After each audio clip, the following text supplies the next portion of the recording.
Good morning, my friends. What is up? How is everybody doing? I hope everybody is staying warm. I'm freezing. I know.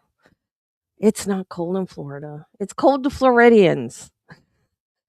I'm freezing. I forgot what the temperature is. 38. It's 38. That's cold for Florida. How are all my friends today? Good morning, Nichelle. Congrats on not having appointments today. I know what that's like. I have appointments all the time now, starting all over again. For a while, I didn't have appointments. That was nice. That was really nice. But I'm back to having appointments again, which suck. At least it's not as bad as it used to be with all the cancer stuff. Now I just have pain management, weight loss, and oncologist. I'm going to have oncologist appointments for the rest of my life, unfortunately. But that's actually a good thing. They're going to watch me and make sure the cancer doesn't come back. So, yes, I can't complain about those appointments. Good morning, Debbie, my sweet dear friend Debbie, Judy, Wiggles, Marty, Carissa. Did I miss anybody? Marty.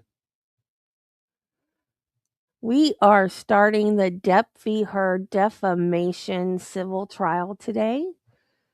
Things work a little different in a civil trial.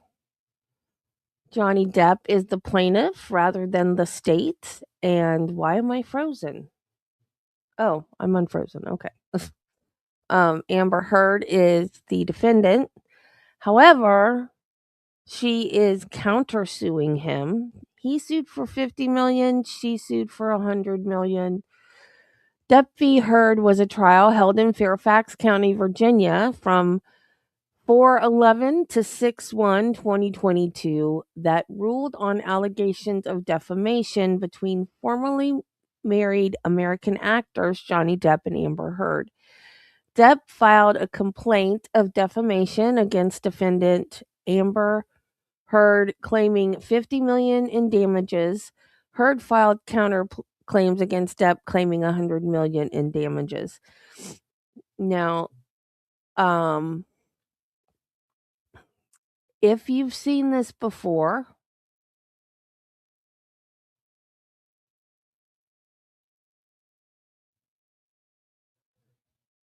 I agree, Nichelle. He is, I would have to say, he is my favorite actor.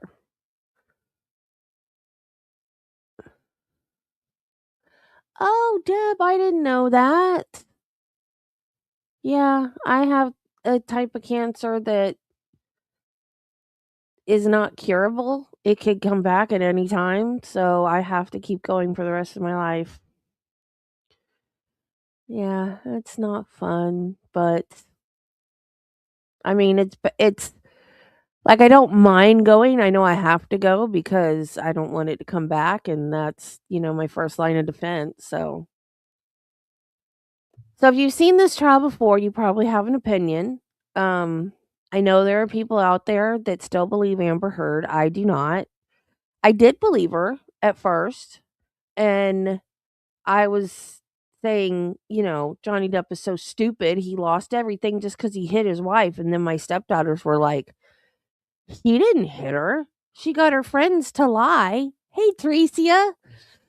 And I was like, oh, because you'll see, if you haven't seen this before, you'll see towards, I believe it was toward the end of the trial. Shoot, I forgot her name. He dated a model. This was decades ago. He dated her. And I had also heard the rumor that he pushed her down the stairs and hurt her back really bad. And I believed I believed that. So therefore, when Amber Heard then claimed that she had been hurt by him, I believed her. Now, someone during the trial, someone got in an argument with me saying, "That was never a rumor before. Amber Heard made that up." Well, excuse me. I am older than the person that argued with me, and I heard that rumor. Kate Moss, thank you, Judy. I heard that rumor back in the 90s. So Amber didn't start it. She may have started that person's name connected with it, because all I ever heard was his model girlfriend. He may have started that name. She may have started that name being the person. But I had heard that he was dating a model that he pushed downstairs. So I heard the rumor before. So she didn't start the actual rumor itself. She might have put a name to the rumor. And it was totally not true. And Kate Moss came and testified. Are you sure it was Kate Moss? I don't know. We'll find out when we get to that part of the trial. I had heard her name, but I didn't really know who she was. It's in that back. And okay.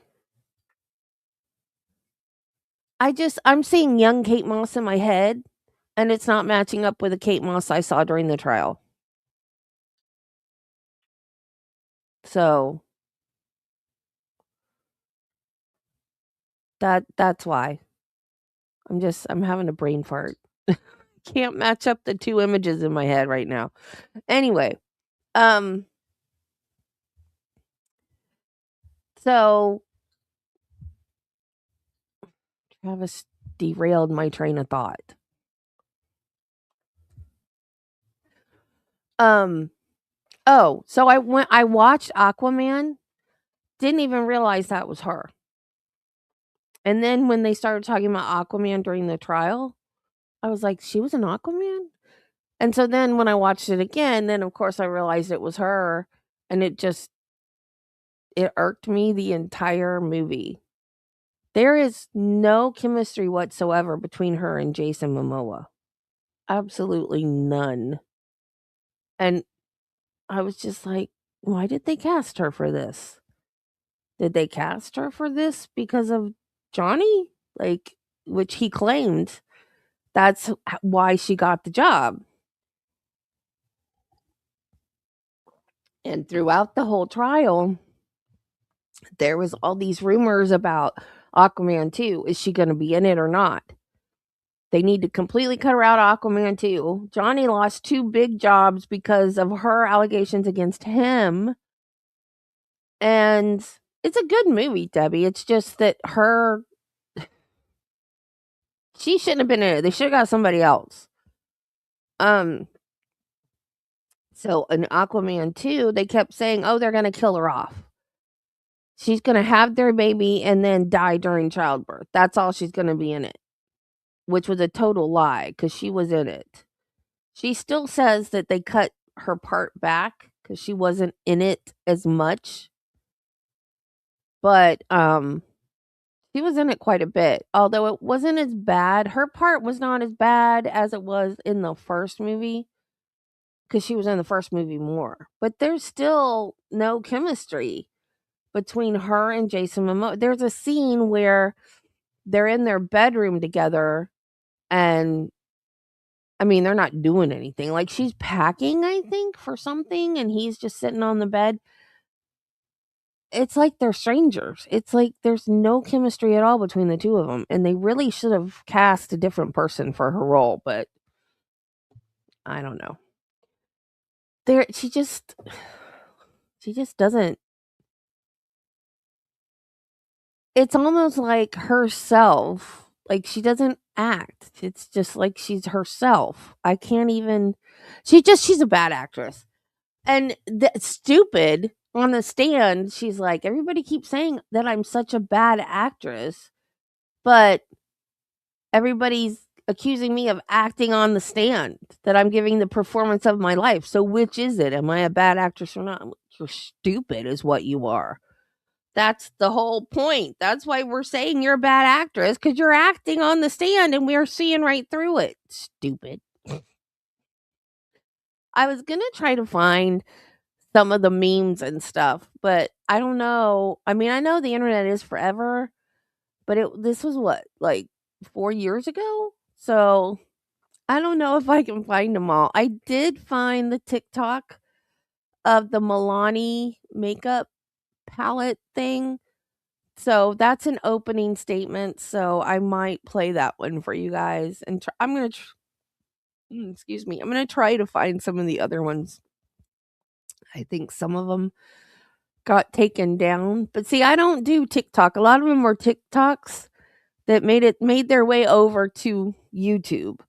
So I'm gonna try to find some of them are really, really funny. Lance Bass from NSYNC, he did some of them, but then I think he turned around and took them down. But they're probably still floating around somewhere, so I'm gonna try to find those. But when she testified, said something about she was testifying about the first time Johnny hit her. Hey, Jen. Um, and I guess supposedly she was on the couch and he slapped her and she fell onto the floor. And then she starts talking about the dirty carpet. Now, if you're talking about the first time your significant other hit you, why are you going to focus in on the dirty carpet? I mean, come on. And so then all these TikToks and YouTube shorts got made about the dirty carpet. They were so funny. So I'm going to try to find some of those. Um, I hope I can because they were really, really funny. So, okay, you guys are. Oh, first off, how many watched this the first time?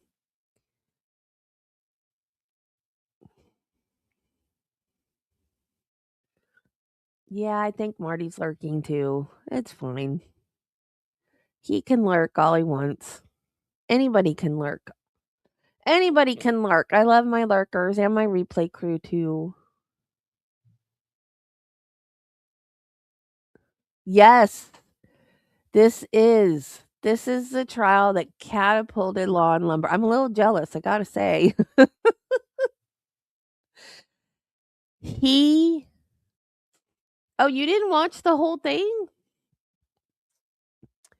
Law and Lumber, there was a moment in the trial where um so Johnny and Amber had a bed that had a wooden frame around it. It was kind of like, oh, you haven't seen it.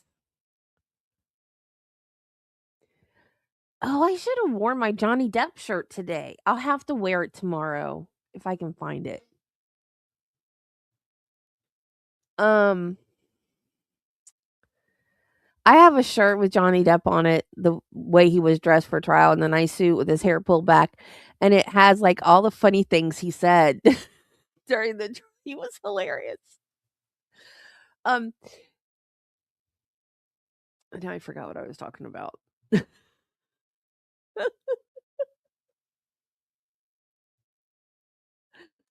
Oh my god, it's good because you really get to see the real Johnny Depp and the real Amber Heard. Like, you can tell she's lying, and you can tell that he is being oh, thank you, Judy. You can tell that he's just being himself and being yeah, exactly. Exactly. Okay, so they had a bed with a wooden frame around it, kind of like a bed that has a wooden frame, but theirs had a mattress in it. And she the wood was split, and she said that Johnny did that with his boot. Like a dull boot, split wood. And in the picture of the split wood, there's a knife on the bed. So that was on a Friday. And then Rob from Law and Lumber over the weekend, he did a video showing how there's no way a blunt tipped boot could have split the wood like that. It had to be a knife. Like, he knew what type of wood that was because, he's a woodworker. So just from looking at the wood, he could tell what type of wood it was. So he got the same type of wood and a boot, and he did like a video of this test of how a boot wouldn't have done it. And he took a knife and he did it. And then, and you can see the knife in the picture, which they zoomed it out so far that the knife looked like itty bitty and you almost couldn't even see it in the picture. And so then come time for court on Monday, they didn't use Rob's video itself, but they talked about it. Like, you could tell they had seen the video, put it that way. So they could tell that you could tell that they had seen Rob's video. And so it was like Rob contributed to the trial, and he got like over 1 million views on that one video, and that's how he got started on YouTube. His first video went viral. So that is how Law and Lumber came to be, and it's pretty amazing. Like, I'm still jealous. I will always be will always be jealous of Rob. That's how Rob got started on YouTube. Yeah, that's crazy. Absolutely crazy. And every one of us that had seen Rob's video, we knew it. Like, as soon as we heard them do that in court, we were like, "Oh my god, they got that from Rob." Yeah. Yeah, you'll see Rob and Larry and Ian, Runkle of the Bailey. He was there. Was that everybody?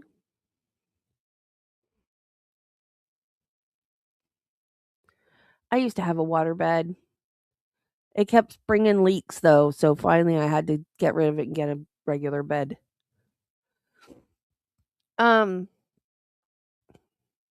I love Johnny. He's my favorite actor. Um, there's been talks forever, like since this trial happened and he won. There have been talks forever that he's coming back to Pirates of the Caribbean. I don't know if that's true or not. They keep saying that there's negotiations. He makes the comment, and it's mentioned in the trial, something like not for a certain amount of money or a certain amount of alpacas. I don't know what the deal is with alpacas. I have no idea if he's actually coming back. As much as I love Johnny, I like the original Willy Wonka better. Just sorry.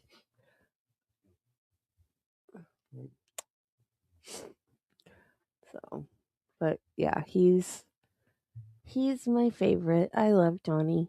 This is how I started watching Law too, because I didn't, in fact, I used to make fun. Yeah, he has. He has.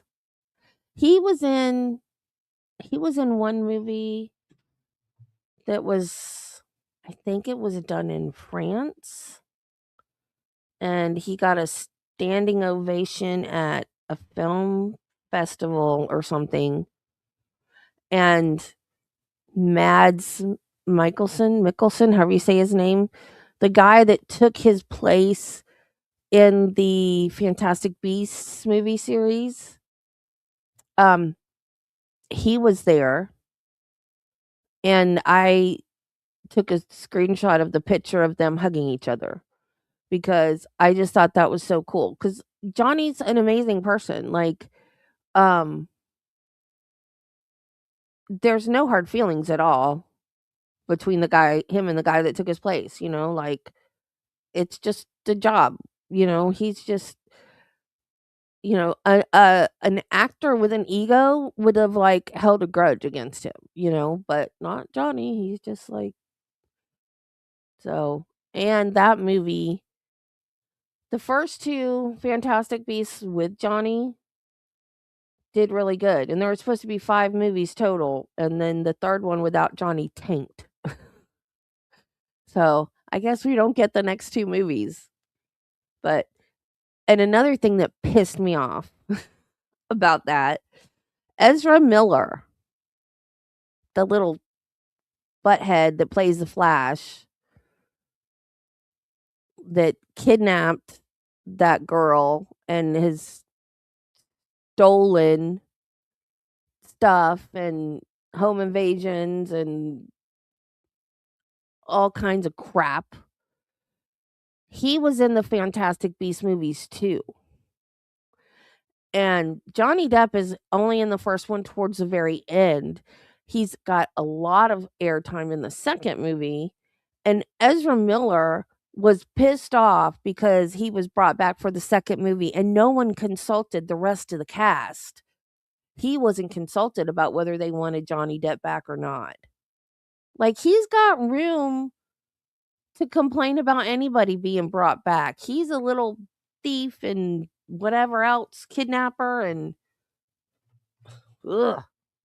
He's just no, he's worse than Johnny because Johnny didn't do the things he was accused of doing. I, to be honest, have not seen all of Johnny Depp's movies. I've never seen Chocolat. I've not seen City of Lies. Yeah, I agree. I agree, Debbie. As much as I love Johnny Depp, yeah, I liked Willy Wonka, but I still like the original. I still haven't seen the prequel with Timothy Chalamet. Yeah, and I haven't seen. He is so good as much more scary than the guy that replaced him in Fantastic Beasts.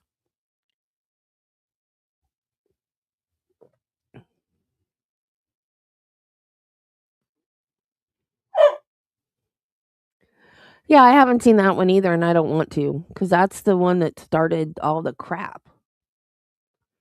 No, I did not see that. Why? Why would they do that?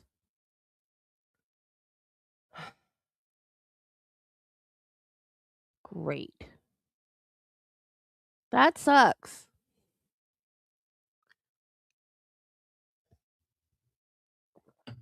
Yeah. And if she hadn't been cast in that movie, everything would just be fine.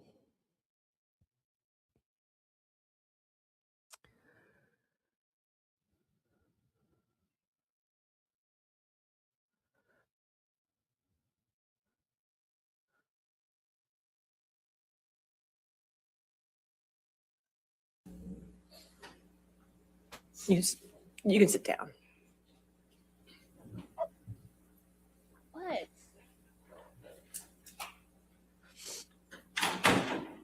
All right. Good morning, ladies and gentlemen. If I could have you move your water down by your chair and just not have anything there. If we get electronics, if we mess up the electronics, I get in trouble. So thank you. I hope you like the seat that you're in. I'd like you to stay in that seat for the duration. I'd appreciate.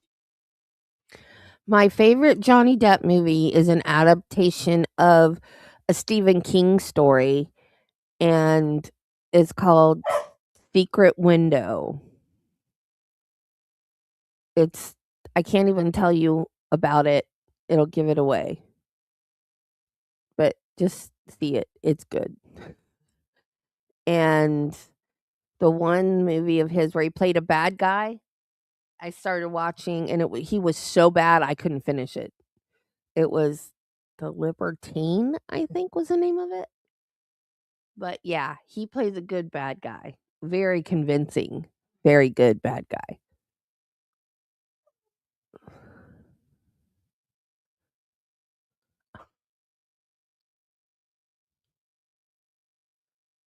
Why? Why are you doing this to me, computer?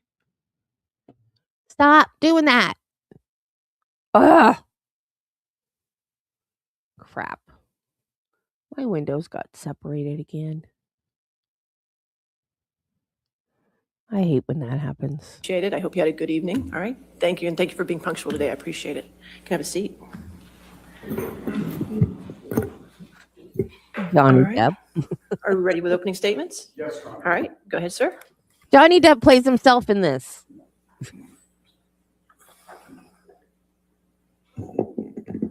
Good morning. My name is Ben Chu. My colleagues and I from Brown Rudnick are truly honored to represent the plaintiff in this case, Johnny Depp. Some of you may recognize Mr. Depp from seeing him portray characters such as Edward Scissorhands or Captain Jack Sparrow from the Pirates of the Caribbean movies.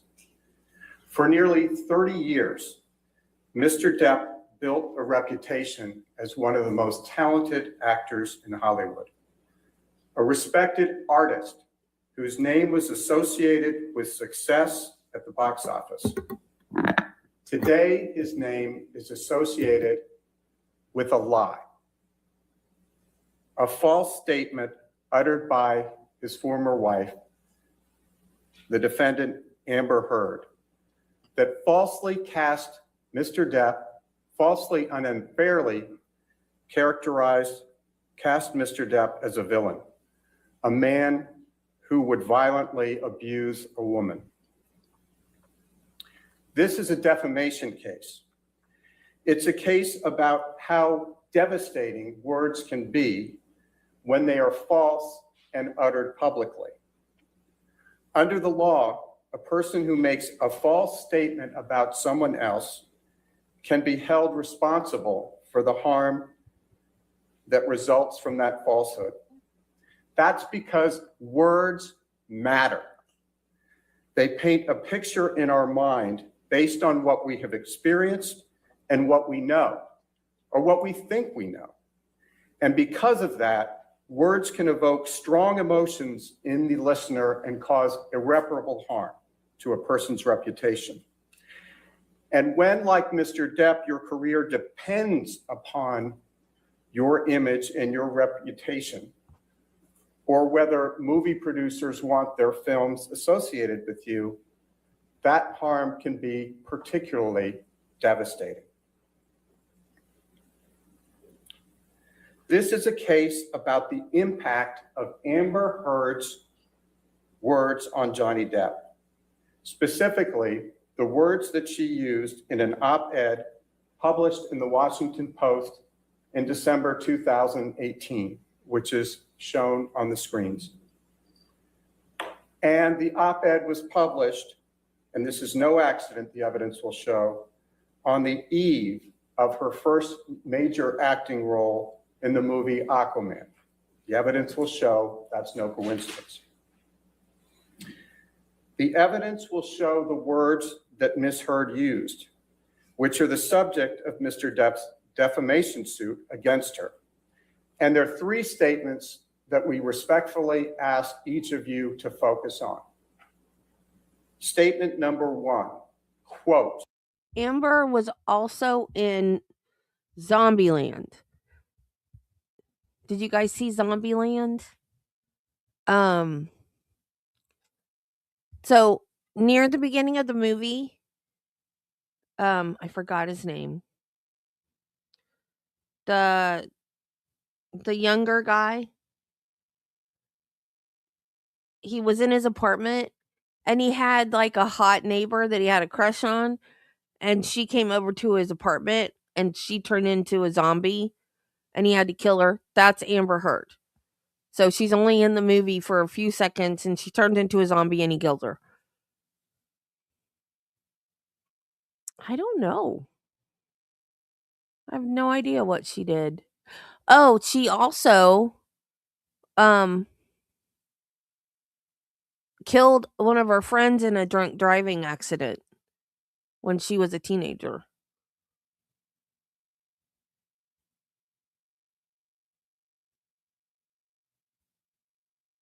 Dang it.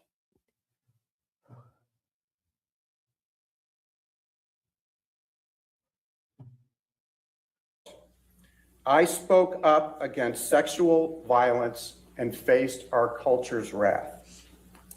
Statement number 2. 2 years ago, I became a public figure representing domestic abuse.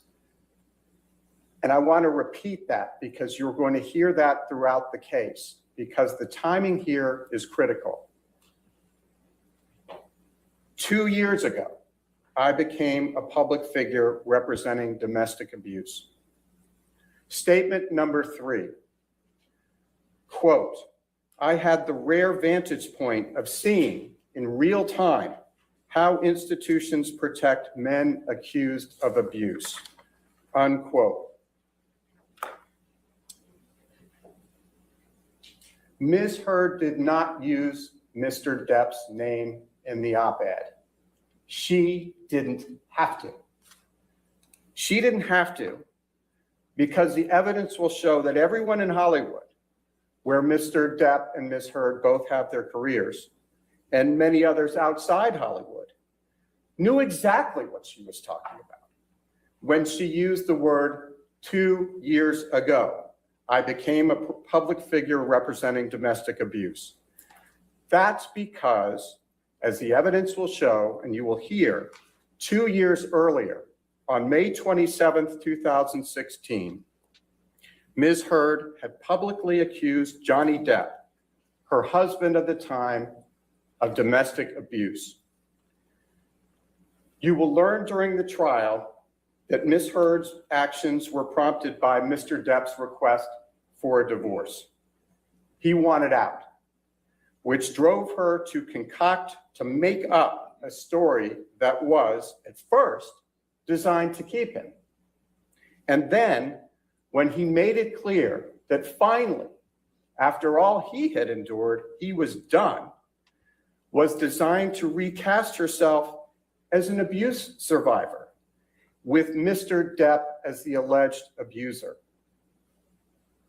The evidence will show that 6 days after Mr. Depp requested a divorce, and he did so politely, and 3 days after Ms. Heard's lawyer threatened Mr. Depp with claims of abuse if he did not agree to her financial demands, Ms. Heard arrived at the courthouse in Los Angeles, California, to file for a restraining order alleging abuse. Ms. Heard, the evidence will show that Ms. Heard showed up with a mark on her face that mysteriously appeared 6 days after she last saw Mr. Depp. And 6 days before, she publicly filed a request for a domestic violence restraining order alleging abuse. The evidence will show that her publicist and the paparazzi were there at the courthouse to document the event, to make sure that Johnny Depp's name was forever associated with the image of an innocent, battered woman. It was a jolt.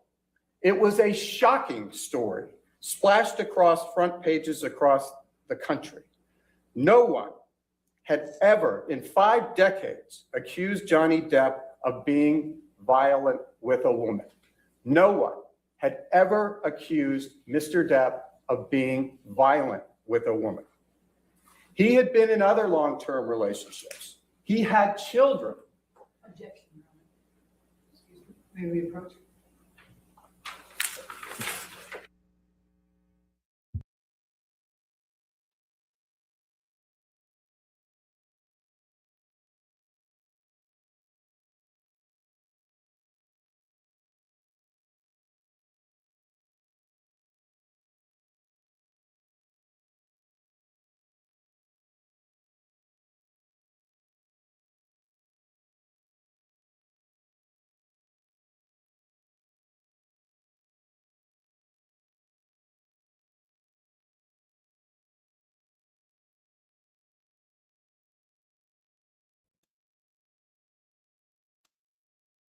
You guys hear me?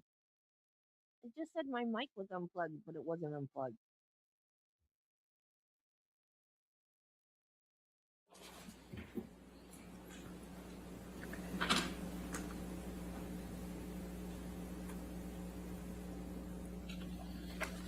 I like No one, From Hell too. as I stated before, no one had ever, in 5 decades, no one had ever accused Johnny Depp of being abusive of any kind with a woman.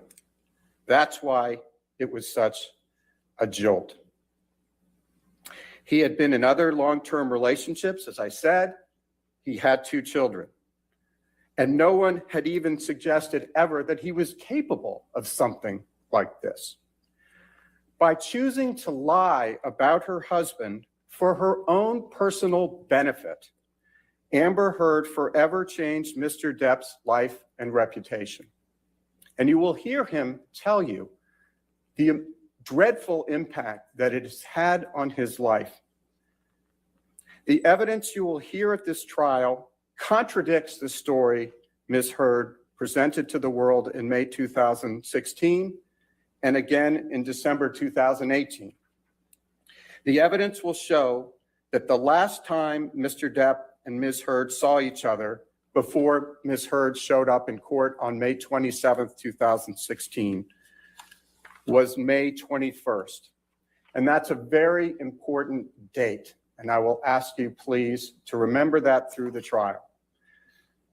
Mr. Depp's mother, Betty Sue, passed away on May 20th after a long illness when Johnny and his sister Christy had been taking care of his mother for a very long period of time. And for reasons that Mr. Depp will personally explain to you throughout the course of this trial, he had resolved to divorce Ms. Heard. So on May 21st, Mr. Depp came by the apartment that he shared with Ms. Heard in the Eastern Columbia building, or the ECB, as some people refer to it, to tell her that, to pick up his things, and to say goodbye. There is no dispute that soon after Mr. Depp ended things with Ms. Heard and left the apartment on May 21st, he got on a plane to head out on a European tour, a music tour, for months with his band, the Hollywood Vampires. And Ms. Heard knew that he was going off on tour and out of state when she walked into court to get the restraining order, which she obtained ex parte. It's a Latin word, fancy word, but all it means is that Mr. Depp and his lawyer were not there and had no opportunity to be heard. That's what an ex parte order is. You will hear from the police officers who responded to a 911 call on May 21st after Mr. Depp left. The police officers will testify that they saw no injuries on Ms. Heard. Both police officers will testify that they saw no injuries on Ms. Heard. Nor did the police officers see any of the property damages that you will hear Ms. Heard claims existed in the apartments that evening. And you will hear those officers under oath testify that there was no violence and that there was no crime. You will also hear from multiple witnesses who, like the police officers, saw Ms. Heard between May 21 and May 26. Those are the crucial days between the alleged incident and the day she walked into court with her lawyer and got an ex parte order.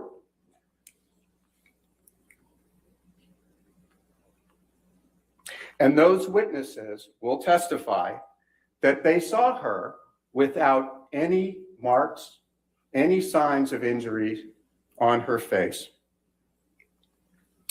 And you will hear from multiple witnesses, including Brandon Patterson, who is the manager of the Eastern Columbia building, where Mr. Depp and Ms. Heard lived together. You will hear Mr.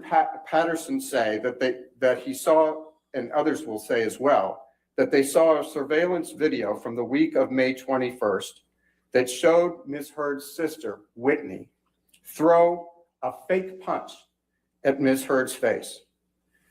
Now let's just stop there. This is a surveillance video you will hear about where the sister of the alleged victim threw a fake punch at her sister, which allegedly occurred, this incident, only a couple of days earlier.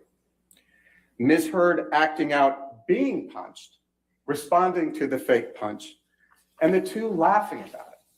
So you have the alleged victim and the sister laughing about a fake punch.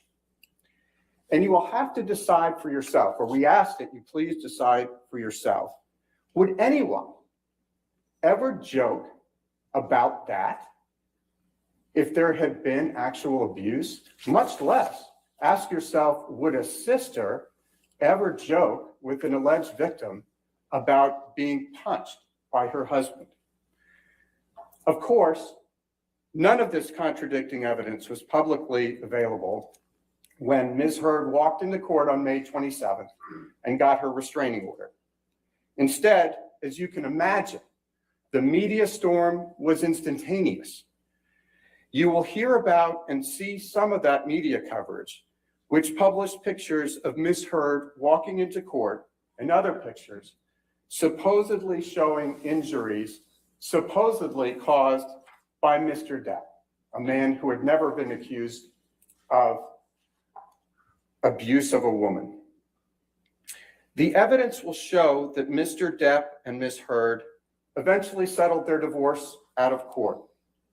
Thereafter, Ms. Heard dismissed her restraining order against Mr. Depp. But Ms. Heard's false claim that Mr. Depp had abused her remained in the public sphere. It didn't go away. The images were permanent.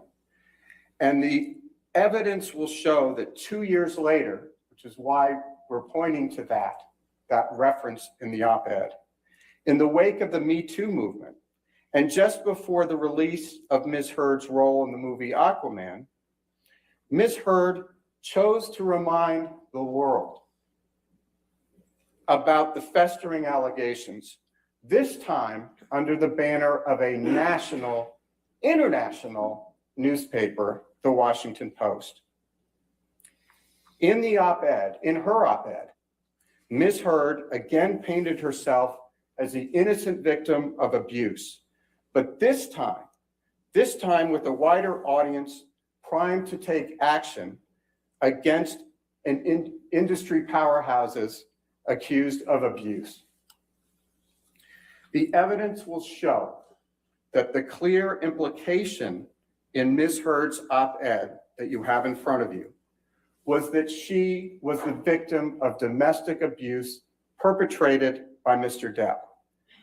The evidence will show that that was a lie, and it remains a lie when it was repeated and republished 2 years later.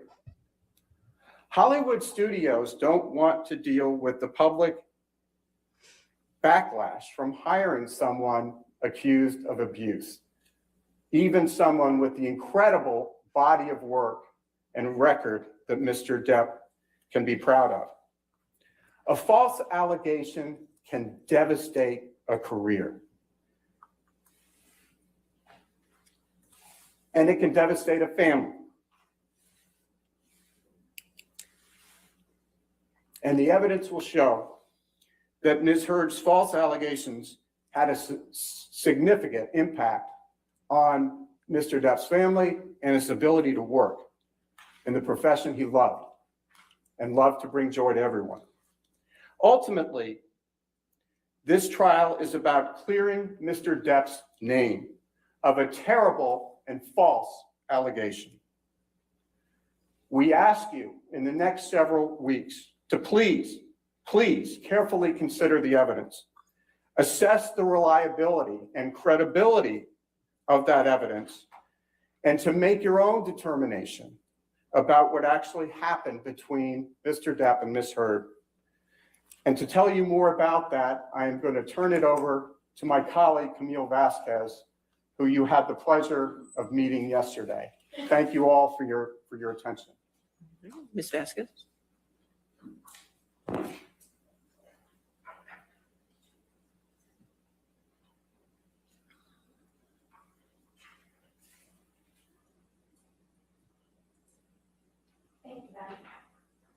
You might have to turn it up a little bit.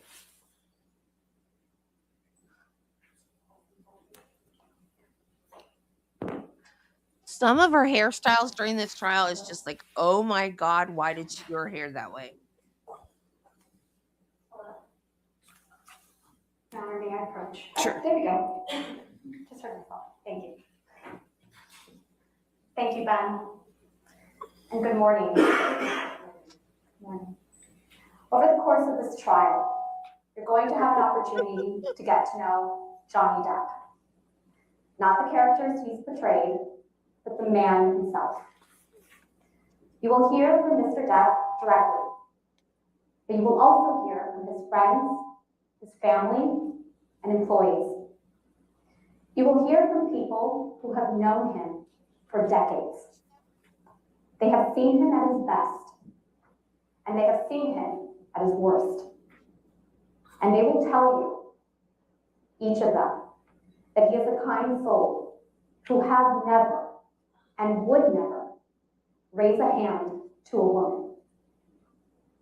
You will hear that Mr. Depp learned at a very young age how to coexist with an abusive woman.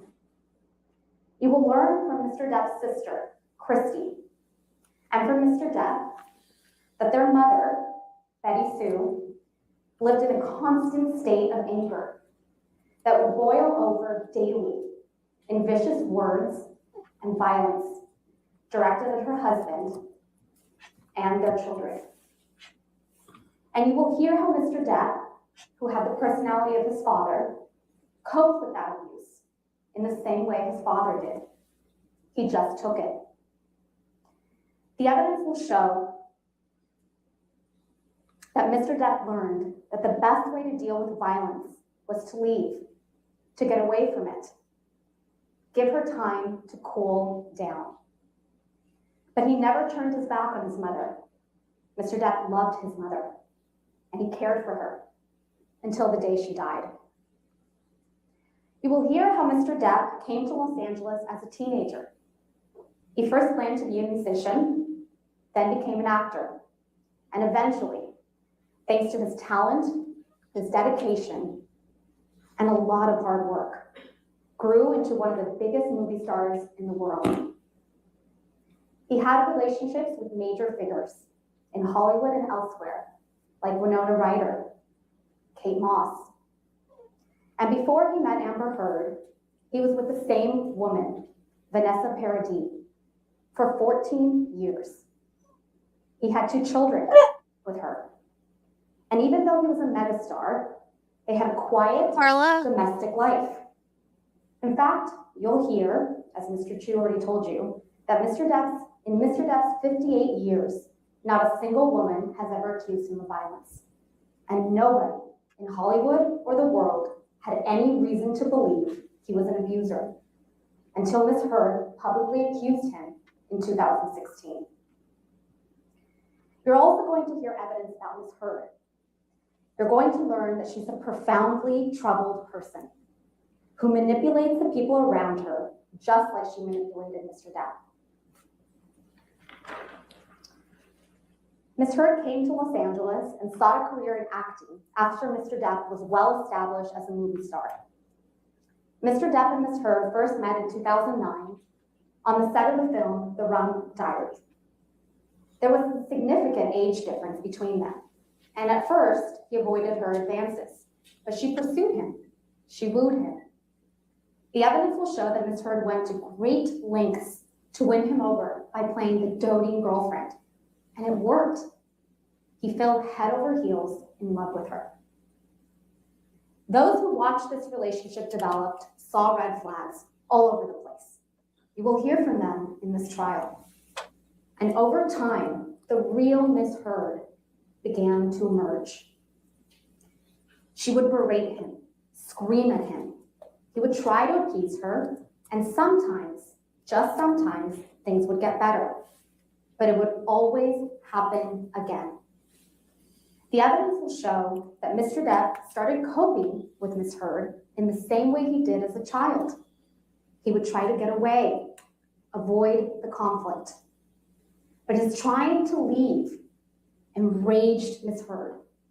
She would resort to physical violence, throwing things at him, hitting him. She would tell him he was a coward. She would tell him he wasn't man enough because he wouldn't stay and fight with her. You will see that Ms. Heard equated anger and violence with passion. She would apologize with poetic excuses, as if the violence just proved how fierce and overwhelming her love for him was. And you're going to hear that when Ms. Heard got violent, Mr. Depp would just retreat, just as he did with his mother. He would try to leave, to get away from her. In her words, Ms. Heard's words, he would split. Mr. Depp would often retreat into bathrooms, lock the doors, wait out Ms. Heard's aggression, but his leaving just provoked her more. You will hear from Mr. Depp's security people, like Sean Bett, about how they often had to remove Mr. Depp from scenes with Ms. Heard, screaming at him, chasing him, trying to keep him from leaving. You're going to hear evidence that when Mr. Depp and Ms. Heard traveled together, his team routinely had to book an extra room for him. Okay, since you guys are discussing it in the chat, she moved to Spain, and there's some new documentary out about, I guess it's about women that have suffered abuse and how the system has treated them, taken away their voice. She's in this new documentary. I saw a news article about it the other day. So she's still being pigheaded about it, but she did move to Spain because she said she couldn't live in America anymore because everybody hates her here. So she's not, I don't think she's acting. She's not in anything recent over here. I don't know what she's doing in Spain. She has a daughter that it's mentioned in the trial that she has a daughter. The rumor is, I don't think it's been confirmed. I think it's just a rumor that the baby is Elon Musk's baby and it was in vitro. I don't know if she carried that kid or if they got a surrogate to carry the kid. But knowing her, it was probably somebody else because I don't.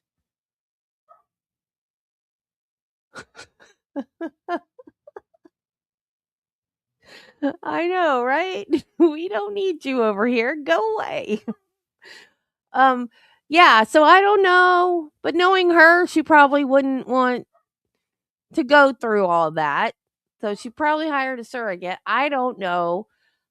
There was a letter from her mom that said something about her having frozen embryos with Elon. So I've only heard bits and pieces and nothing's been confirmed, but I think most people believe that her child is Elon's child as well. And, you know, the man thinks that there's not enough people. Okay, bye, Deb. I don't think so. No, I don't think so, Barty.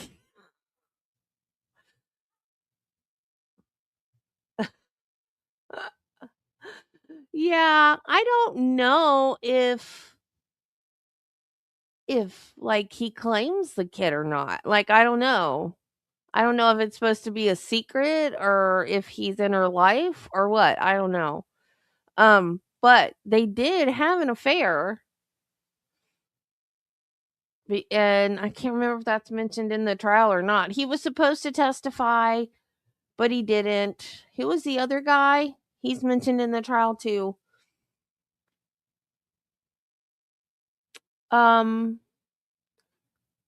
James Franco was another guy. I think he's creepy too. I do. How many kids does he have? How many baby mamas? Because he thinks that the world needs to. There's not enough people in the world, and he needs to replenish it. Yeah, he's creepy. Yeah, creepy. Oh, I know. Yeah, I know. I agree with you there. Yeah, yeah. Yeah, his kids name his one of his kid how many does he have? Like 10, 12 kids? One kid's name is X. That's why Twitter became X. He named it after his kid. Who names their kid X? Oh, Carla, thank you so much for supporting the channel. 11 months. Wow. I still can't believe I've had members for that long. I've had members for a year, y'all, and I still don't have enough subs to get monetized. What's wrong with this picture? You guys need to start talking me up to your friends.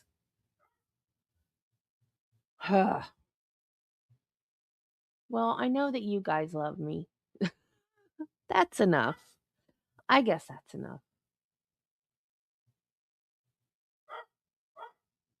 So that he had somewhere to go when Miss Heard became enraged.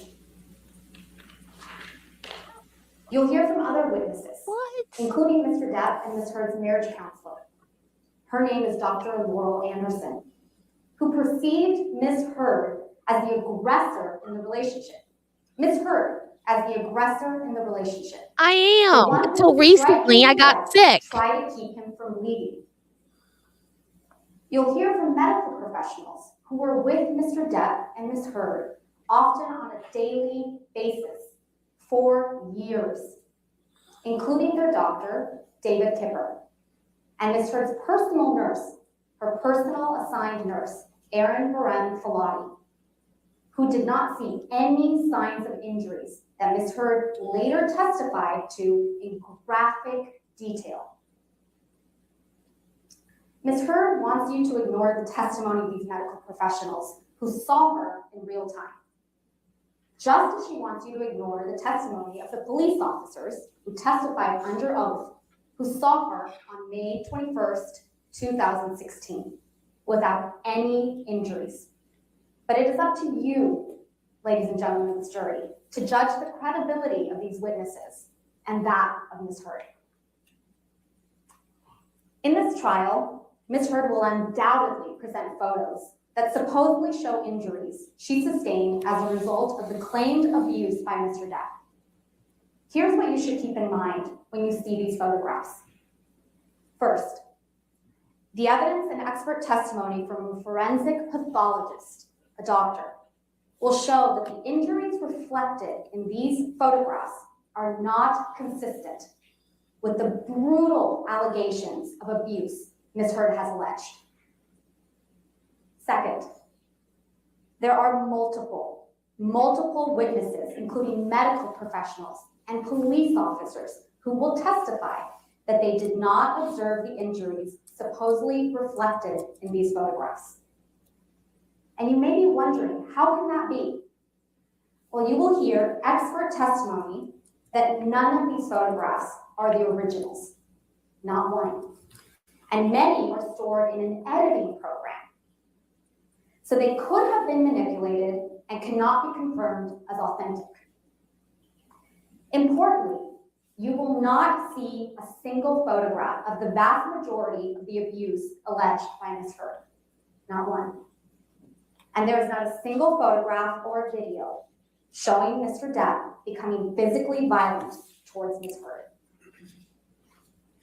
The only medical report of an injury during their relationship was a severe one, and it was sustained by Mr. Depp. After an argument shortly after their marriage, while the couple was in Australia, you will hear evidence that the people who cared about Mr. Depp were encouraging him to have a prenuptial agreement with Ms. Heard, but she rushed the wedding date, and he agreed to get married without one. After the wedding, Again, people close to Mr. Depp encouraged him to consider a postnuptial agreement. When the topic came up, Ms. Heard became outraged, as she always did, at the suggestion that Mr. Depp might leave her. She berated him, and when he tried to leave, she became violent. She became so violent, in fact, she threw a vodka bottle at him that hit his hand and exploded. It severed the end of one of his fingers. You'll see pictures of Mr. Depp's severed finger and learn about his emergency medical treatment for that injury. And then you'll learn, and this is important, years later, after the false claims of abuse that caused Mr. Depp to file this very lawsuit, Ms. Heard came up with an elaborate story about what actually happened, according to her, in Australia. And what she said happened was that it was a 3-day hostage affair, an episode, where she was violently attacked and then sexually assaulted by Mr. Depp. You will see for yourself that the evidence does not support the story she told after she was sued.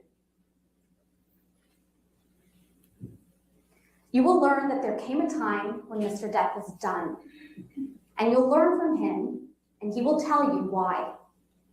The evidence will show that on May 20th, 2016, Mr. Depp's mother, Betty Sue, passed away. You will hear from Mr. Depp that his mother's passing was a wake-up call that helped confirm what he already knew, that the relationship with Ms. Heard wasn't working, and that Ms. Heard was not going to change. If you've ever lost a parent, you understand how much this experience can change your perspective on what is important for your own well-being. So Mr. Depp resolved to finally divorce Ms. Heard and told her that very day that he would do so respectfully and, most importantly, discreetly. The evidence will show that on May 21st, 2016, when Mr. Depp went over to the Eastern Columbia building to gather his things, Ms. Heard caused a final dramatic scene. In the wreckage of their relationship, Ms. Heard spun the final encounter between them into a tale of domestic abuse. Now, I understand that many of you may be asking yourselves, why? Why would Ms. Heard say that Mr. Depp abused her during their relationship if it didn't actually happen? Why would she make up the detailed, dramatic tales of abuse that you will surely hear in this courtroom over the coming weeks? By the end of this trial, you will have the answer to that question. The evidence will show exactly who Ms. Heard is.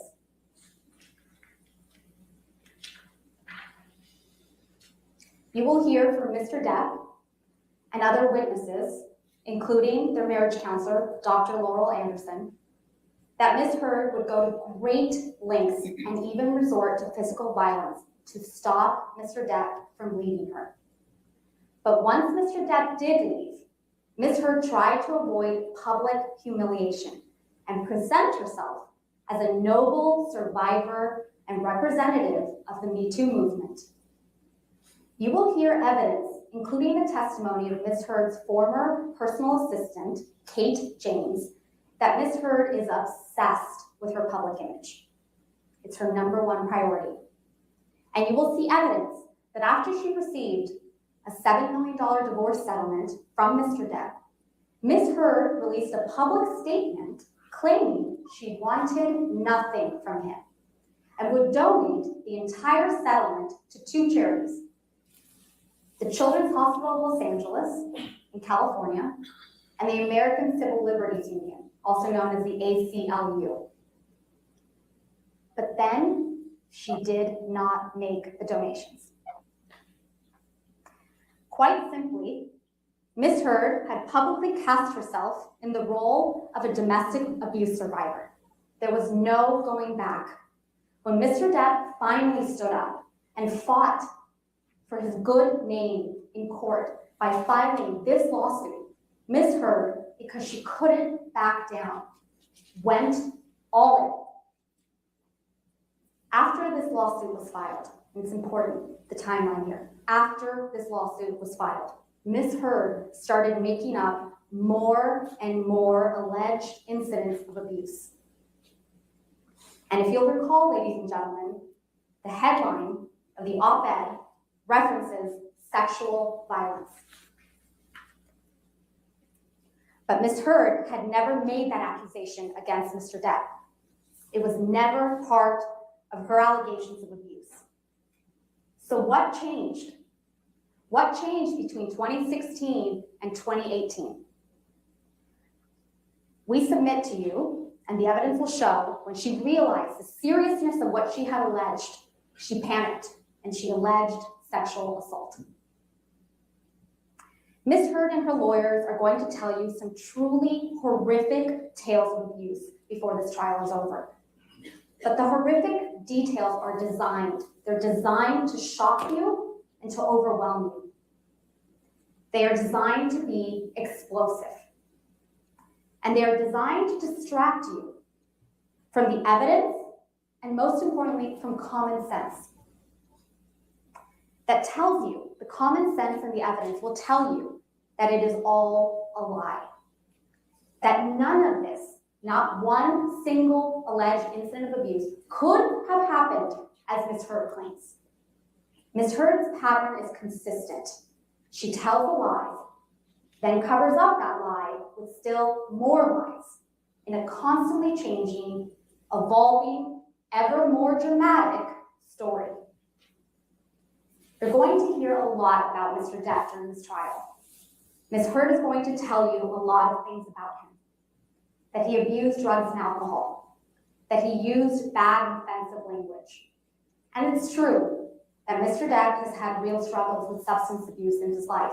He's not denying that. You may know people close to you who have struggled too. But struggling with drugs and alcohol doesn't make you an abuser. He has also used some very colorful language.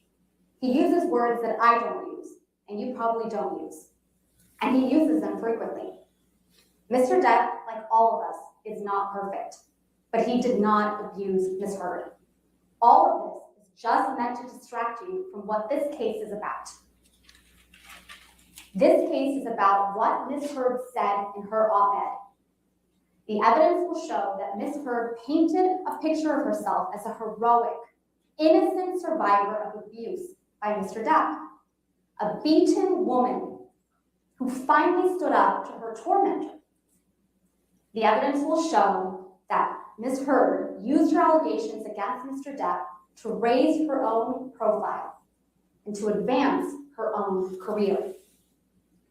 The very same day that the op-ed was published, under the title, quote, "I spoke up against sexual violence," end quote, she posted that article that's now displayed on your screens and the title on her Twitter page, right along with an announcement that she was becoming an ACLU ambassador on women's rights to make sure that, quote, "women and girls can live free from violence," end quote. She presented herself as the face of the Me Too movement, the virtuous representative of innocent women across the country and the world who have truly suffered abuse. The evidence will show that was a lie.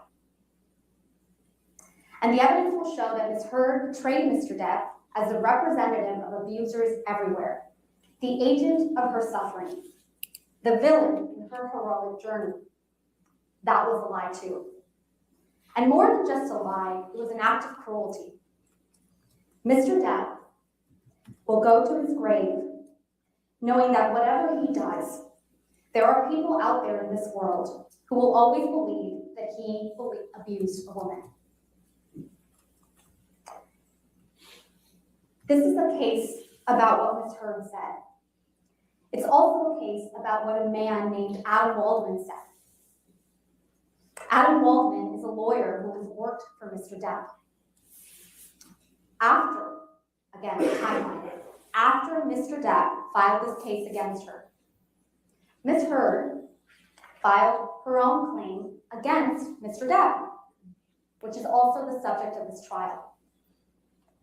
In her claim, Ms. Heard says that Mr. Depp defamed her because Adam Waldman, his attorney, made some statements to reporters denying the truth of her claims of abuse. Adam Waldman is not in this courtroom.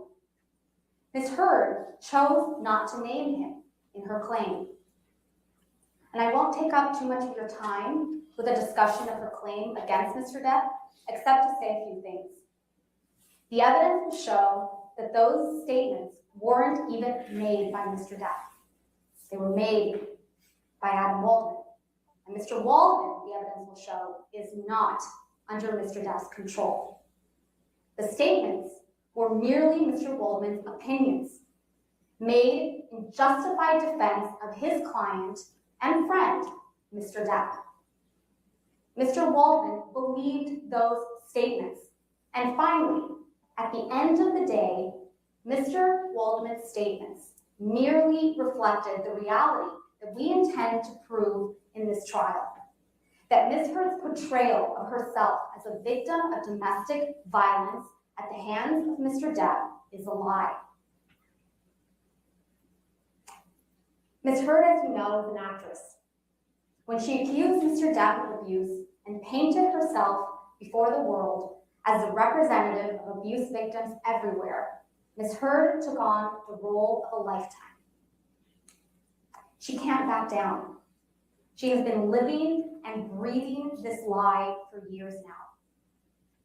And she has been preparing to give the performance of her life in this trial. But this trial is about the evidence. It's about a man's reputation. And it's about his whole life. His ability to walk down the street, look people in the eye, without having them think he's an abuser. It's about the truth. And the truth will come out in this trial. At the end of this trial, we will ask you to render a verdict for Mr. Depp. We will ask you to tell the world that he is not the abuser she described, and that she is not the victim she portrayed. And we will ask you to tell Ms. Heard that what she did was wrong. Thank you very much. Thank you, Ms. Vasquez. All right. Ladies and gentlemen, it's a little early, but maybe we should go ahead and take our morning break, just since it's a natural point to have a break before we have the second opening statement, okay? So why don't we go ahead and take a 15-minute recess? Just remember, do not discuss the case and don't do any outside research, okay? All right, you're free to go.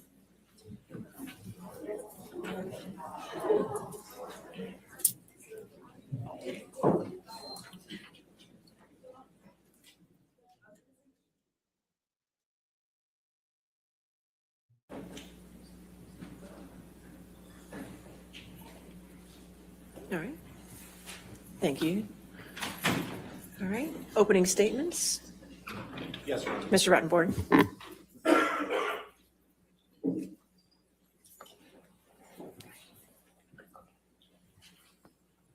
Johnny Depp May I approach? loved Yes, sir. saying this guy's name. Good morning, everyone. My name is Ben Rottenborn, and together with Elaine and Adam, I represent Amber Heard. In a few minutes, Elaine will get up here and she'll introduce you to Amber. And she'll address the allegations that you just heard in Mr. Chu and Ms. Vasquez's opening statement. And she'll explain to you why all those inflammatory things are things that are designed to mislead you from the truth. She'll explain to you what the evidence will show. And that's something that we're going to focus on in this trial, But I can't not think attempts of to his distract you. name right now. We're going to focus on the evidence. Not what we wish the evidence showed, not some crazy conspiracy Carla, is theories, it? but what the evidence and the facts actually show. And as you assess the evidence in this trial, I would ask that you keep one question in mind above all else, which is this: why are you here? What are you being asked to decide? you're being asked to decide a very simple question. And that question is, were the words that Amber used in the December 18th, 2018 opinion piece that was published in the Washington Post protected free speech under the First Amendment or not? That is the question, and that's what you're being asked to decide. At the end of the trial, the judge will explain to you what the law is on defamation and what Mr. Depp's burden is to prove in order to establish defamation. And she'll tell you a lot of things about the law. But among them, she will tell you that Mr. Depp will have to prove that the words Ms. Heard used were about him and that they were false. And if he can't do that, and if he can't meet the other elements of the claim, then he loses that claim. And he can't do that. He can't come close to doing that. And for that reason, you're going to hear in this trial, Mr. Depp's team is going to make it about trying to distract you from that very simple question. Mr. Depp's team is going to try to turn this case into a soap opera. Why? I'm not really sure, because the evidence isn't pretty for Mr. Depp. It's not. You're going to see who the real Johnny Depp is. Behind the red carpets, behind the fame, behind the money, behind the pirate costumes, you're going to see who that man really is. Amber is going to tell you about it. You're going to hear who he really is from other witnesses. And you're going to hear who he really is in his own words, in the vile, graphic, terrible messages that he wrote about Amber and ways he used to describe Amber and what he wanted to do to Amber from the earliest days that they were dating, through their marriage, and after their marriage. You're going to hear about that. But this case isn't about that. This case isn't about a day-to-day chronicle of their marriage. It's not about who is the better spouse. It's not about who you like more. It's not about which party can sling more mud. But you're going to hear a lot of that in this trial. You're going to hear that because that's what Mr. Depp wants to turn this case into. He wants to turn this case into a 6-week-long public spectacle of the most intimate aspects of their relationship and their marriage. And you know what? I'm sorry for that. I'm sorry. I'm sorry that we're going to have to do that. I'm sorry that you're going to have to list all of it. And I'm sorry that Amber's going to have to relive that. But that's the case that Johnny Depp chose to bring. And we're not going to stand idly by and let him sling mud at our client and make inflammatory and false statements like you just heard in opening and not let those go unresponded to. But ultimately, what this case is about the First Amendment, about that December 18th, 2018 op-ed piece, and whether Ms. Heard's freedom of speech and the First Amendment give her the right to say the words that she said. That right, that freedom of speech is what Amber Heard is asking you to uphold and protect in this lawsuit. And that's a very simple question. It's a question you could decide this afternoon. And it does not require you to stand and serve as the umpire of 2 movie stars' imperfect marriage. It doesn't. And so we're going to focus on those words. We're going to look at those words. And as we look at those words, I'd ask you to keep this in mind. Keep in mind what you just saw on the screen from Mr. Chu when he put up those words. Keep in mind what you didn't see. You didn't see the rest of the opinion piece. And what we'd ask is that as you look at those words, that you look at them in the context of the piece in which they were written. Now, whether you look at them individually or in the context of the piece doesn't really matter because the words are true. But context matters. And so what I'm going to do is I'm going to ask Heather to put up the article, put up the opinion piece, and I'm going to read that to you. And we're going to look at those words in the context of what this piece was about. Because Mr. Depp's team wants to make you think that this opinion piece was designed to destroy Johnny Depp.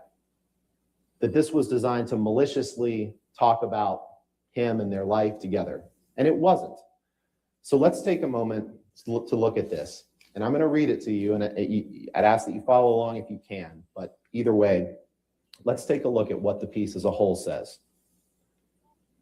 This is the piece that Amber wrote.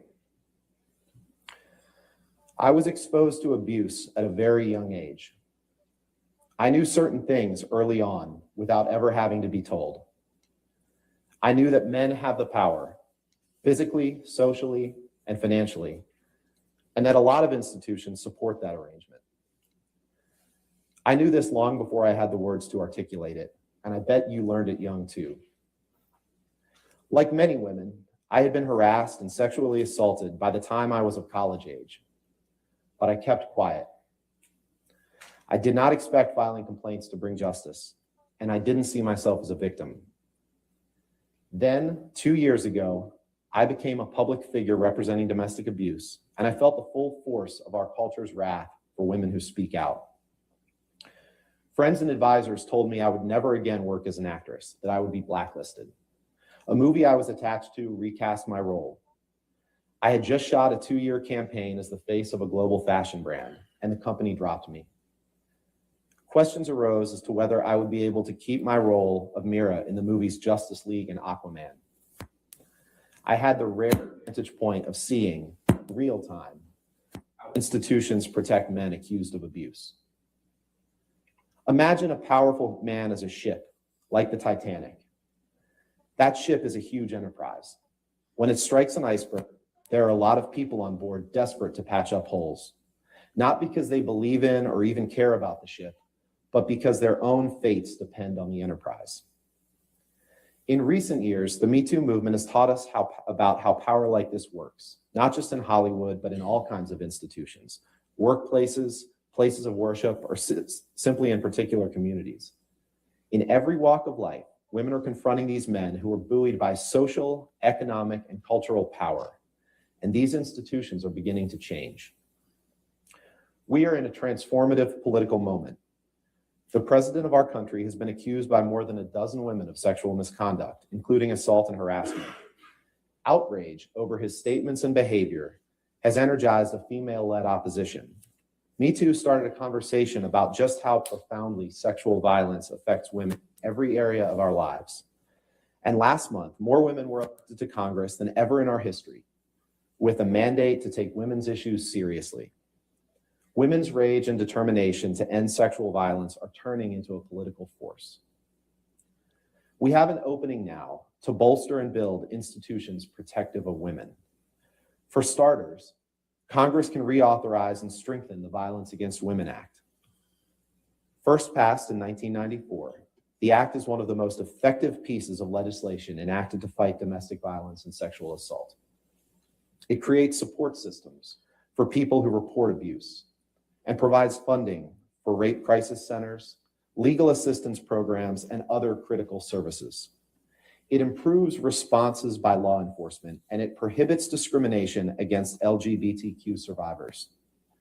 Funding for the act expired in September and has only been temporarily extended. We should continue to fight sexual assault on college campuses while simultaneously insisting on fair processes for adjudicating complaints. Last month, Education Secretary Betsy DeVos proposed changes to Title IX rules governing the treatment of sexual harassment and assault in schools. While some changes would make the process for handling complaints more fair, others would weaken protections for sexual assault survivors. For example, the new rules would require schools to investigate only the most extreme complaints, and then only when they are made to designated officials. Women on campuses already have trouble coming forward about sexual violence. Why would we allow institutions to scale back supports? I write this as a woman who had to change my phone number weekly because I was getting death threats. For months, I rarely left my apartment. And when I did, I was pursued by camera drones and photographers on foot, on motorcycles and in cars. Tabloid outlets that posted pictures of me spun them in a negative light. I felt as though I was on trial in the court of public opinion, and my life and livelihood depended on myriad judgments far beyond my control. I want to ensure that women who come forward to talk about violence receive more support.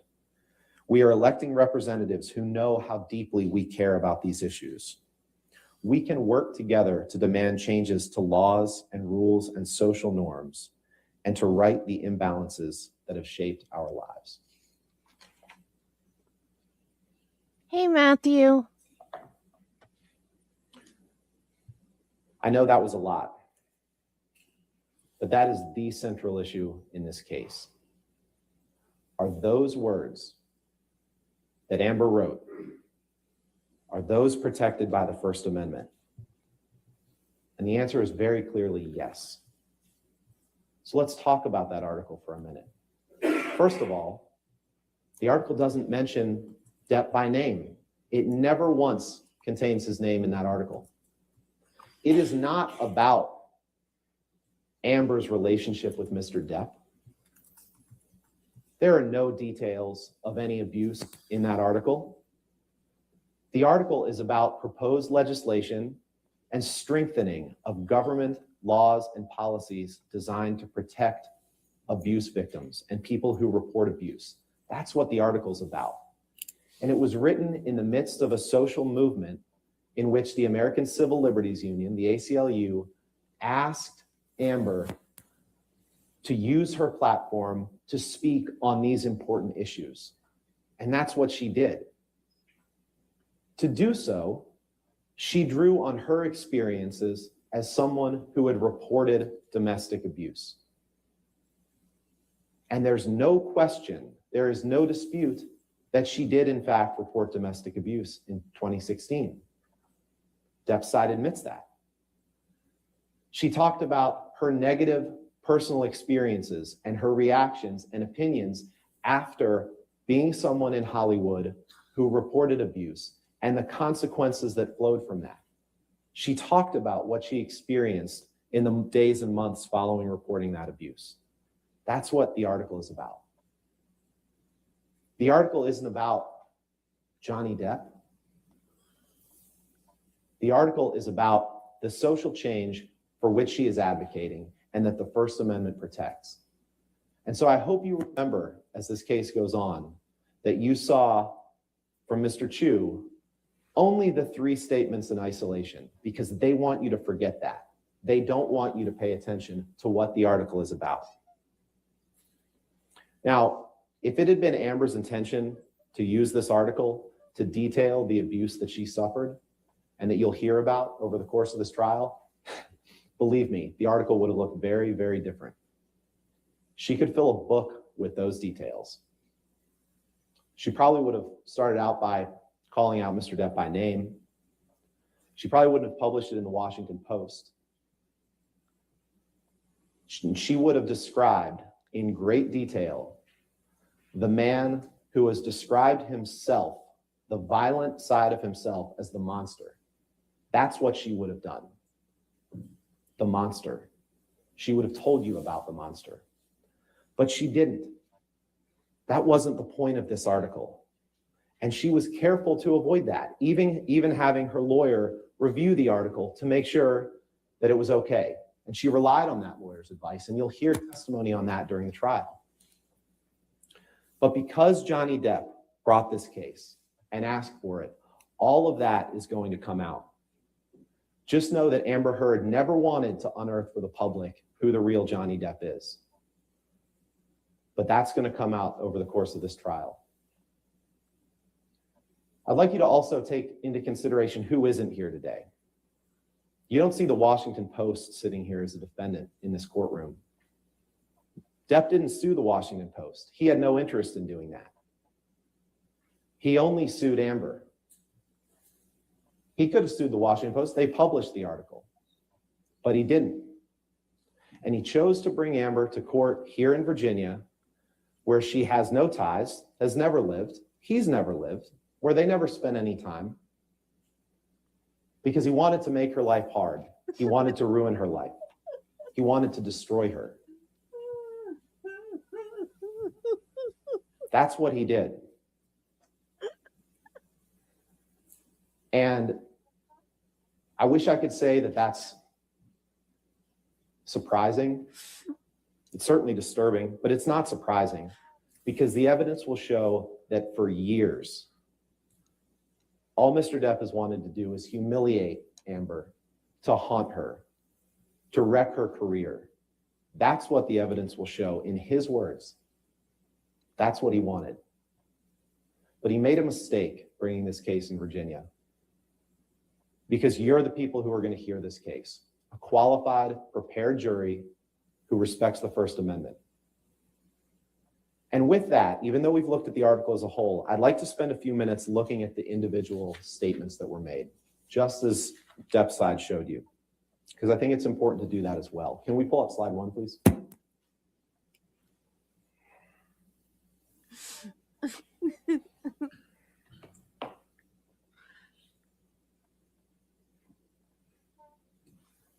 Then 2 years ago, I became a public figure representing domestic abuse, and I felt the full force of our culture's wrath for women who speak out.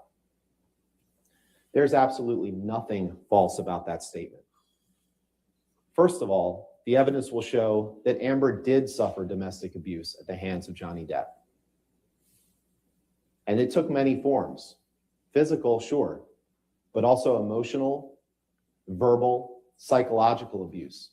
It's all domestic abuse that she suffered at his hands. So that's the truth. But what else is the truth is that on May 27th, 2016, 2 years before this opinion piece was published, Amber walked into a courtroom in California with bruises on her face that were given to her by Johnny Depp on that incident in May 21st, 2016, that Elaine's going to tell you more about, that absolutely were given to her. And she took out a domestic violence restraining order that she obtained from the court in California to protect herself. And she was, of course, a public figure. She was a movie star. She didn't want the paparazzi, the press photos. She got those, of course. Who wants to be photographed with a bruised face walking out of court? She didn't want that, and the evidence will show that. Yes, she did. She called TMZ. But she was a public figure, and 2 years before she wrote this article, she was a public figure representing domestic abuse. That is 100% true. And try as he might to take it away, Amber's freedom of speech gives her the right to say that. Can we pull up slide 2, please? This is the second statement. I had the rare vantage point of seeing in real time how institutions protect men accused of abuse. Once again, Didn't protect Johnny. that statement is He didn't do 100% anything. true. Amber did accuse Johnny of abuse. And she saw how he was protected at the same time that her career took a downturn and that he did everything that he could to try to wreck her career, as the evidence will see. But she accused him of abuse. That statement is true. You don't need to relive every intimate detail of their marriage. You don't need to decide what happened on any individual day of their marriage to determine that the First Amendment protects that statement, because it is true. He wants you to forget that. Don't take the bait. What Let's world pull are up you the third living in, statement, please. Rottenborn? Now, this statement was in the headline of the online edition of the article. I spoke up against sexual violence and faced our culture's wrath. That has to change. The undisputed evidence in this case will be that Amber did not write these words, did not review these words, did not approve these words. That's how op-eds work.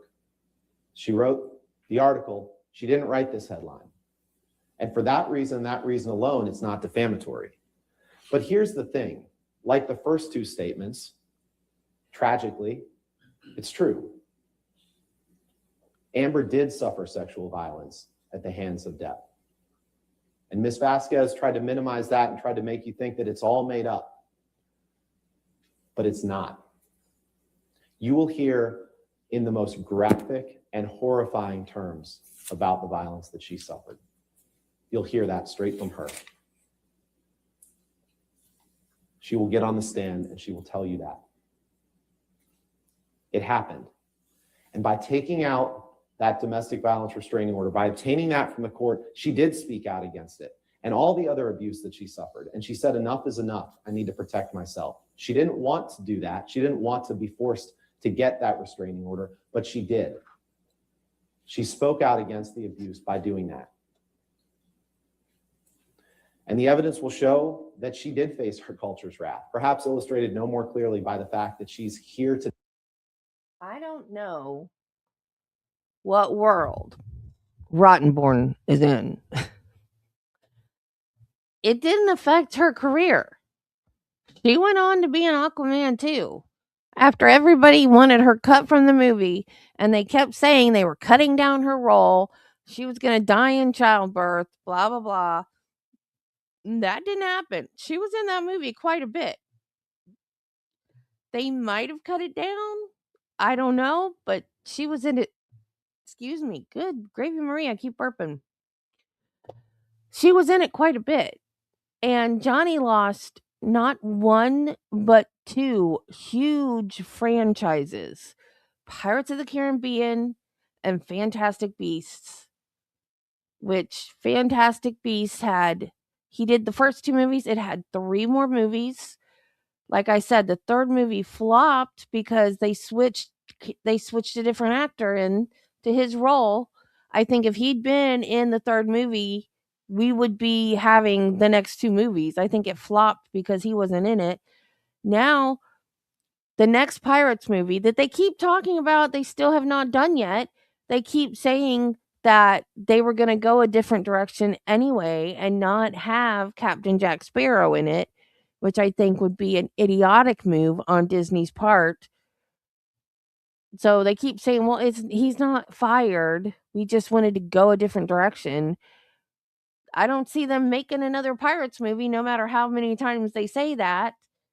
But Jerry Bruckheimer wants Johnny back, is what I've heard.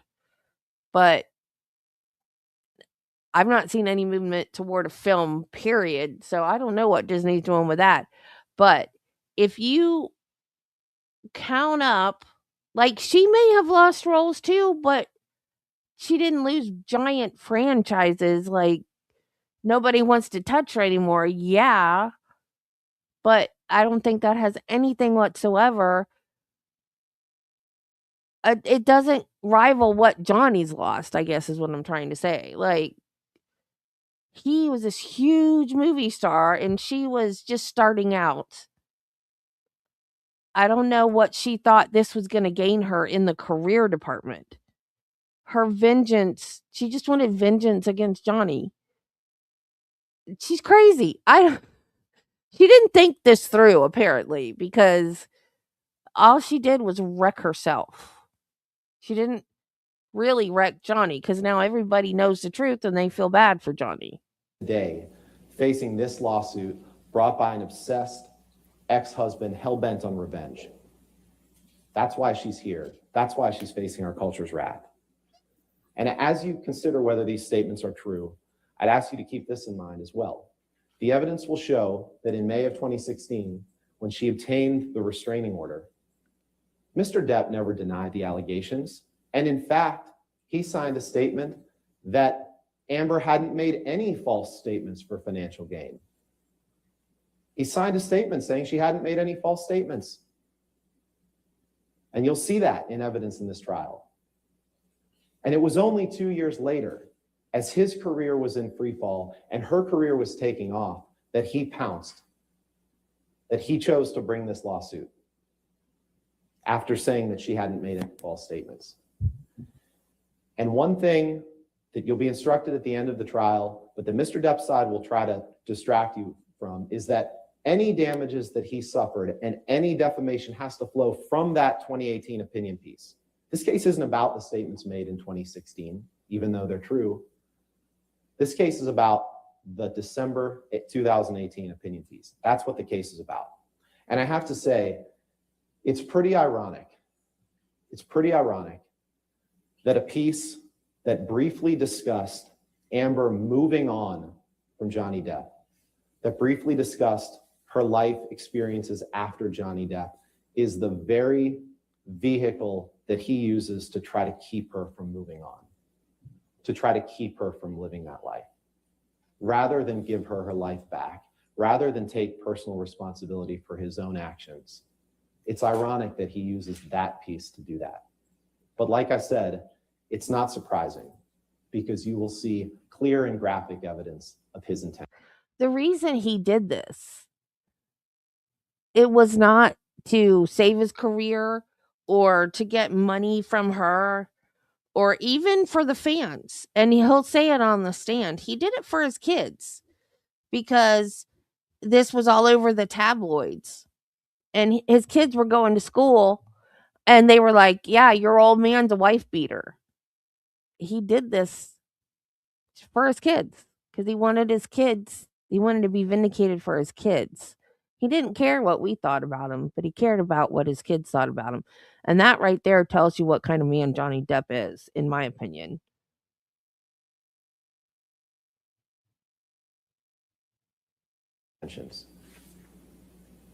Dating back years.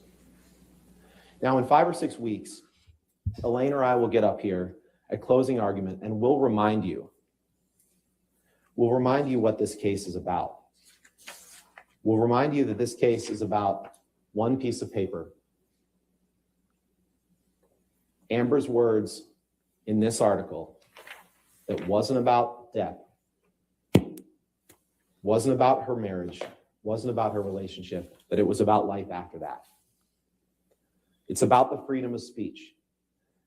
It's not about the soap opera that Depp will turn this case into. It's not about who you like better. It's not even about whether you agree with the words that she wrote. It's about her right to speak them. Now, before I sit down, I'd like to briefly discuss some of the damages that Depp alleges in this case, because he can't win the case if he can't show damages. And the evidence will show that he has not suffered 1 cent of damages from this op-ed, not one. Now, make no mistake, Johnny Depp's reputation is in tatters. His career is in free fall. But it's because of problems that he created, problems that he is responsible for. And he's here in court asking you to blame Amber for them. But it's not Amber's fault. They're from the choices that he made. You'll hear a lot of evidence in this trial about those choices. Yeah, the choice to You'll hear evidence of crushing drug and alcohol abuse. You'll hear evidence of Depp taking more drugs than you can count. You'll hear evidence that before one of the instances of abuse, a cross-country plane flight in May 2014 from Boston to Los Angeles, when he kicked Amber in the back on a private jet. You'll hear evidence that he had had no food for days, that he had used cocaine, that he had had half a bottle of whiskey, that he had had countless Red Bulls and vodkas, that he had taken pills, and on the plane decided to top all that off with 2 bottles of champagne. You'll hear evidence of that. And he blacked out on the plane, and he abused Amber and didn't remember anything about it when he woke up. You'll hear evidence of drug binges with his good friend Marilyn Manson. You'll hear evidence of that 3-day blackout in Australia that Ms. Vasquez tried to minimize and tell you was false. A 3-day blackout in which he abused and sexually assaulted Amber, all because she had the courage to confront him about his drinking.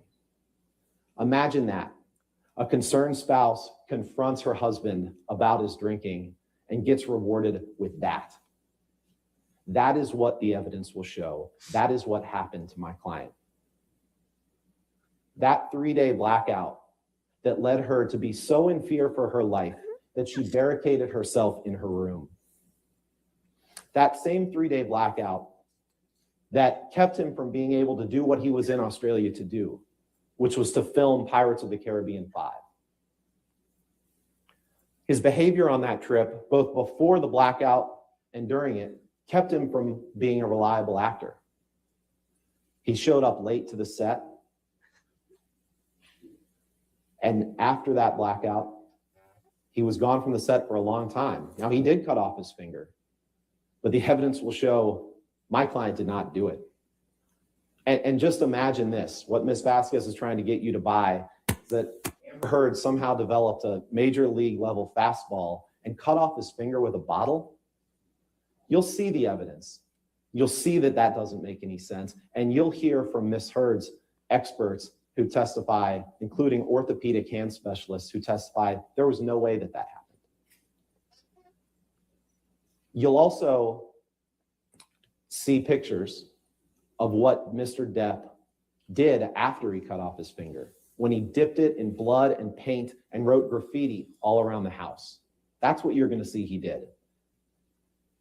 And you're going to ask yourself, how can someone that is blacked out, how can they deny that they abused someone? How can they deny what they were told that they did?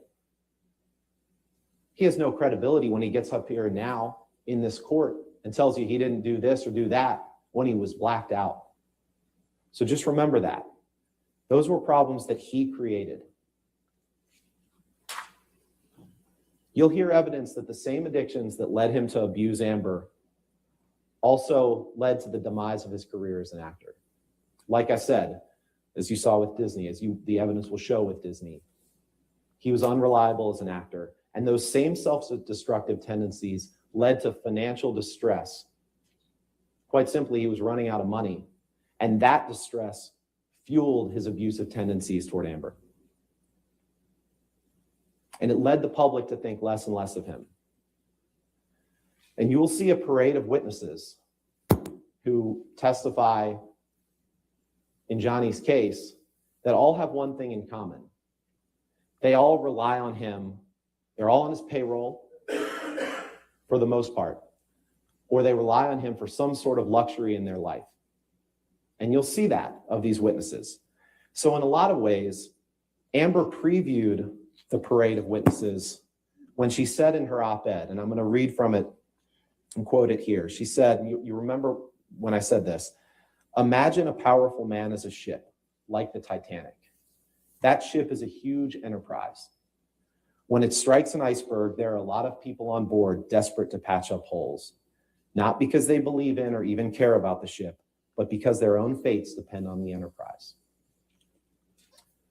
Remember that as Depp's witnesses take the stand, none of whom know what happened behind closed doors between him and Amber, none of whom can testify to that.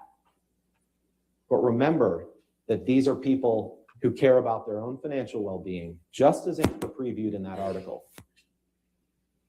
And they know what happens to people who stand up to Depp. They know what happens because they've seen it. They've seen it with Amber, and they've seen it with other people in his life who had the courage to ask him to change and who he lashed out against. These are people who helped enable the man who describes himself as the monster. Make no mistake, this man's poor choices have brought him to this courtroom. His own bad behavior, his own refusal to commit to sobriety, his own violence, his poor choices. And the people who have spoken up against it, they're the ones that have suffered the consequences. You'll hear evidence that he fired his longtime agent, that he got rid of his business managers and his law firms that had represented him for years.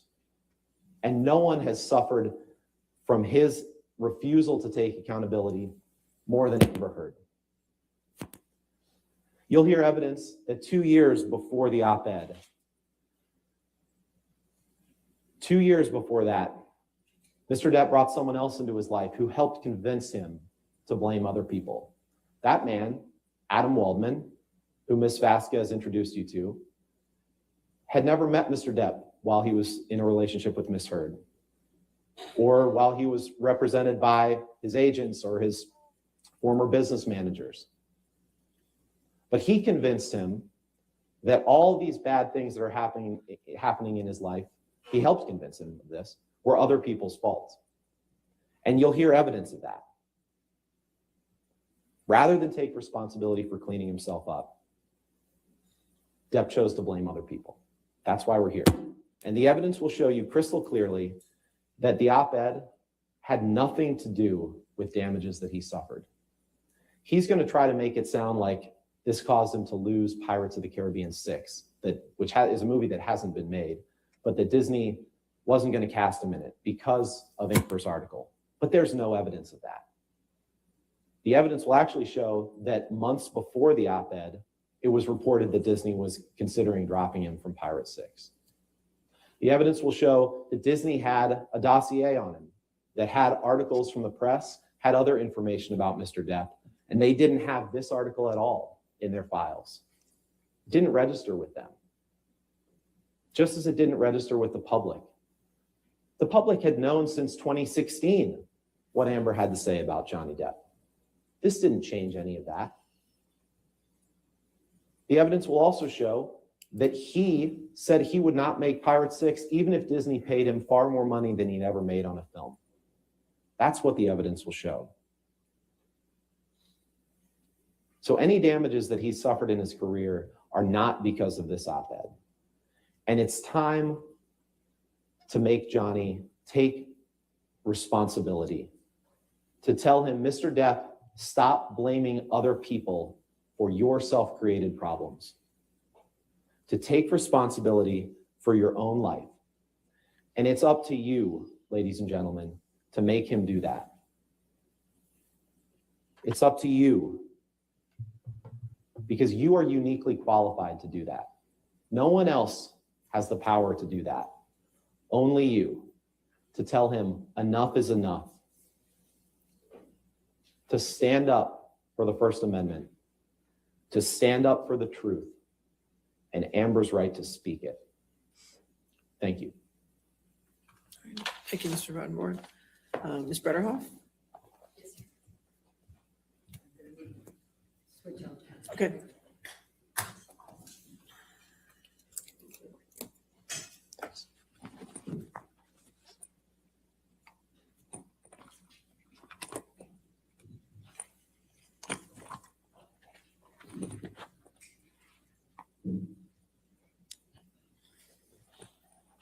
Yep, that's the reason why he did this, because he wanted to clear his name for his kids.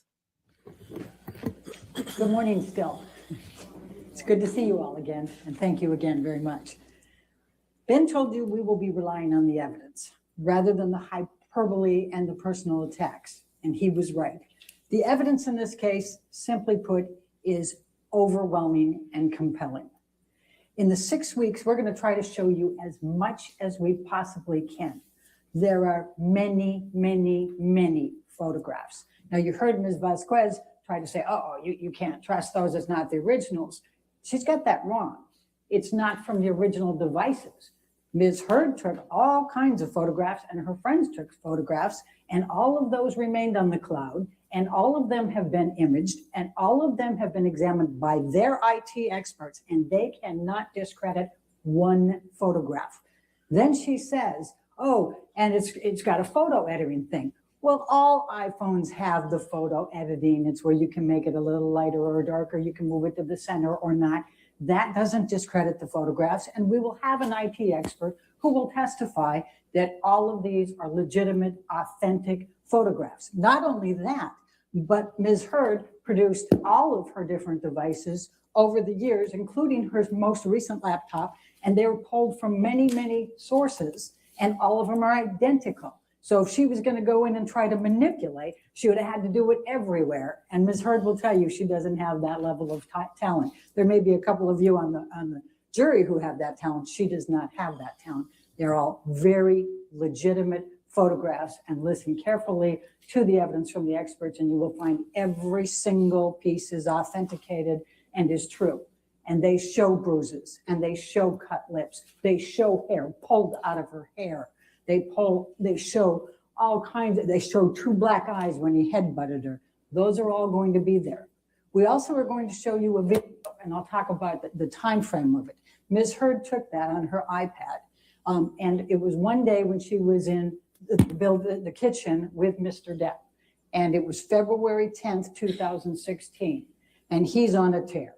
And he's going around, he's yelling at her and being abusive to her, and he's slamming the kitchen cupboards, and they're glass, and you can hear them rattling and you can hear them breaking. Then he goes over with a big glass of wine, and he has a huge bottle of wine, and he pours more in there. And then she says, "Did you drink all of that?" And then he sees that she's videotaping him, and bam. That's going to be a pretty graphic one for you to see.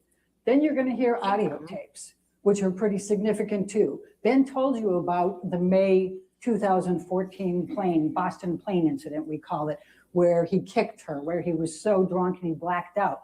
Well, Amber audio taped him when he went to the back of the plane and passed out and was moaning loudly. You will hear that. You will also hear some other audio tapes that are very significant. One of them in Australia, at the end of the 3-day hostage situation. You will hear, apparently Mr. Depp turned on Ms. Heard's iPhone. She was never allowed to have a password, by the way. He would never let her do that during their relationship, but he must have inadvertently turned it on. There's 5 hours of audio tape. It's during the cleanup of all the broken glass and the liquor and the urine and the blood stains and everything else in that house. And you can hear his handlers talking about it. You can hear them talking about trying to find his finger. And that you can hear them say, "She's stone cold sober." You will hear all of that. It's very, very significant evidence.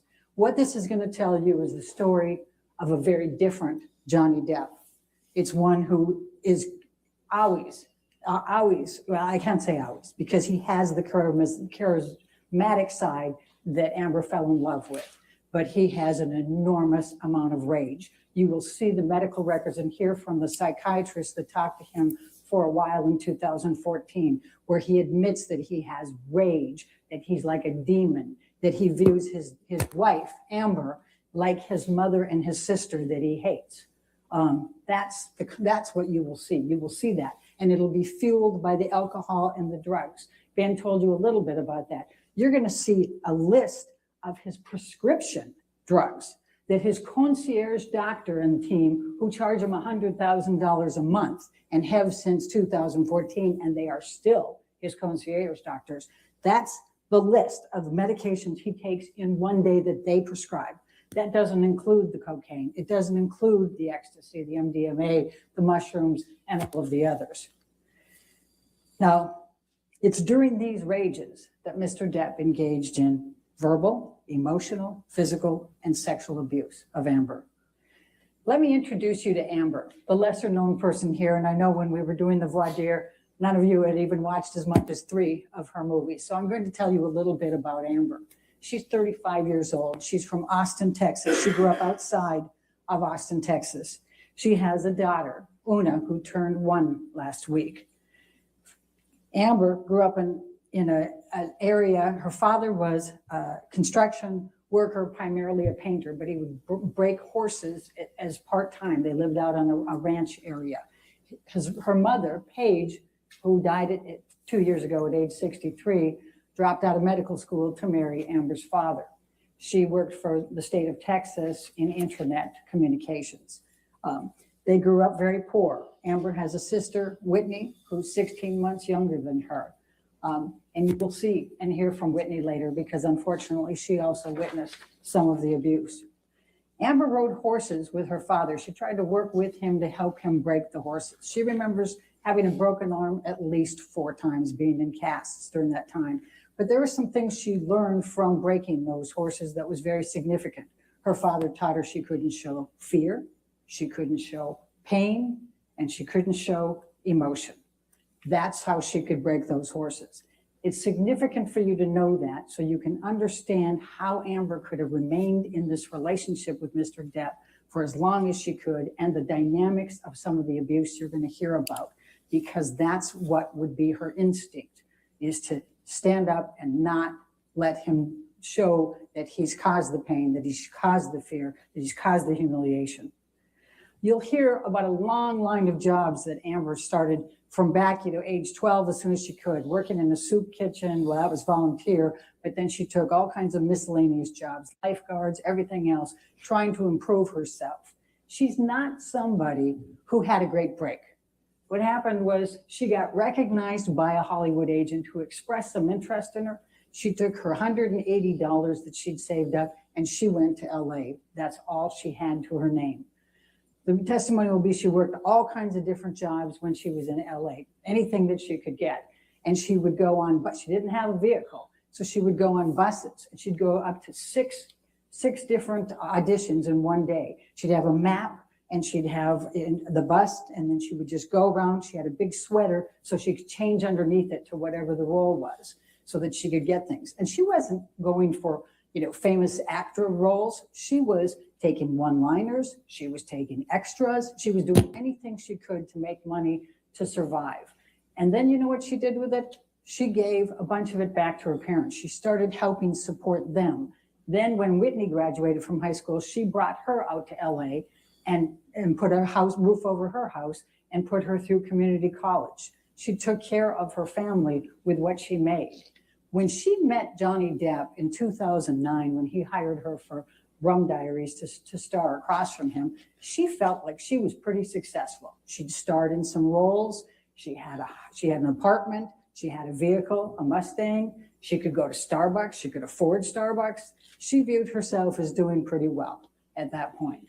Now, during the Rum Diaries, she got to know Mr. Depp. Not true that she was pursuing him or anything else. She was in a long-term relationship with Tasha Van Ray, and he was in a long-term relationship with Vanessa Paradis. Neither of them had any kind of romantic relationship at that time. When she departed from the Rum Diaries in 2009, Johnny started pursuing her. In fact, he sent her a number of gifts. One of them was a guitar, and she returned it. Now, 2 years later, fast forward, that's when the press junket started. And that's when she had to come back and meet with him, and they ran on the press tours.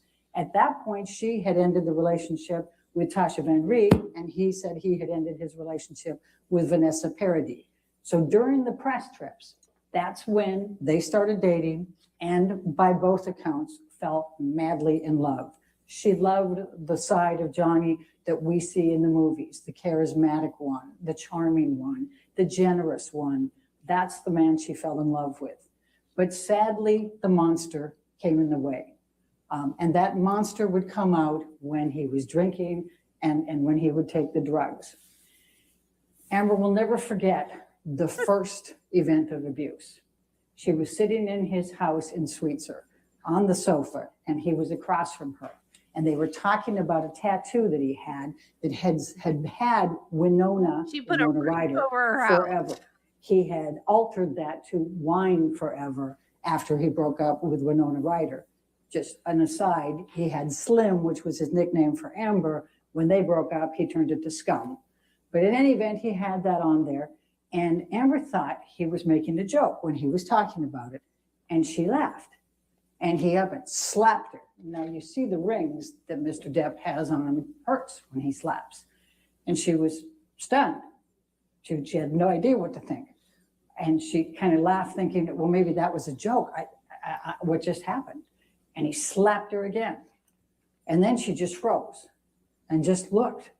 And then he hit her again. And this time it knocked her right off the sofa onto the ground. And she remembers her face was in this dirty, filthy carpet. That's what she remembers and fixated on, the dirty carpet. And she's thinking, oh my God, I have to leave. I have to leave, but I love him. I have to leave, but I love him. And she sat there for the longest time. She laid there for the longest time. Then Johnny came off the sofa, got on his knees, started crying, told her he was very, very sorry that he had done this. It would never happen again. And he said some very significant words. I thought I had put the monster away for good. That's what he said to her that day. Well, Amber ended up leaving that day, and she went out to her car, her Mustang, and she remembers that it was cold, and she sat in the car for the longest time, and she remembers watching her breath because it was cold, and she was thinking, I have to leave him, but I love him. She just kept thinking that. She finally drove away. But Amber made the mistake that millions before her and millions after her have, who are victims of domestic abuse. She chose to stay and try to fix the problem and thinking that she could do that. So she stayed. Now, Amber was also, she grew up in an abusive family. Her father abused her mother, and sometimes she and Whitney. So she had that cycle in there, just as you've heard that Johnny had that cycle in his house. And so what's the normal to them is a little bit more difficult than some of us can understand. You will hear expert witness testimony about the cycles of violence and what happens with these people and how they react and all the dynamics of thinking they can fix them. Marty, I think you're right. I really do, because there was a recording that came out after the trial that was not allowed to be in the trial, where she said if she didn't get exactly what she wanted in the divorce settlement, that she was going to set him up and say that he abused her. I don't think that she realized it would go this far. I think that she didn't threaten him. She was talking to her friend that she was going to do this. I think she thought she was going to threaten him and say, I'm going to tell everybody you abused me, and that she thought he would collapse and do whatever that she wanted him to do in the divorce settlement. And when he didn't do that, she went public with this, and it turned into this.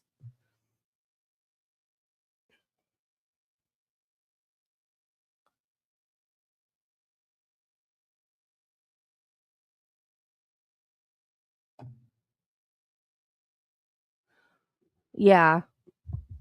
Women stay because they don't have the means to leave. Yeah. I get that. I do, because most abusers, their abuser, most abuse victims don't have a means to leave because their abuser isolates them from friends and family, and they don't have control of their money. They don't have ways to get in touch with anybody. They're completely isolated, and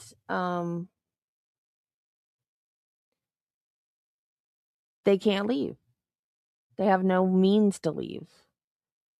That's why these organizations have popped up where they have like these almost like underground railroads where they help women get out, and it's like the people in the chain, they only know like the next link in the chain, so they can't tell who all is part of the organization that help these women get out of these bad situations.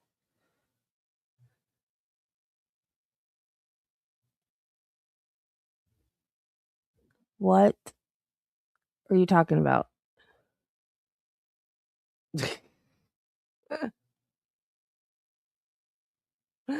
Yes, Marty. Marty's all about the sandwiches.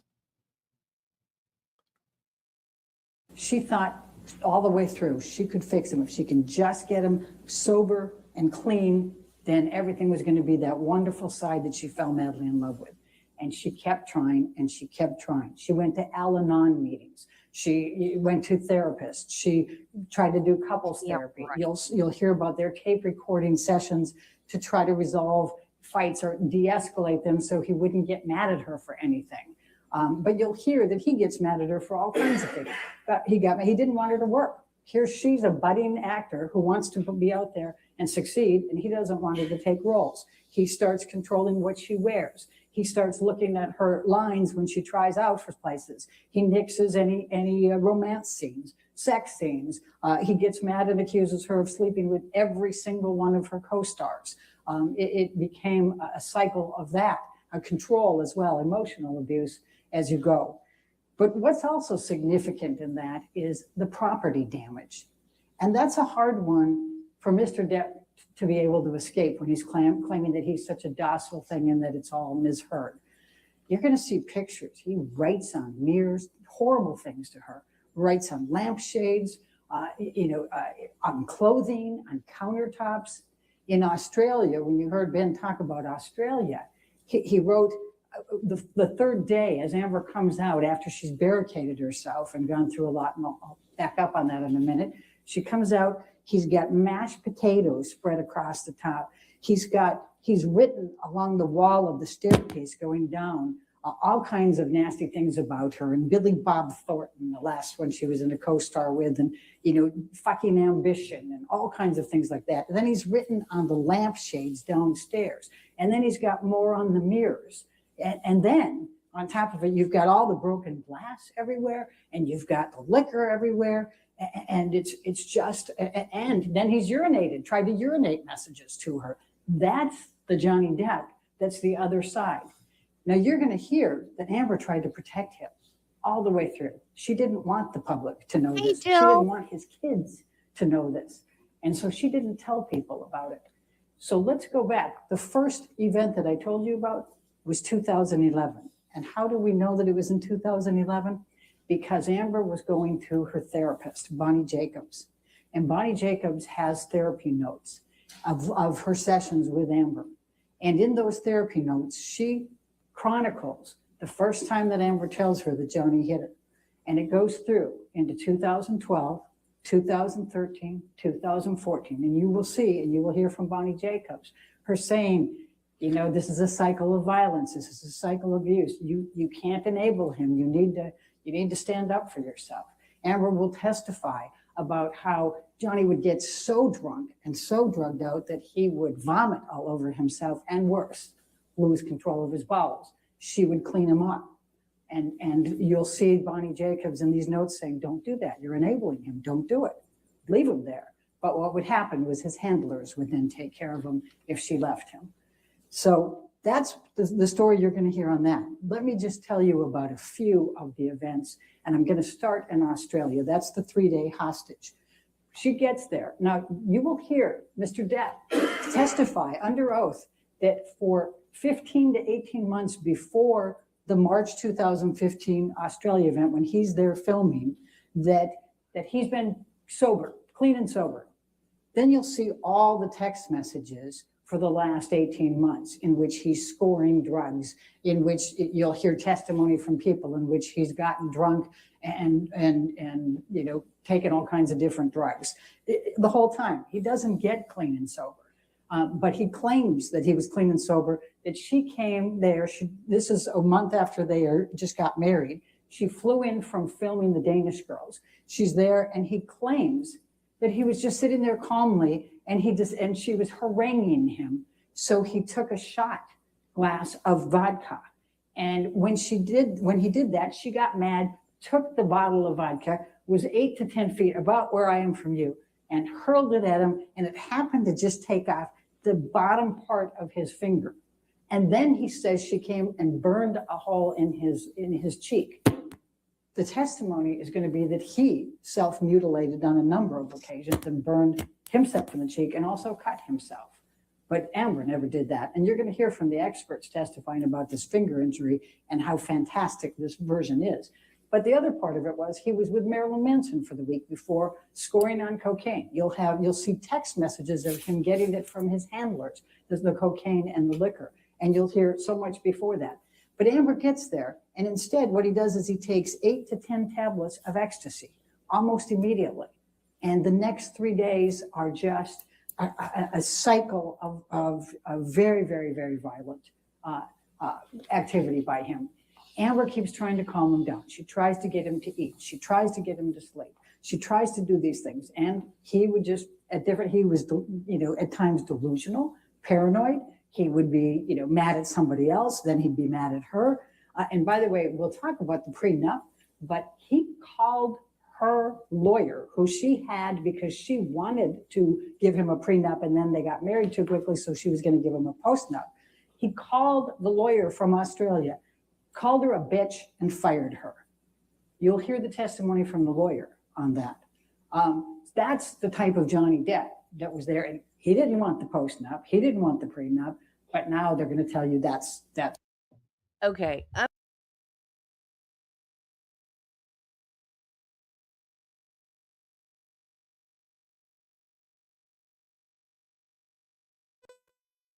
It keeps saying my mic's unplugged, but it's not unplugged. It keeps muting me. Anyway, I'm giggling because of Johnny's answer to that thing about 10 to 12 tablets of ecstasy. I won't ruin it, but just heads up. He addresses it when he's on the stage.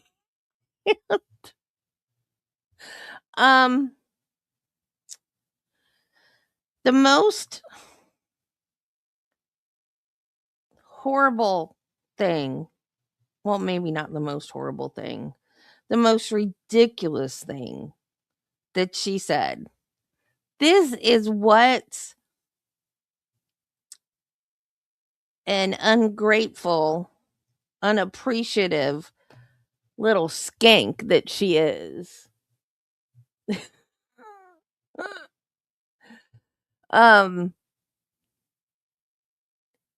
She said that she didn't want to hang out with Johnny and his friends because they were just a bunch of old guys, old fat guys sitting around playing guitar. Now, think about it for a minute. Who are Johnny Depp's friends that are just sitting around playing guitars?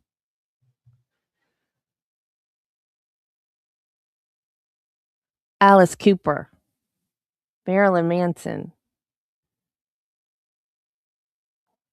What's the other guy's name? Is it Steve Perry? The guy from Aerosmith.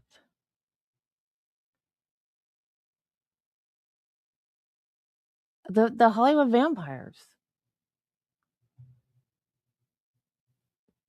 Legends that didn't give a flip about her, yeah. But what? She's just like, oh, they're just a bunch of old guys. They're legends. They're rock and roll legends. She could have been schmoozing with rock and roll legends. Oh, they're just a bunch of fat guys sitting around playing guitar. Steve Perry. Yeah. Okay. I thought that was his name. But what's the name of the guy from Journey? Wasn't his name Steve Perry too? I'm confused. Anyway, yeah, legends.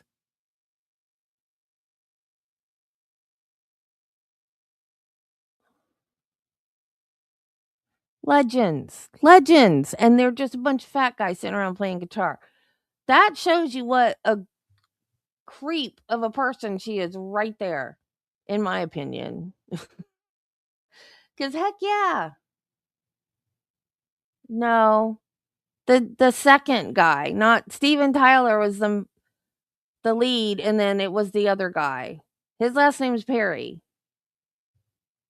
Oh, Keith Richards, yeah. Steve Perry was Journey. Okay. Should have been gone. After all. Dang it. I think his last name's Perry. It's the other guy in Aerosmith. Anyway, he's in the Hollywood Vampires with them. Yeah, Keith Richards. Yeah, his friends that are legendary rock stars. Oh, they're just a bunch of fat guys. I will never. Joe Perry. Thank you, Jill. Joe Perry. I knew his last name was Perry. I'm like, but Steve Perry's Journey. So yeah, they're just a bunch of fat guys sitting around playing guitar. Oh my God. She was so unappreciative of everything. She just wanted his money. Yeah, exactly. Oh, and she also lied and said that she had never been a Johnny Depp fan. When she was a kid, she had his posters of him all over her room. Yeah, old fat. Yeah, she's ugh. I can't stand her. I just cannot stand her. And no offense to anybody that felt it had the wrong outcome. Your opinion is valid as well. I know there's a lot of people that think that he really did do what she said he did. I just don't believe her. That it was her that was mad. You're going to hear she had a lawyer and she was cooperating completely on that. So as you go through those 3 days of Australia, some pretty horrendous things happen to her. He rips off her nightgown. He has her jammed up against a bar. He has hurled bottles and bottles at her. He has dragged her across the floor on the broken bottles and the liquor. He has punched her. He has kicked her. He tells her he's going to fucking kill her. He fucking hates her. He's pounding at her, pounding her. And then he penetrates. Yeah, he drug her across the parakeet floor. Because she doesn't know that it's parquet and not parakeet. her with a liquor bottle.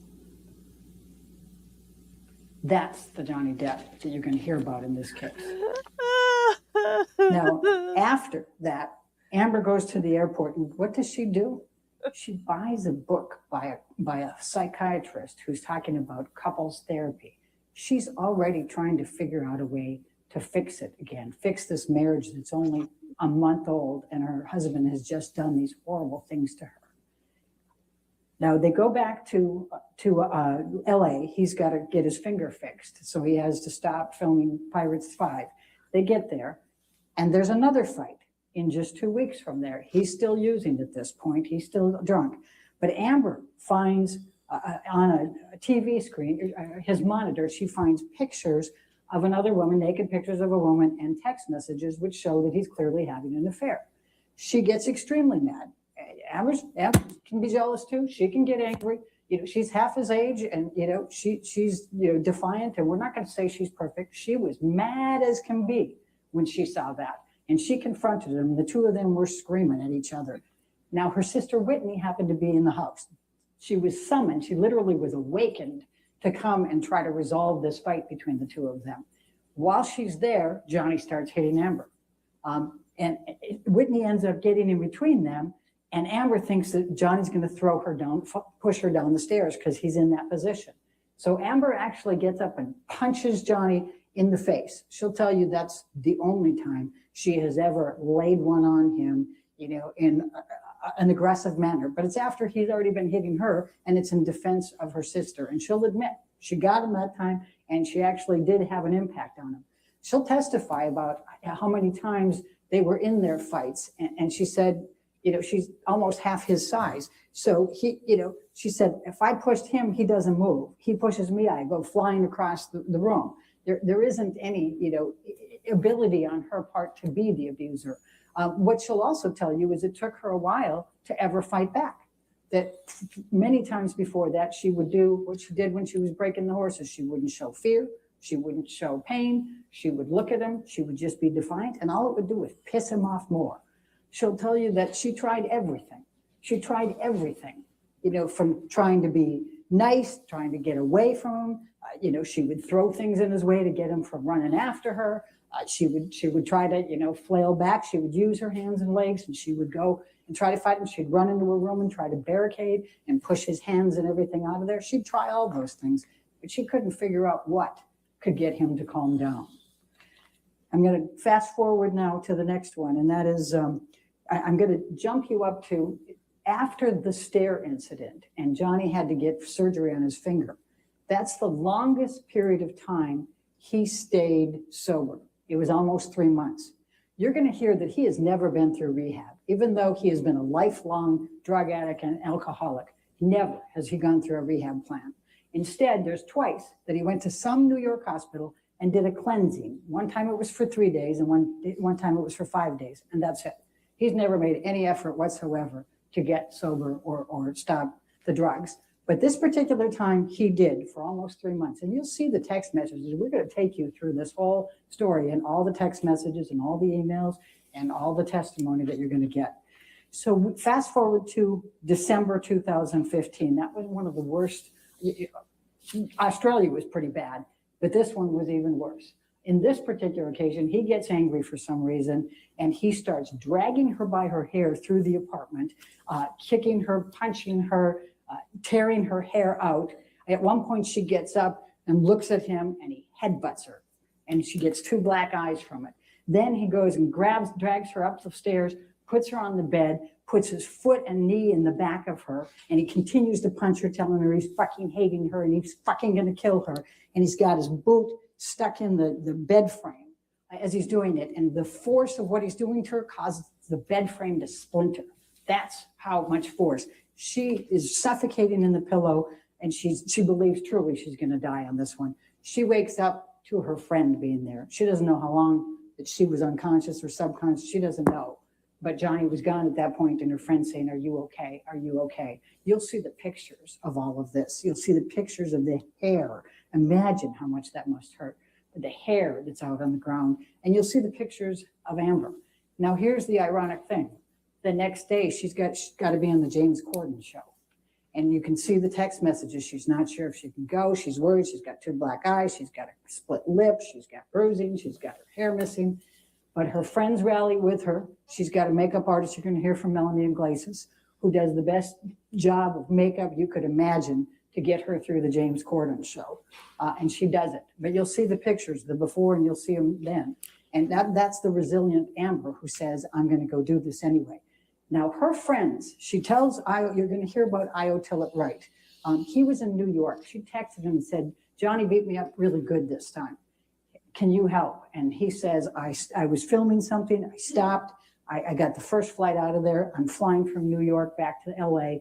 I see her on the James Corden show. I can see the swelling because I know her well. I can see the swelling. And then he said, somebody touched her and she flinched on the show. He said, "That's not like Amber."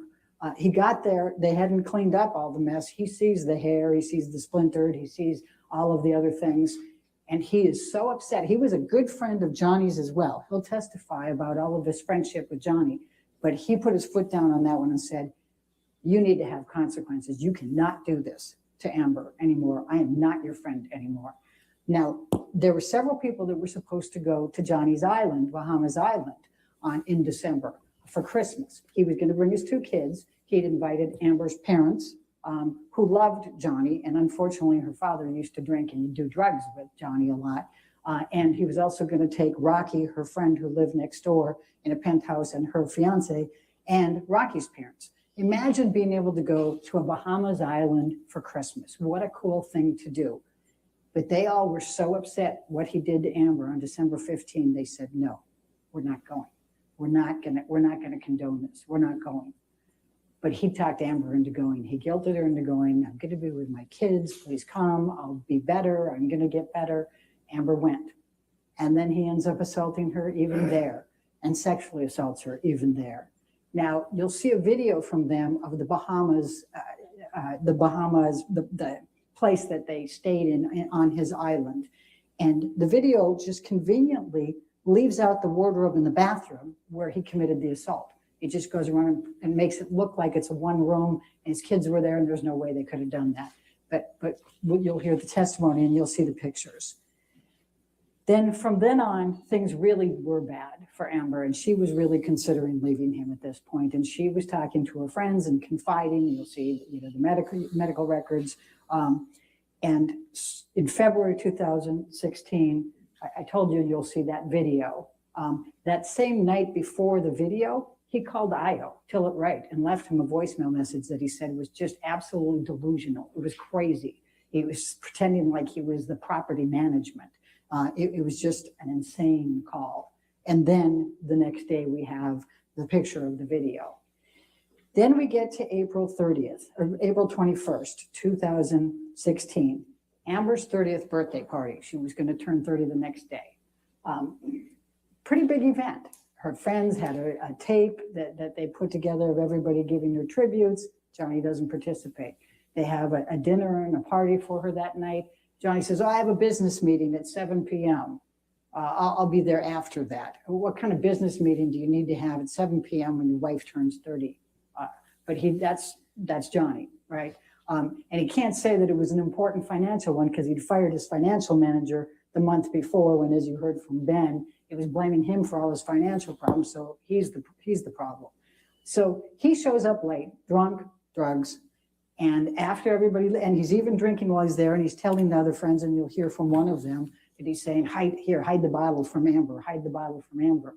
When they all leave, she expresses her disappointment. He gets mad and assaults her again, including sexually assaults her. Then he goes away, and he doesn't come back for a month. Now, this is an important event, May 21, 2016. This is the last one, and this is the final straw that leads up to the DVTRO, the Domestic Violence Temporary Restraining Order. So he says he's coming over to get some clothes. He's going to go out on tour. She says, okay. He comes over, and his mother died the day before, and he's already in a state. He's been drinking. He's clearly high. And he comes in and he's got on his mind this obsession that when she, on her birthday, go back to her birthday, the next day she and her friends went to Coachella, but his housekeeper had come in to clean after that, always did. And the housekeeper had found some feces on the bed and had been upset about it and taken a picture and sent it to him. So all of a sudden, a month later, he's got it in his head that Amber has conspired with her friends to defecate on the bed. It's human, not dog, even though they got 2 dogs and one of them has major problems. You'll hear about Boo and Pistol. And somehow Amber was doing this so he would get back there and find it, even though he had no intention of coming back, and even though the housekeeper was there. And he won't lose it. He won't get rid of it. He's just obsessed with it. Then he decides that it's Io Tillett-Wright who did it, even though Io wasn't at the birthday party and wasn't even in town. So Amber gets Io on the phone. Io's in New York. And she says, this is what Johnny says. Can you please just calm him down? Tell him this isn't true. Tell him we don't have a conspiracy here. And Io's thinking, what? And you'll hear from Io, he'll say, Amber's fecal phobia. I mean, she can't even, she's so embarrassed about that stuff. She would never conspire, never do anything like that to him. So they're kind of laughing at the absurdity of it. And that was the biggest mistake because that triggered his anger. And then he started hitting Amber. He grabbed the cell phone from her, wound it up and bashed it into her face. And you will see the pictures. You will see the bruise there and you'll see the form of it there. Now, I was very, very upset. He's worried because he knows about the December 15, 2015. And he says, Amber, get out of there. Get out of there. Are you safe? Get out of there, as Johnny's storming around. And he calls Rocky, who lives next door. And then he calls 911. And it's not clear, whether Amber said call 911 or he said call 911, but he calls 911. But he's in New York and he's genuinely concerned for her safety. So he calls 911 there and he calls a friend in LA and says, please call 911 and just tell them this. So they get somebody there so we can get somebody fast. I don't know what's going on. So the police are called twice, essentially. And now here's what happens next. Johnny goes around and he trashes the apartment before he leaves. He loves to do that. You're going to hear about his penchant for that. Does it a lot. And you'll see a picture of him in the elevator afterwards, leaving with his bodyguards. And he's a little agitated there. And the police are called. You will see pictures of Amber with metadata on them, both before, during, and after the police officers are there. But what happens is Amber calls her attorney, the one that she had consulted after the December 15 event. And the attorney says, if you press charges, they'll arrest him. And Amber says, I can't have that happen. I don't want his kids to know about this. I don't want the public to know. I can't have that happen. So when the police show up, she refuses to cooperate. She says, on the advice of my attorney, I'm not going to cooperate. But her friend, Rocky, whose fiance was there, Josh, at this point, he takes them around and shows one of the police officers all the property damage around the house as well. And the police officers say to him, look, she's got the red mark on there. If you just give us the name, we'll go get him. And he says, I can't. She won't let me. So they leave. Now, here's what happens and creates all of the noise here that you're going to have to deal with. So the police officers don't make an incident report. They don't take a report. They don't document the property damage. They don't document the facial damage. Instead, they go out and they write on their CAD, that's their little system in there, they write verbal dispute only, victim uncooperative. That's their language for we don't have to write a report. You'll see that the police officers have another one later that night, and they put verbal dispute only. That's their magic language. Now, that's notwithstanding that you will see these pictures, but Amber wasn't cooperating with them, and they were quite convinced she wasn't going to. So as many domestic violence, calls that they take, they're not going to, this is one that they figure it's gone. Now, the other police officers come 2 hours later. They've cleaned up the place at this point. They don't know that these police officers are arriving, but when they do arrive there, they try to discourage them even from coming in. Josh answers the door, says, no, the other police officers were already here. And he says, and they say, no, but we just have to see her. And they have body cams, by the way, so you'll see the body cam footage of this. So they go through and they do that. And one of the significant things is you'll see on the CAD that the two police officer sets are communicating with each other. And that first set says, I don't think she's going to change her mind. And they know who the officers were the first time because they say officer signs. You'll hear this and you'll see it in the body cam footage. So they go through, Amber says, no, everything's fine. You can see on there, and they leave. Now, the reason this is so significant is what they have done with this in creating, and that's part of the counterclaim. And what their version of the reality is that Amber calls the cops. Then they don't see any injury, so they mess up the place, splash a little wine, and then call another set of cops. Does that sound like the situation here? No. And it's really important to look at the evidence and think about this. You'll hear from many, actually, I don't know how many of the police officers we'll put on, but we have, between 4 and 6 LAPD police officers and experts who will say those police officers, even when she declined to cooperate, should have taken a report. They should have documented it. That was police policy. So when faced with this big public, DVRO and all of the publicity later, now they go back to the police officers and say, hey, wait a second, you didn't take a report. You said it was a verbal dispute only. They're stuck. If all of that was true and they admitted it was true, then they violated policy by not doing the report because they were supposed to take a report. So the police officers chose the other and said, no, there was no evidence. But you're going to watch it. You're going to see it in real time. You're going to see it on metadata. So Amber goes to get the domestic violence TRO. You're going to see the letter that her lawyer wrote to Johnny Depp's lawyer that week, telling them that that's what she was going to do but giving them opportunity here to be able to resolve it, to get a mediator, just make sure that she's safe, that she can stay in the residence until they figure things out, that she can drive her vehicle until they figure it out, some attorney's fees, whatever. You're going to see the letter. And so they knew, and it says right in there, she's going to go in on Friday. They chose not to go. They keep saying ex parte, but they chose not to appear, and they knew she was going to appear. Well, Amber didn't call TMZ, but somebody called TMZ to take all those photos that day. Now, you also heard them say that all kinds of people saw Amber that week, and she didn't have any bruises on her face. Well, let me show you this. This is what Amber carried in her purse for the entire relationship with Johnny Depp. She's an actor. Do you honestly think she would have left her apartment ever without makeup? Do you think that she ever would have wanted other people to see her bruises and her cuts? This was what she used. She became very adept at it. And you're going to hear the testimony from Amber about how she had to mix the different colors for the different days of the bruises as they developed in the different coloring, and how she would use these to touch those up to be able. This makeup kit is a Milani makeup kit. Oh, Amica. How did I forget about Amica cream? But this kit that she has in her hands right now is a Milani makeup kit. And it did not go onto the market until 2017. And Johnny and Amber divorced in 2016. So she never used this makeup kit. And on the stand, when she's on the stand, she holds it up and she accidentally calls it a bruise kit.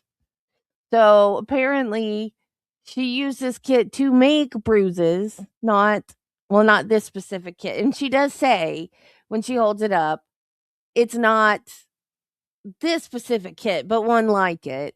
And she does call it a bruise kit, and she quickly corrects herself. And she also says that you put foundation on first and then concealer, which is not how you do makeup. She wouldn't know because she doesn't do her own makeup. She has a makeup artist that even comes to her house. Elaine also says that she doesn't leave her bedroom without foundation on, which is a lie. They're going to show pictures in the trial of her completely without makeup. Even, I think it's the day after, she shows up to the courthouse with a bruise on her face. So yeah, this whole thing is not true. And Amica cream is not Amica cream. It's Arnica cream. And Elaine continues to call it Amica cream through the whole entire trial. And I forgot what it is. I think it's supposed to take down swelling and bruises. I've never seen it in a store. I've never used it, so I'm not quite sure. Oh, cool. Okay. He hasn't been around in a while. I don't know why. But yeah, if he shows up, we should tell him happy birthday. So yeah, so this whole thing right here is untrue. I don't think it's Elaine's fault. I think she's just going by what Amber told her. Oh, and also midway, or I don't know if it was midway through the trial, but anyway, during the trial, it was said that Elaine and Amber got in a big fight. And they were like in a private room, but they were yelling at each other so loudly it could be heard. I guess when Amber realized that they were losing, she got mad at her lawyer. Able to cover those. She also used concealer, foundation. You'll hear from a makeup person that Amber didn't even leave her bedroom without having foundation on. And one of the people that was at the building testified. He said she had makeup on and it would have covered that bruise. So that's the testimony on that. Now, let me talk about the divorce just for a moment. So they go through, they have the 2 months of trying to resolve the divorce.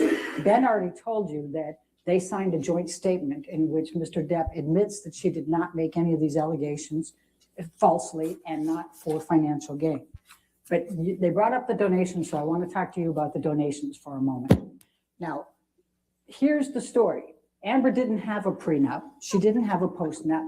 She was more than willing to do that. But as I told you, Mr. Depp fired her lawyers and said, only till death. That's the only way we're going to part is through death. We don't need a postnup. We don't need a prenup. That's Johnny. It's true his advisors were all telling him, get one. And she said, I'll get one. And she hired a lawyer. But anyway, she didn't have a prenup. So what you're going to hear is that meant no matter what, whether it was abuse, adultery, irreconcilable differences, abandonment, doesn't matter. She's entitled to 50% of everything during that marriage. Well, he did Pirates 5 and he did 2 other movies during that time. And you'll see that he made $65 million during those 2 years. Half of that is 32.5. Amber didn't want that.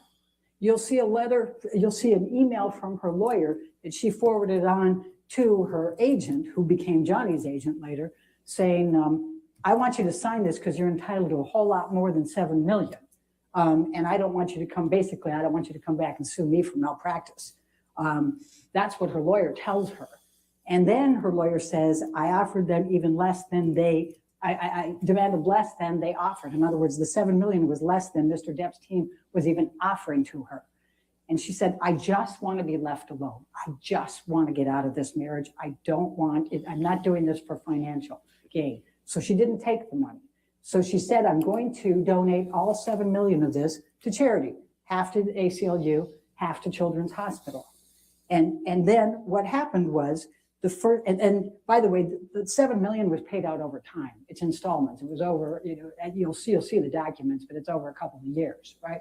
So his business manager, Ed White, you'll see the letters, he sends the first 100,000 out of the $7 million to each of them and says, this is a pledge towards the $3.5 million that Amber's donating, and she'll be paying that in installments. So everybody knows she's paying it in installments. You're going to hear differently from them now, but you're going to see that was the admission at the beginning.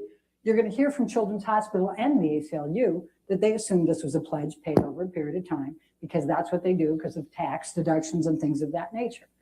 So Amber she makes a $250,000 payment to Children's Hospital. Then she also makes a $250,000 payment to Art of Elysium, which is another charity that she worked for and used to feed and used to do a lot of arts work with the Children's Hospital.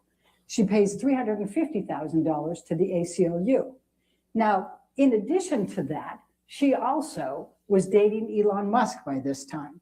You'll find out that Mr. Depp is obsessed with Elon Musk, but she's dating him, so he gives $500,000 to both of those charities in her honor. Now, she doesn't claim that's part of the $7 million, but what happens is that she makes her payments up through 2018. Mr. Depp sues her March 1, 2019 in this litigation. She can't afford right now to be making those pledges. She's got to defend herself, but she has every intention of continuing to make those payments. She has been a lifelong person who has served charities. She used to volunteer at Children's Hospital 3 times a week when she could. She's very much that kind of person, and she intends to. And both ACLU and Children's Hospital will tell you they have no reason to believe she won't be good on her pledges. There's nothing that required her to do a certain amount at a certain time, and she will give it to them once she's able to afford it again.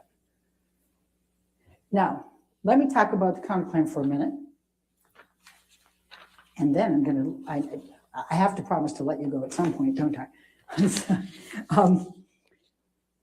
So Mr. Depp has decided, you heard from Ben, you're going to see some really, really terrible text messages from Johnny Depp on how he viewed Amber Heard. He calls her some horrific names. But in the summer of 2016, he vows he's going to hunt her. He vows she's going to suffer global humiliation. He says he's going to live in her and she will never forget him. And he meant it. So in the summer of 2018, you heard Ms. Vasquez say he wants to clear his name. He can't be called a wife beater, et cetera. But an article, an op-ed appeared on the Sun Times in London. They called him a wife beater. It was written by Dan Wooten, the CEO, or the chief editor of the Sun at the time. And he is writing because Johnny Depp is being cast in Fantastic Beasts 3. And so the article is, why is J.K. Rowling genuinely...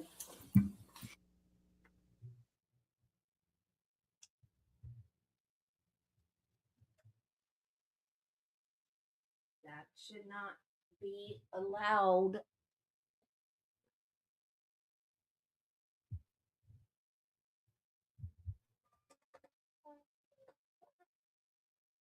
The fact that he lost the lawsuit to the Sun should not be allowed to be mentioned in this trial.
So you will hear testimony.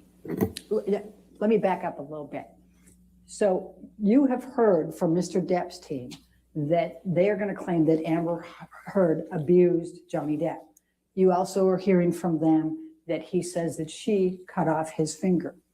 When you look at the text messages and you look at the emails, you will see that in every one of those, Mr. Depp said to Dr. Kipper, to David Heard, Amber's father, and to others, I cut off my finger. You will see that. He never, throughout the entire time he was married to Amber, ever claimed that she hit him. He never, ever, throughout the time he was married to Amber Heard, claimed that she cut off the finger. Only 2 years later does he, for the very first time, start claiming she abused him and start claiming that she cut off the finger. I'm going to ask you to look hard at the evidence in this case, because the evidence is going to show that it never, ever came up before. Now, let's talk about the counterclaim for a few minutes. There's a few statements here. Now, they've said, why are you suing Adam Waldman? You heard from Ben that Adam Waldman didn't come into Johnny Depp's life until October 2016. He wasn't there for any of their marriage. He doesn't have any personal knowledge of their marriage. Everything he does is based on Johnny Depp. Johnny Depp used Adam Waldman as his agent, and you will see a bunch of texts where he's saying, yeah, man, he's going after these people. He's doing all this stuff for me. He's suing my business manager. He's suing the lawyer. He's going at, he's doing all this. He's also going to the press and making all kinds of statements about Amber Heard. And those statements are as follows. And Heather, if you can pull up the first.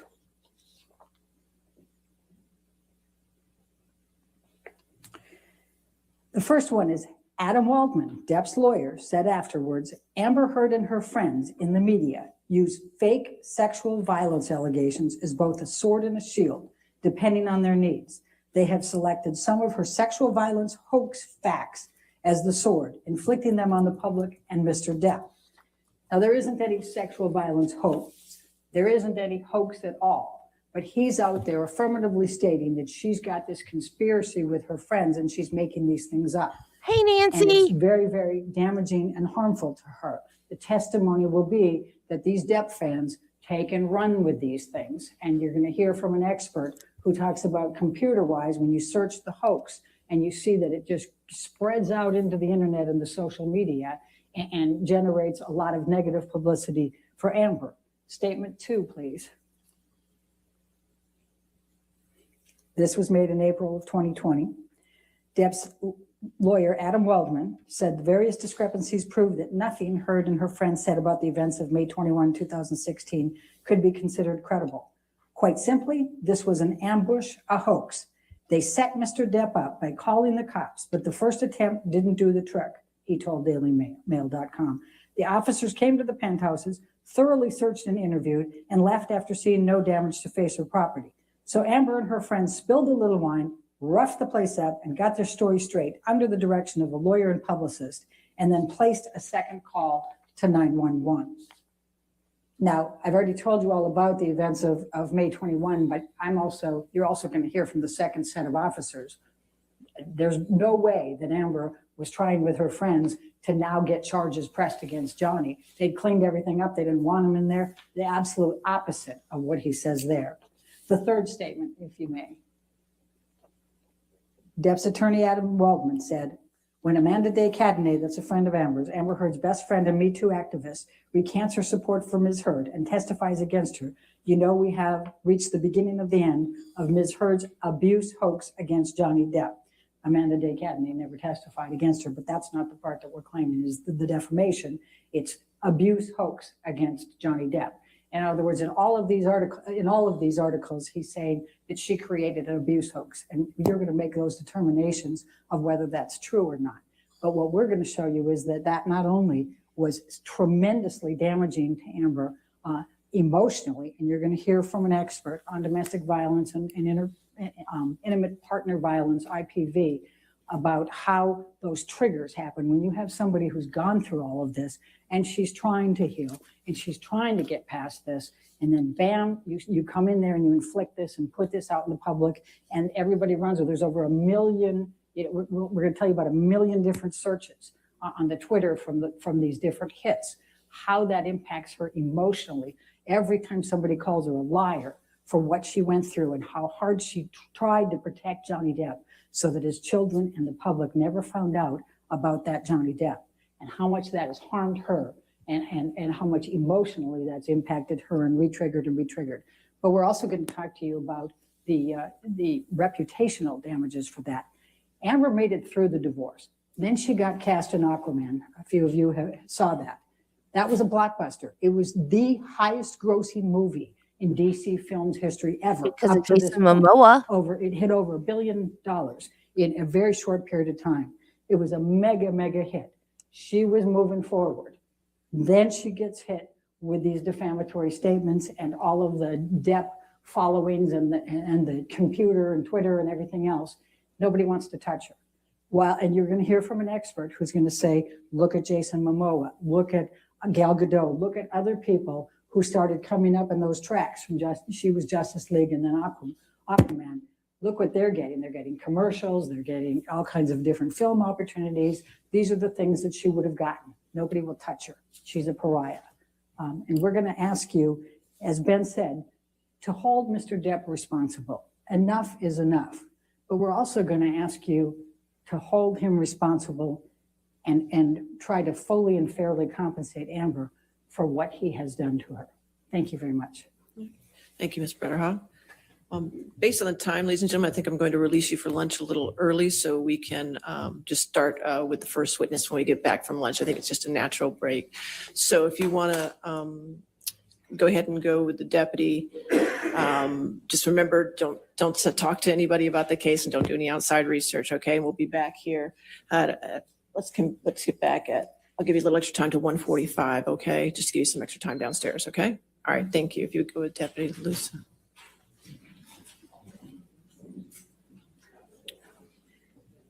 All right.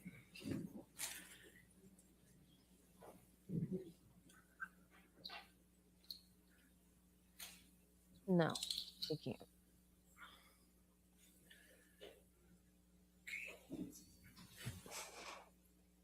Does somebody have the motion limines for me? I don't think I've received those signed orders. No, we haven't printed yet, after lunch. Okay, first thing after lunch I get them? Yes, Your Honor. Okay, all right, that's perfect. Anything else?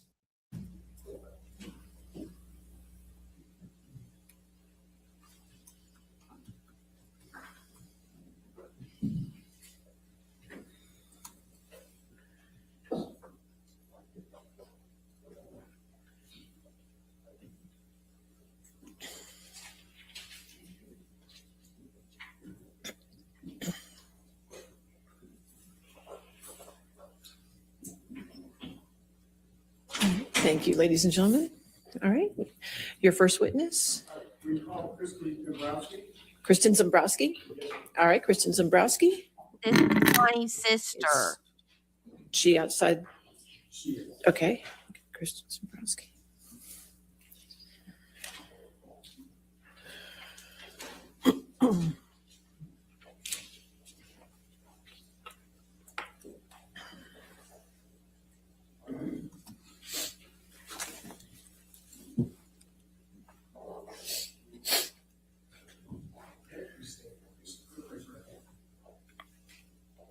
Do you solemnly swear or affirm to testify truthfully in this case under penalty of law?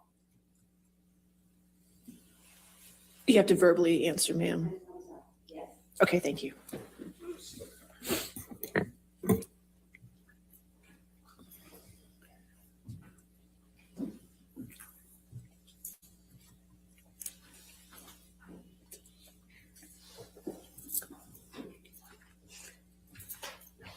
Okay. Hi. Yes, sir. Good afternoon, Ms. Dombrowski. Would you please state your full name for the record? Elisa Christine Dombrowski. Ms. Dombrowski, what relationship, if any, do you have with Johnny Depp? He's my younger brother. How much older are you than Johnny? 2.5 years. Ms. Dombrowski, I'd like to ask you a few questions about your and Johnny's childhood.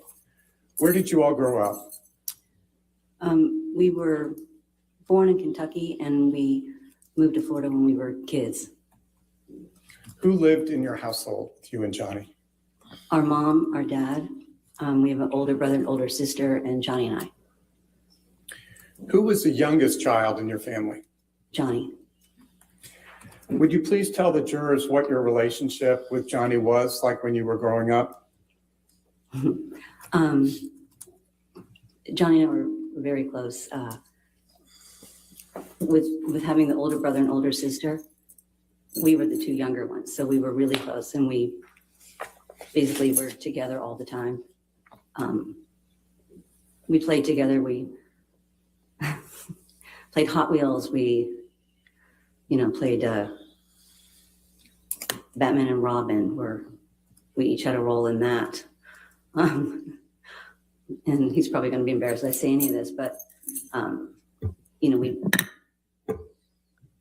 practiced, karate kicks with each other and chopping. We were just friends. We were like best friends. What was Johnny like as a young boy? Objection, Your Honor, 404. If you want to approach.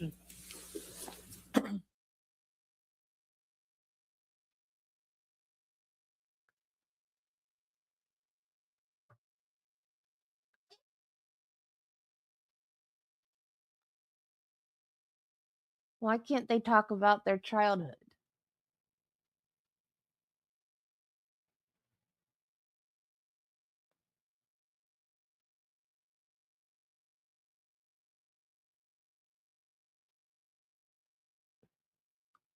I'm not gonna fast forward it. I just want to look at him. He's pretty.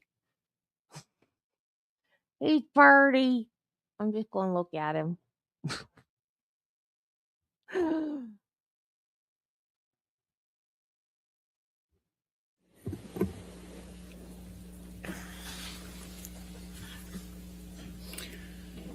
As I was saying, Ms. Dombrowski, what was Johnny like as a little boy?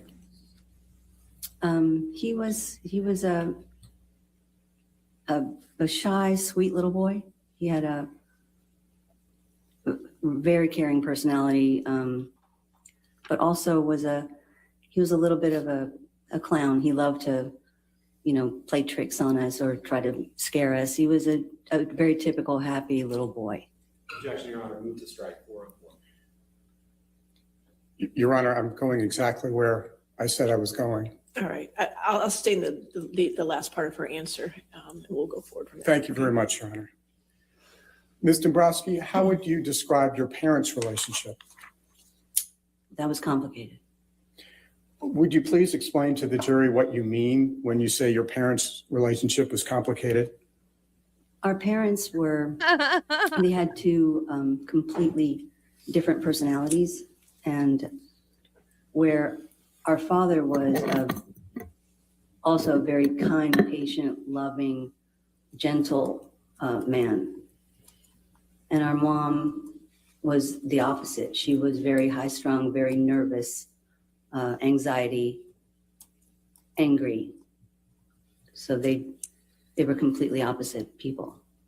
What was your mother's first name? Betty? Did your mother, Betty, ever get angry with your father? Yes.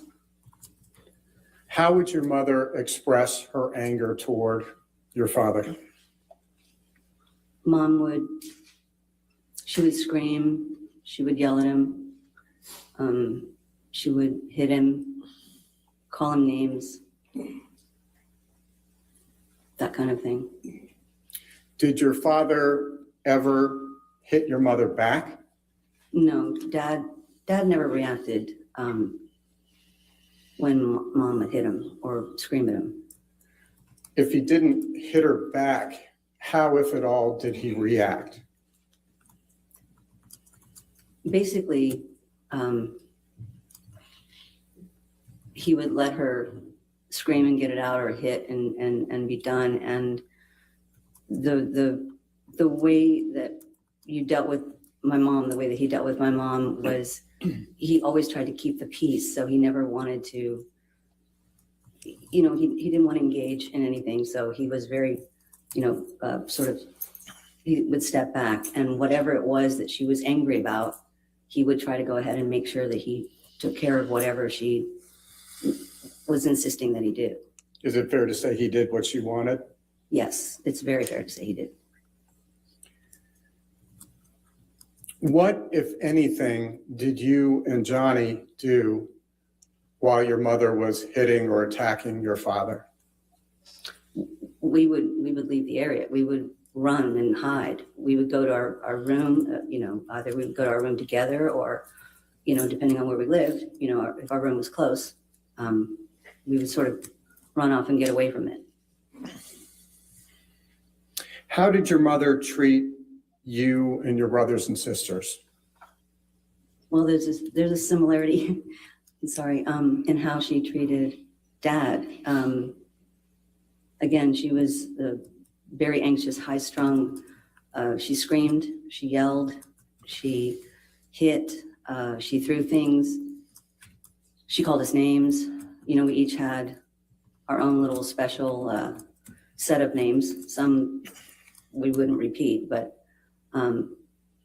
so she gave each one of us a name. My name, for example, was Violet, which to some people, it wouldn't seem like it's anything, but Violet was my father's mother, and my mom hated my father's mother. So that was my special name. One of them. Did your mother have any special names for Johnny? Yes, she did. She had a few, again, some to not repeat. Her favorite, I think, was, she called him One Eye. And she called him that because when he was young, the doctors thought he had a lazy eye, so they would put a patch on his good eye so that they would strengthen the other eye. So she used that as, a way to find a new fun name for him. How did Johnny respond when your mother would call him One Eye? He didn't respond in any negative way. Those names were just a way of life. We got used to them. We accepted all of it. Putting aside the names, did your mother ever get angry with you? Yes. Did your mother ever get physical with you? Yes, she did, but I was also very quiet, very shy, and I learned early on to stay back. So I was more in the background because I would constantly sort of stay in the background to stay away from trouble. Ms. Dombrowski, when your mother did get physical with you, what forms did that take? Well, she would hit us. She would throw things.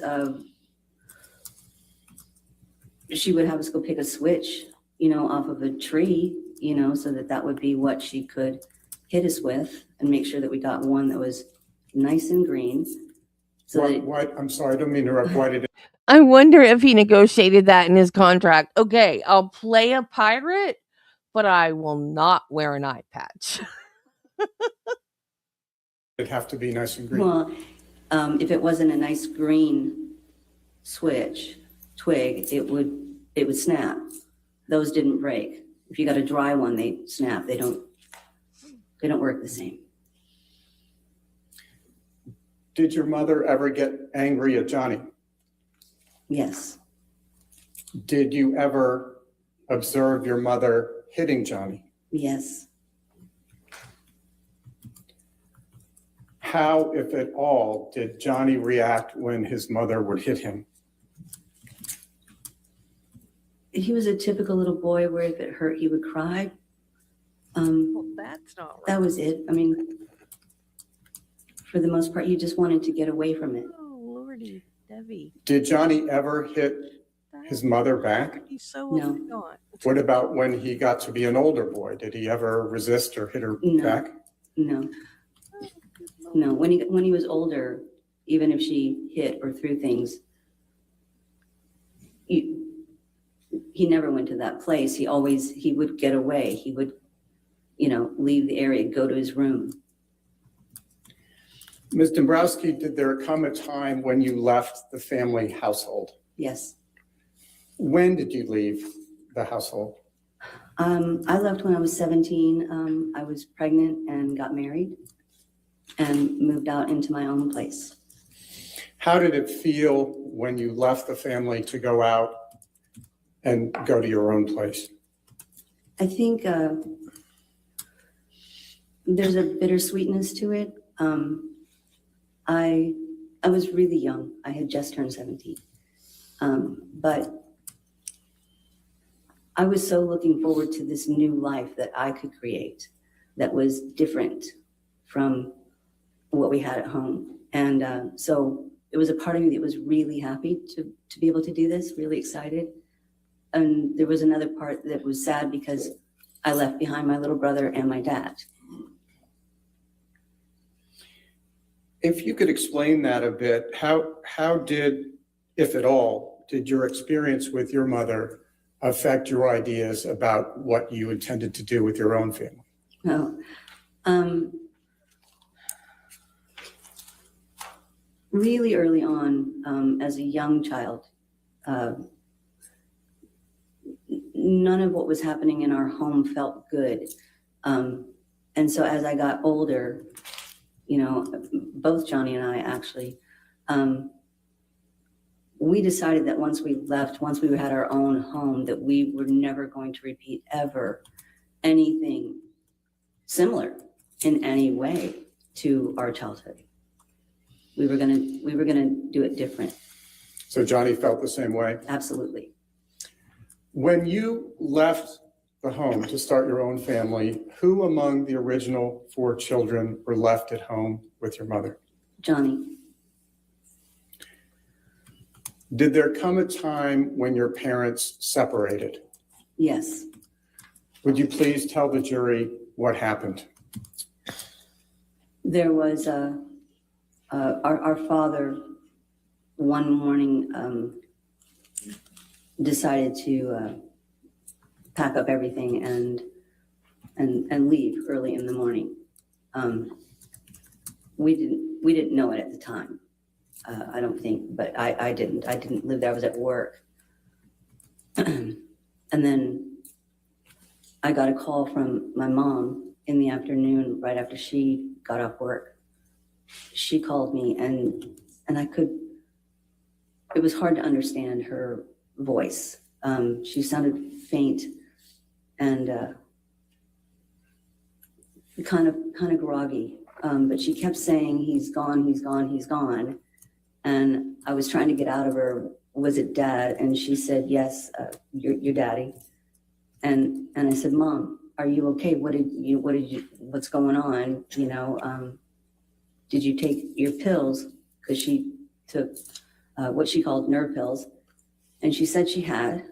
I asked how many. She couldn't tell me how many she took, but I knew she was getting fainter on the phone, and it was more clear to me that she was not in a good way. So I called our friend, our parents' friend, actually, who was a police officer, and told him that he needed to get to Mom and what was going on. And so he got an ambulance to get over there to her. And this was after your father left? Yes, this is the day. Ms. Dombrowski, do you know why your father left? I know at the time, because I did try to speak to him after, because Mom continued to not do well. At the time, he said that they had the last argument, that he felt that they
Your Honor, again, I think it's not offered for the proof. It's offered for the abuse and the culture in which. I'll sustain the objection. Thank you, Your Honor. Yes. Did your mother recover after she took the pills?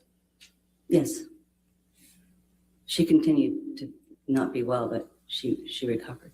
And after that time, did she ever take more pills than she should have? She did, but she didn't do it to the degree that she had at that point. And going back to the incident that you described, do you know where Johnny was at the time your mother took those pills?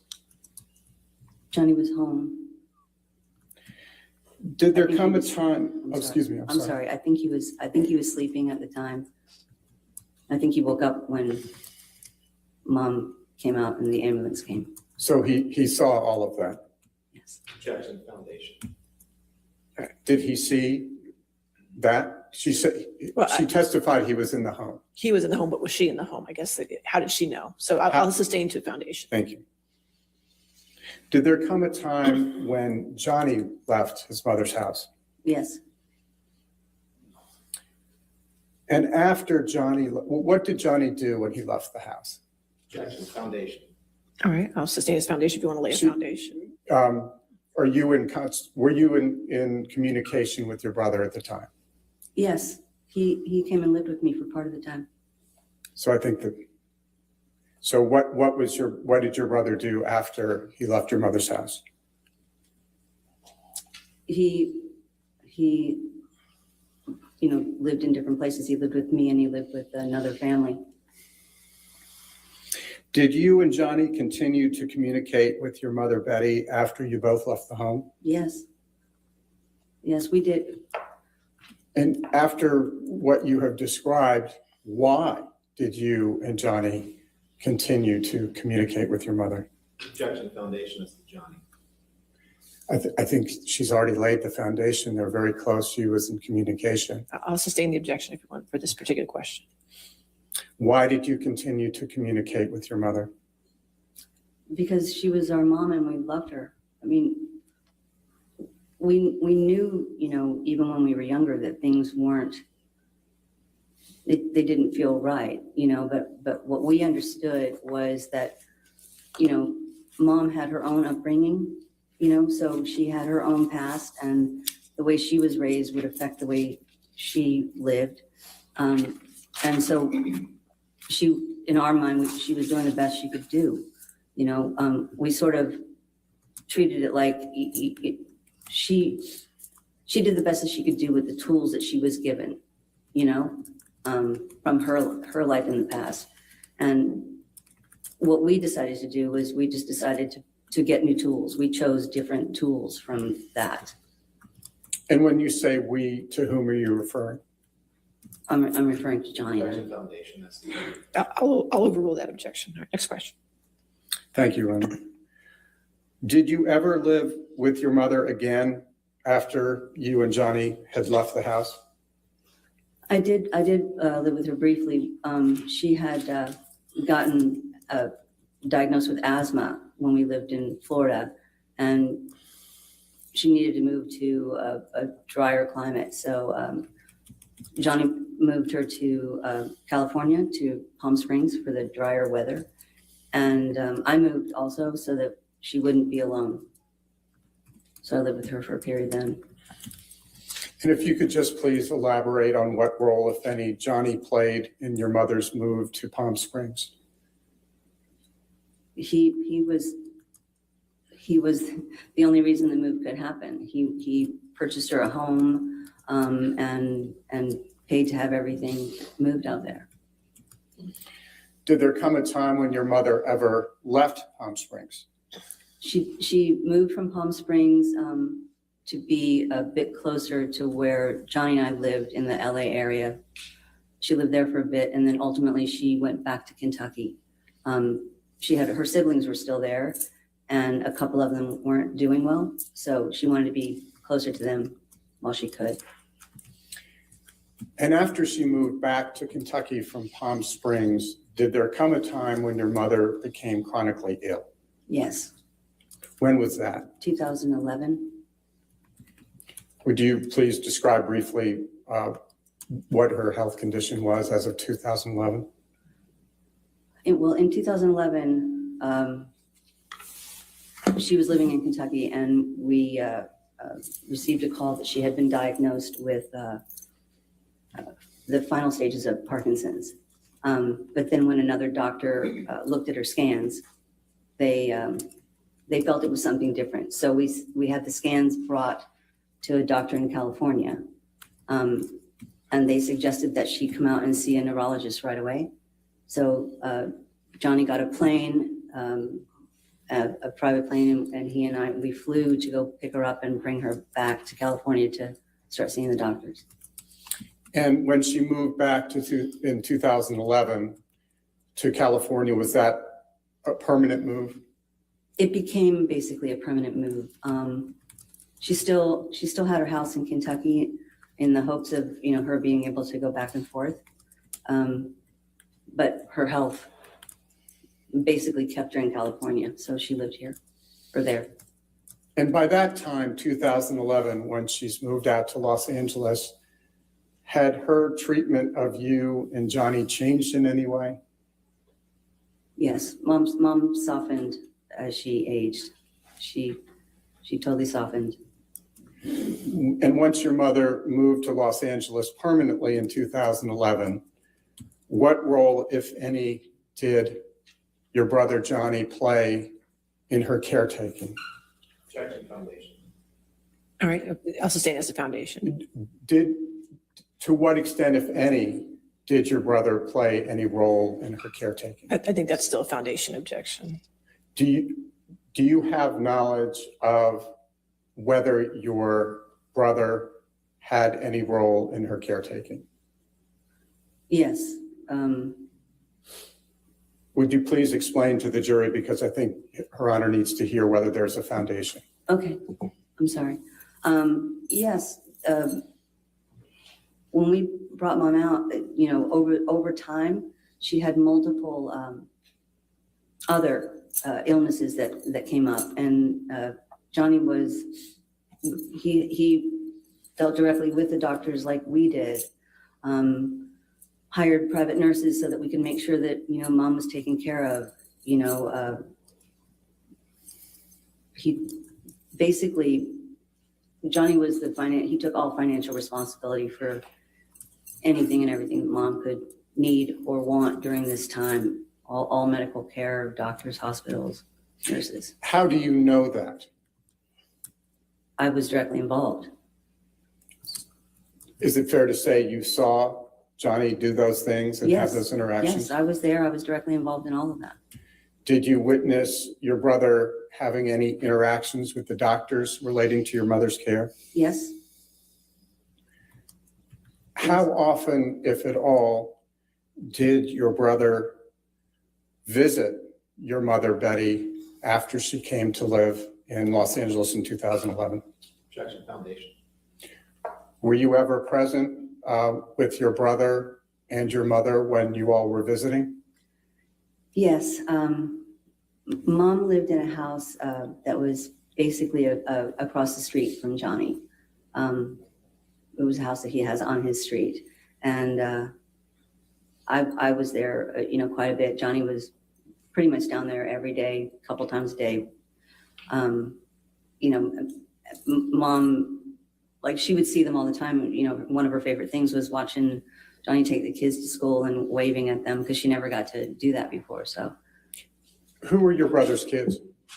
Lily Rose and Jack.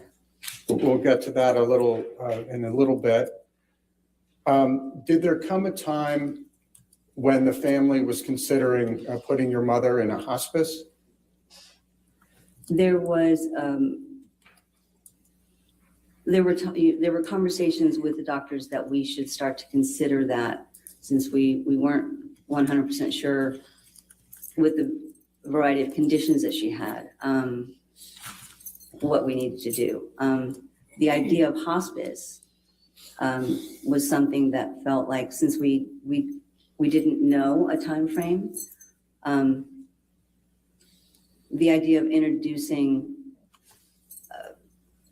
new nurses or something, at a certain point in someone's life where they recognize there's a difference, and that could be frightening for them. So we didn't want to instill any fear.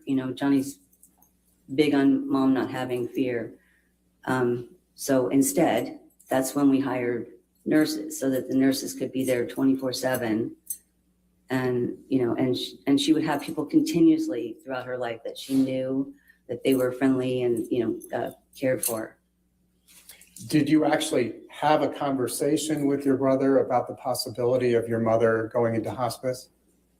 Yes. Did he express an opinion about it? Yes. Well, this is where it all comes from, because the idea of hospice, which is an amazing thing, but for someone who, when you don't know, with the variety of illnesses, you don't know what a timing is, the idea of introducing it, new people, is something that becomes almost a signal, and this was a very big discussion. This is why the nurses were hired. Was this just one discussion, or was it a series of discussions? Objection calls for hearsay. I'm not asking for hearsay. I'm just asking about whether it was discussed once or a number of. I'll overrule the objection. Go ahead. Was this just one discussion, or were there more discussions among you and your brother about how to best care for your mother? We had continuous discussions.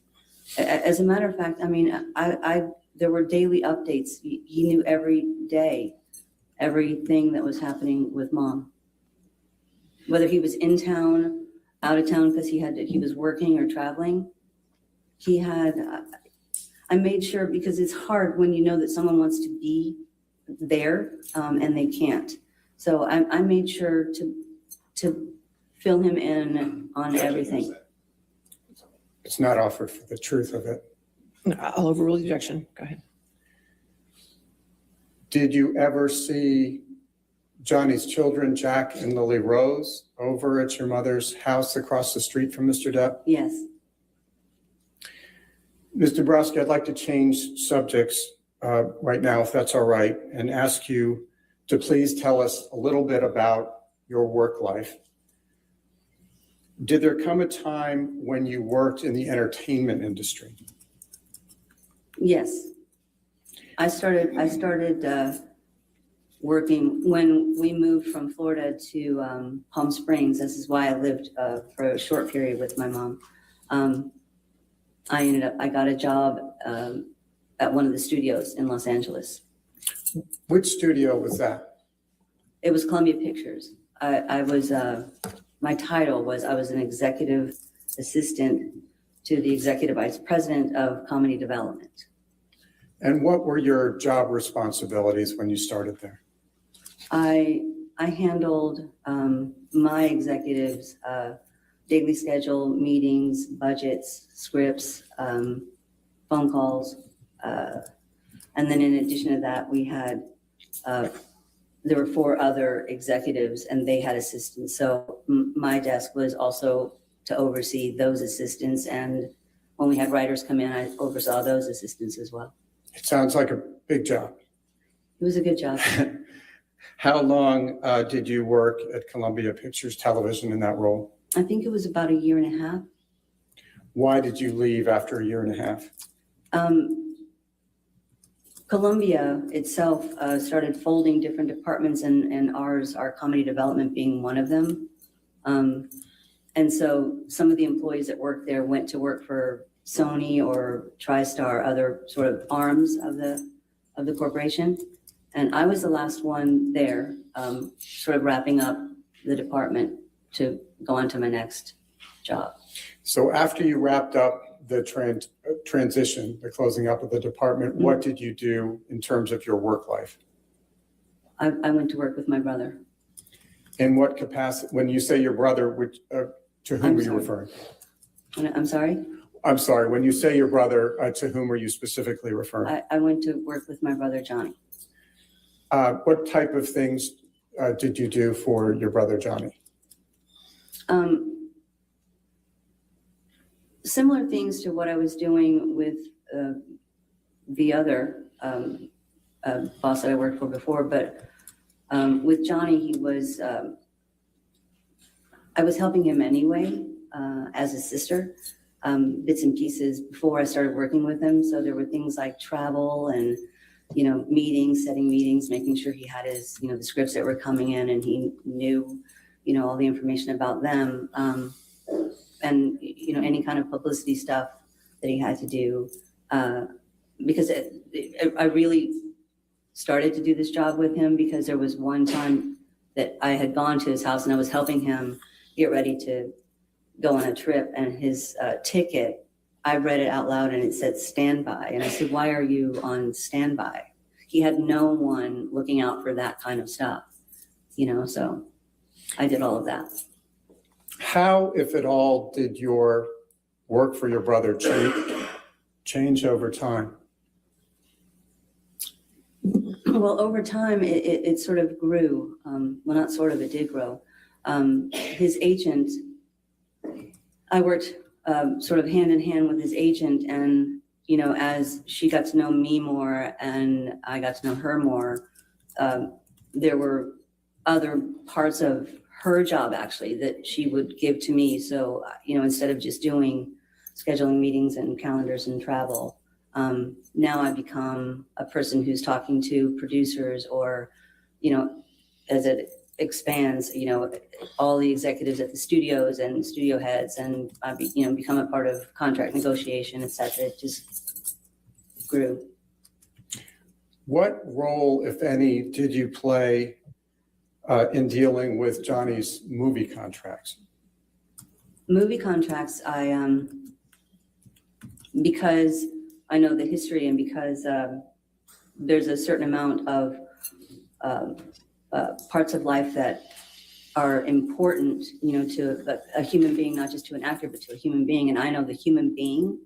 I was part of mostly negotiating parts like there's an area called perks, and perks means anything and everything that an actor would need in order to perform his duties and in order to, you know, to also move right to the location to do the duties. So I was part of all important dates that, you know, needed to be considered in a calendar, making sure the house was what he needed to have for the family, the travel to get there, making sure he had his staff, drivers, security, pretty much anything necessary was in that. Ms. Dombrowski, can you give the jury some examples of some of the things you put on the perks list? Sure.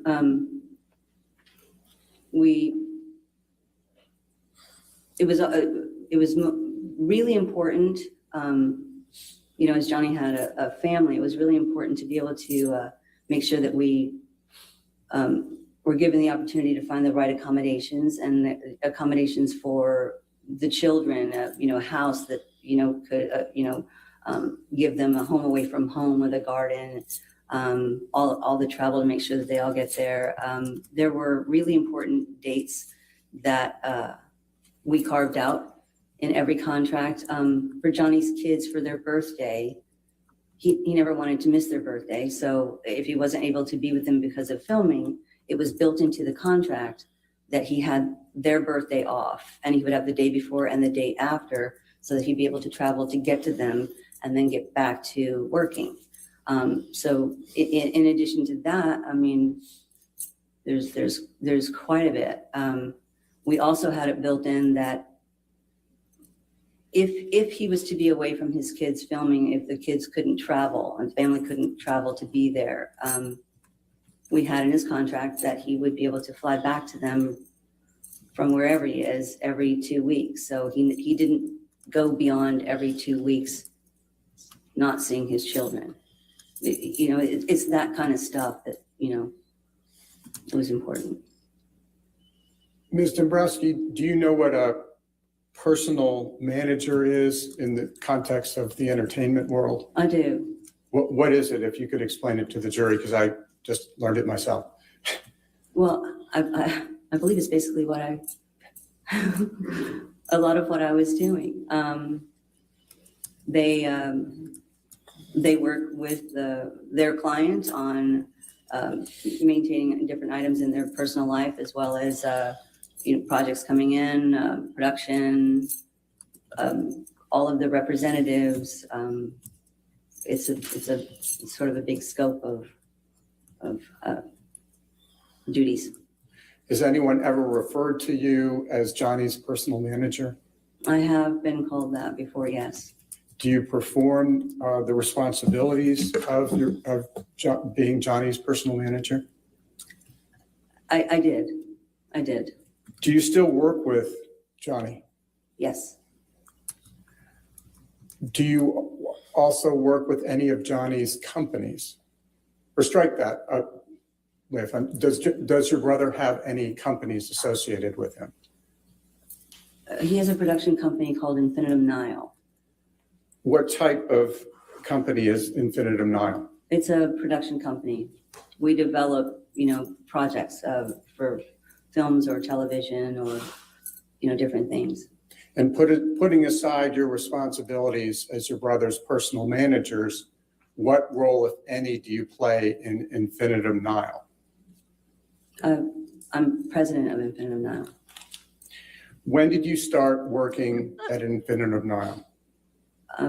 From the beginning, in 2004. I think we started in July 2004. And would you please explain to the jury some of your responsibilities as president of Infinitum Nile? My duties as president were I oversaw everything within the company, the staff where we were developing projects, where, maybe there's a book that people want to develop into a film or a TV show or different ideas. So I oversaw all of the development, their schedules with meetings with different people to take those projects out, to pitch. There's so many tasks to that job. I don't know how to really lay them out. Ms. Dombrowski, when did the first Pirates of the Caribbean movie come out? I think it was 2003, I think. What was your brother's role in Pirates? He was Captain Jack Sparrow. Fair to say that was the lead? That was the lead. How did the first Pirates of the Caribbean movie fare at the box office? It did very well. I think it surprised people and did very well. People really, they loved, the entertainment of it, the total ride. Did the success of Pirates 1 change Johnny's career in any way? I would have to say yes. The success of Pirates 1, it became, Johnny, with that role and other studios and everybody seeing the success of that film and how the audiences reacted to that character, there was a whole lot more people wanting to be in business with him. And did the success of Pirates 1 change his personal life in any way? Or his day-to-day life? It did. Because where prior to that, he was able to go out somewhat, he could, go to different stores, go to bookstores, go to restaurants. When Pirates 1 came out, after that, he was much more recognizable now. So many people loved that character, and so he was much more recognizable.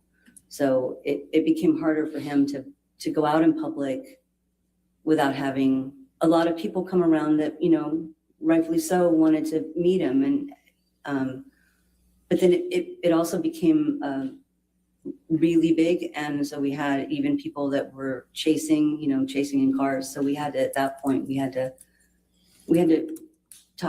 get security team to kind of come in and help us manage how this all works, you know. Who is Jerry Judge? Jerry Judge was basically Johnny's head security. When did Jerry Judge start coming to work with your brother? Well, we started working with Jerry Judge back in the 90s, because Jerry had his own security company in London. And when we would go over there for press or premieres or whatever, Jerry was the one, you know, that set everything up. And we became really close with him back then. And as things grew with Pirates, we brought him over more and more, you know, for some of the items that we had, some of the work that he had, if it was a show or whatever, and brought him on. And then he started just working basically on every film with us after Pirates, probably right around that time. How long did Jerry Judge work with you and Johnny? Well, again, we met him in the 90s, so and around Pirates is what, 2003? And Jerry was with us up until we lost him. When did you lose him? We lost him a couple years ago to cancer. What was Jerry's relationship like with Johnny? Objection, foundation, Your Honor. All right, Did you ever see Jerry Judge interact with your brother? sustain the objection. That's leading the next question. That's fine. Thank All right, thank go you, Your Honor. What, if any, observations were there any times when you saw your brother interact with Jerry Judge? I saw the two of them interact quite a lot, and they loved each other. They were like, you know, Jerry thought of him as his like a son, and sometimes as a brother. They really did love each other, and so much respect both ways. Move to strike all of that. I don't think there's any basis to strike that. I think it was most responsive to the I'll question. overrule the objection. Go ahead. Thank you, Your Honor. And I wanted to touch on something you mentioned a few moments ago when you were referring to Mr. Depp's children. I believe you said it was daughter Lily Rose and son Jack. Who is the mother of Johnny's children? Vanessa Paradis. Did Johnny and Vanessa Paradis ever live together as a couple? Yes. How long did Johnny and Vanessa Paradis live together as a couple? I think they were together 14 years. I think. And did their children live with them during the 14 years? Yes. How much time would you say you spent with Johnny, Vanessa, Lily Rose, and Jack? When they were in Los Angeles, I would say I saw them all daily. Our office where we work, our office was only 10 minutes from their house. So I would make trips back and forth, or every day after work, I would go straight to the house. So I saw them daily. Would you please explain to the jury what it was like spending time with Johnny and his family? It was great. It was great. It was a normal, happy family. You know, you go there and the kids are playing, and you know, you making dinner, everybody having dinner, cleaning up together, sitting around, laughing. It was great. Did you have occasion to see your brother interact with his children? Yes. Yes, I did. What did you observe? What can you tell the jury about what you observed? I'm proud to say, he's one of the most devoted fathers I think that I've ever seen. Like everything in life was about the children, but when he was with the kids, like the attention that he would give them, you know, it was just constant, playing with them, listening to them, you know, laughing with them, reading to them, Barbies. I mean, you name it. And he was there.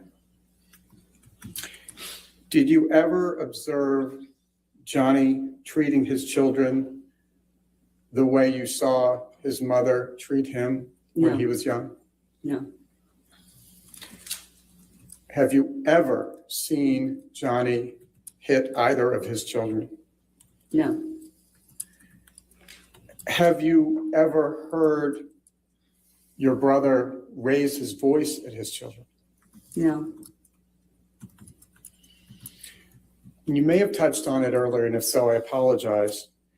But how, if at all, did Johnny communicate with his children when he was shooting a film? Objection, foundation. Were you, All right, I'll with- sustain the objection if you want to lay the foundation. fair, understood. Did you have occasion to observe, were you ever with your brother when he was shooting a film? Yes.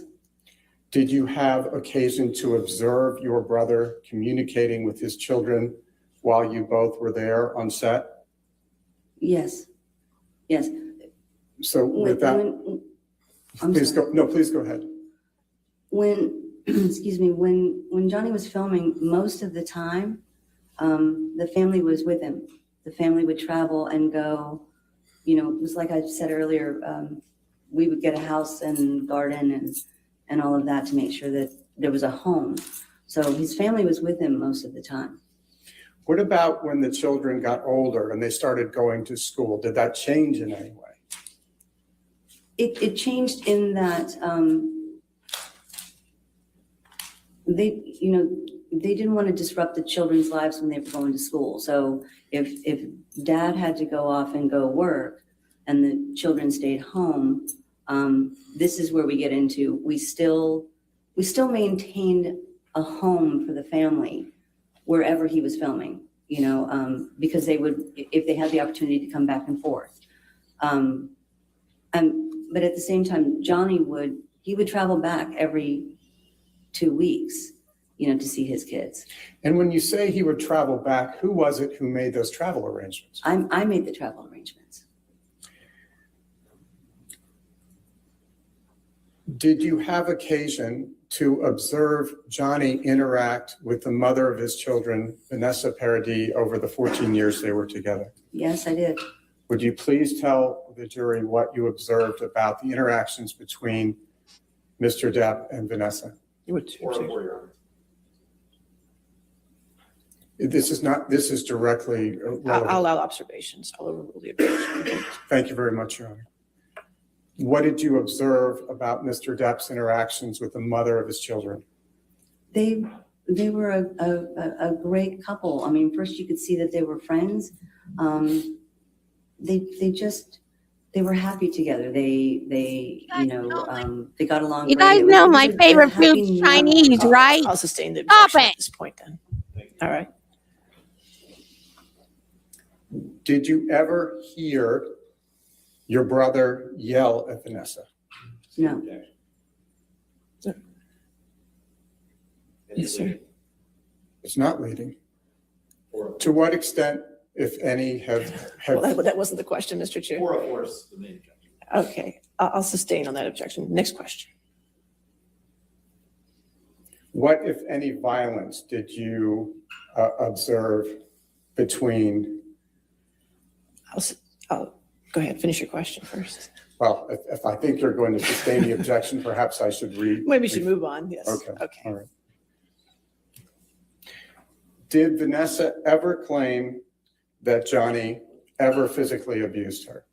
Objection, foundation, calls for hearsay. All right. Run, Hearsay Forrest. objection. Sit down and shut up. It's not offered for the proof of it's what she observed, what she heard. She was the personal manager, Your Honor. That would be hearsay. I'll sustain the objection. Thank you.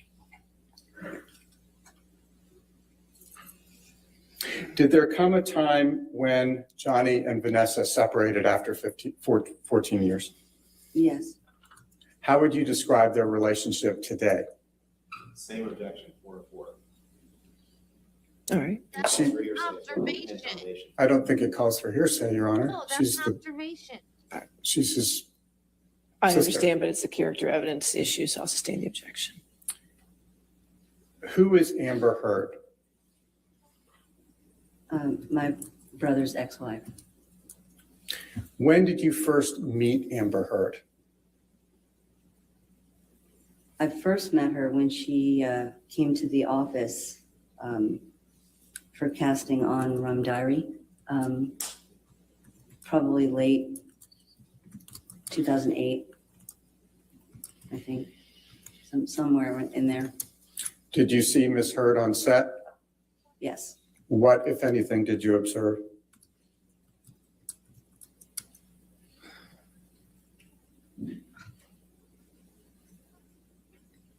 When she was working on set, I mostly observed, some of the, I was there for some of the scenes, and in between,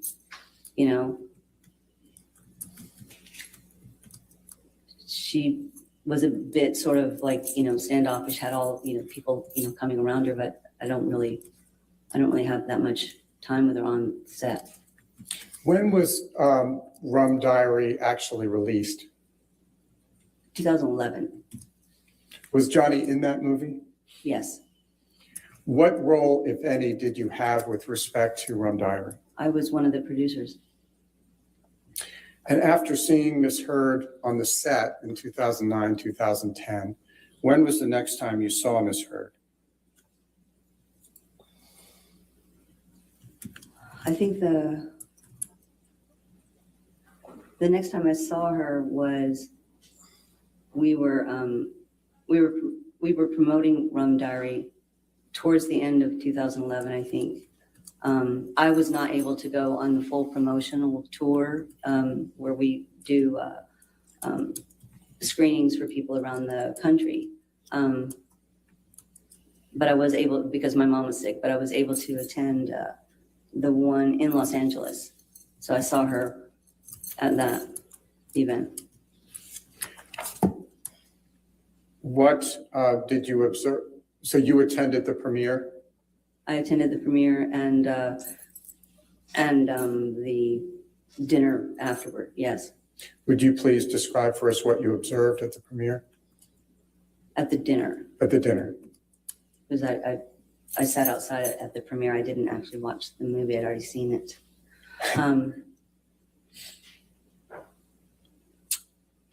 I sat at the same table with some of the other people involved in the cast. So I saw Johnny and Amber, they were seated together. I saw them talking quite a bit, and she seemed very friendly that night, yes. Did there come a time when you learned that Johnny and Amber were romantically involved? Yes. When was that? I don't recall exactly. I know it was sometime after the Rum Diary premiere. To what extent did you have occasion to observe Johnny and Ms. Heard together early in their relationship?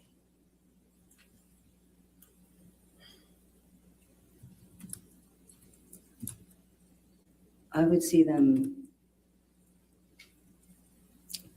There were times when she would come and visit our mom, I would see her then. I would see the two of them then.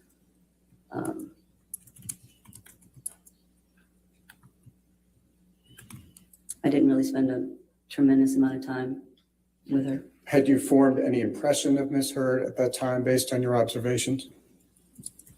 I did. I did. Look, I didn't know her very well. And I would spend time, like I said, she would come to my mom's house. I've sat with her and my mom. Check on 404. What was your impression of Amber? Based on her observation, she's describing what she observed, Your Honor. Doesn't matter. It's still 404. I don't think that's right, Your Honor. I think she's describing what she observed. Right. We want to approach for a moment. Let's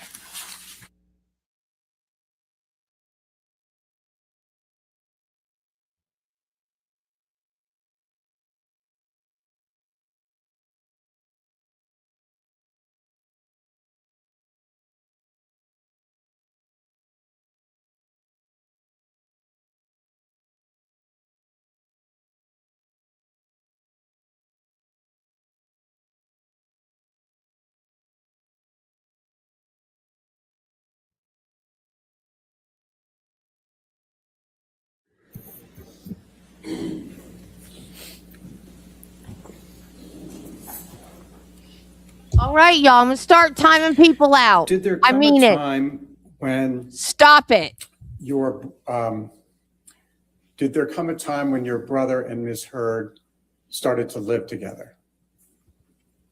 Yes. And when did that occur approximately, if you recall?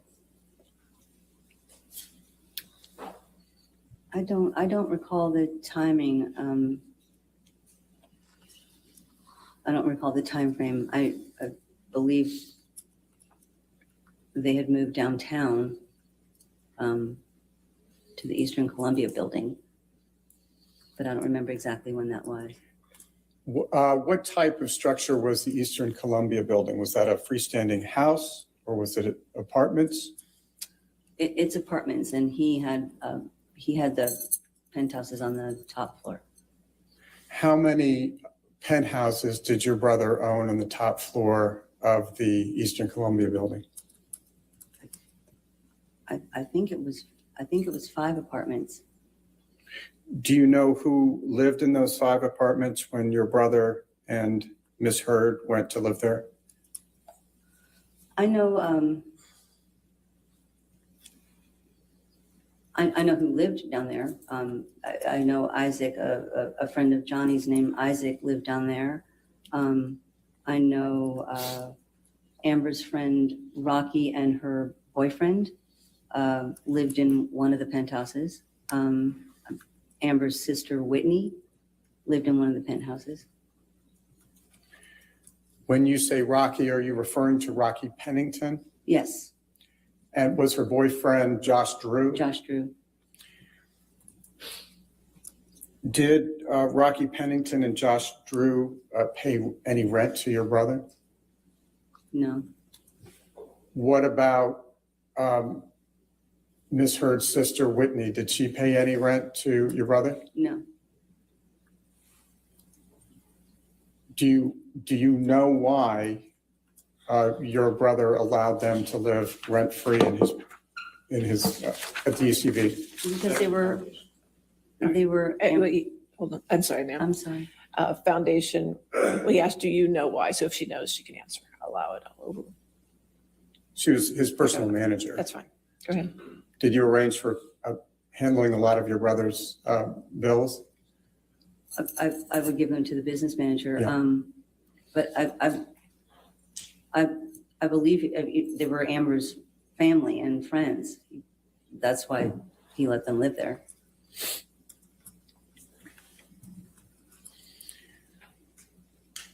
How often did you see your brother when he was living with Ms. Heard at the ECB penthouses? We didn't see him as often. I didn't see him as often. He pretty much stayed down there. He didn't come back, towards where we were in West Hollywood very often unless he had a reason to. And on those occasions when you did see your brother, what observations did you make?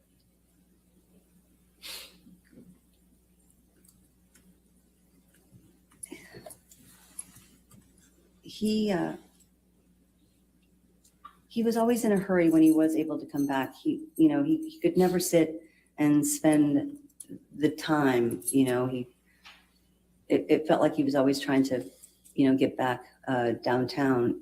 He just seemed so much sadder. He did not seem himself. He was always, his person was much just sadder. In that time period when your brother and Ms. Heard were living at the ECB, did you have occasion to observe them together? On occasion. Would you please describe for the jury what you observed on those occasions when you saw your brother and Ms. Heard together?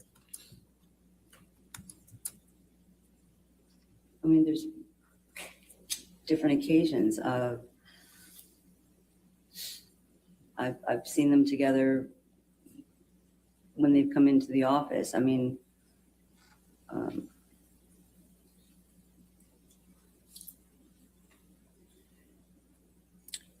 When you saw them together, did they appear to get along?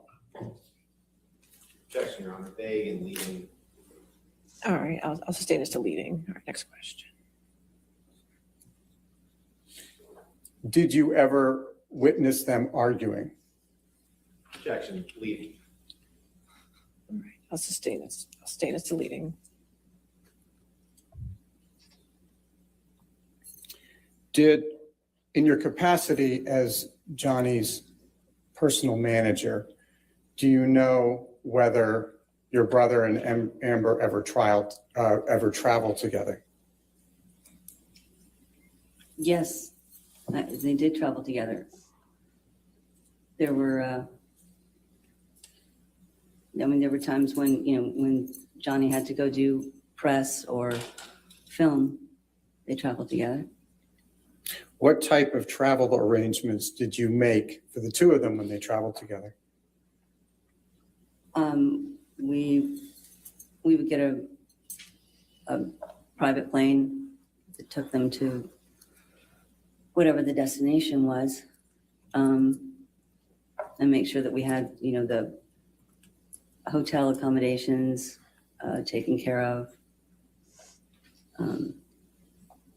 Part of what we did was to always make sure that we anticipated, everything. So we would do the travel, the hotels, cars, drivers. I would make sure that there was an extra hotel room, for trips when they would go. Why did you make sure there was an extra hotel room when Johnny and Ms. Heard went on trips together? Because they're. Objection to the extent that the answer calls for hearsay. All right. I don't believe it does. Okay, that's fine. You can answer, ma'am. Oh, thank you. I booked the extra hotel rooms because if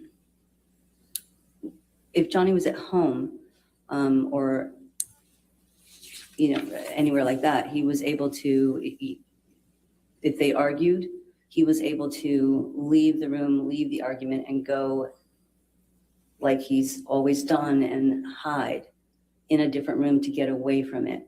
When they were traveling for, the different reasons for press or whatever, and we booked the hotel rooms, I wanted to make sure that there was an extra room, because it wasn't unusual, for them to have an argument. So I wanted to make sure that there was an extra room. Did your brother ever have occasion to use that extra room that you booked for him? Yes. Objection, foundation. All right. I'll sustain as foundation if you want to lay a foundation. I think the foundation was she made all of the travel. Well, I can actually lay it through some other questions as well. She was personal manager. Whose idea was it to book an extra room for your brother when he traveled? It was my idea. And why did you do that? It was my idea because, I saw a repeat happening in life when we were kids and arguments and fighting would start to happen. Our first thing was to go and hide and, get away from it. And since I recognized what felt to be a pattern that was a repeat pattern from his childhood, I wanted to make sure that there was a place that he could do just that. Mr. Chu, the question was, did Mr. Depp ever use the extra room? And the objection was foundation. So if you want to lay a foundation of how she would have known that he used an extra room, and if not based on hearsay, that's the issue. And I move to strike that. It's not responsible. All right, I'll strike that. Okay, go ahead. Thank you, Your Honor. Did you book your brother's hotel accommodations during the 14 years when he was with Vanessa Paradis? Yes. Did you ever book an extra room when he was with her? Objection leading. No. Overall, allow that one. Go ahead. If you could repeat it, I don't think the jury heard that. I'm sorry. No, I did not. Did you ever hear your brother and Ms. Heard argue? Objection calls for hearsay. Also. I'll overrule that. Okay. So you may answer that. No, Did you ever see or hear any physical altercation between your brother and Ms. Heard? no. What can you tell us about what you did observe of your brother and Ms. Heard together?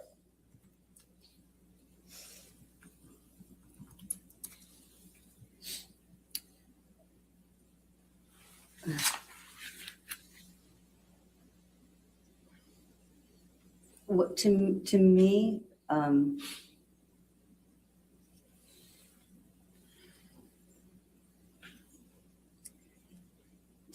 when I saw them, to me, he was always trying to make sure, he was always trying to make her happy.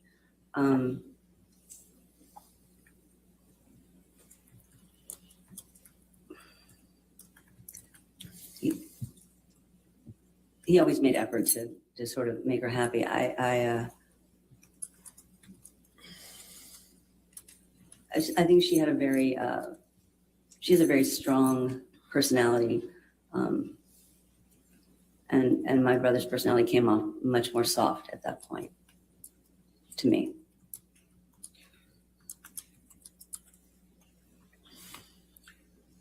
Did you observe any occasions in which Ms. Heard was nice to your brother? Yes, I've seen her be nice to him. Would you please explain that?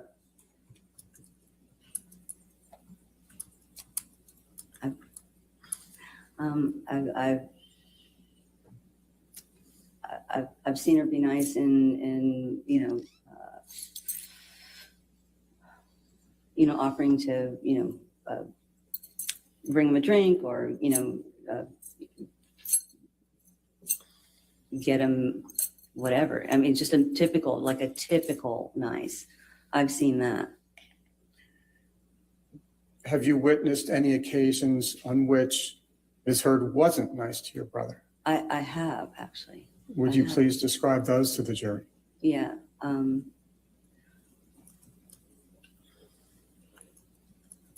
We had, I had on one occasion, because this one really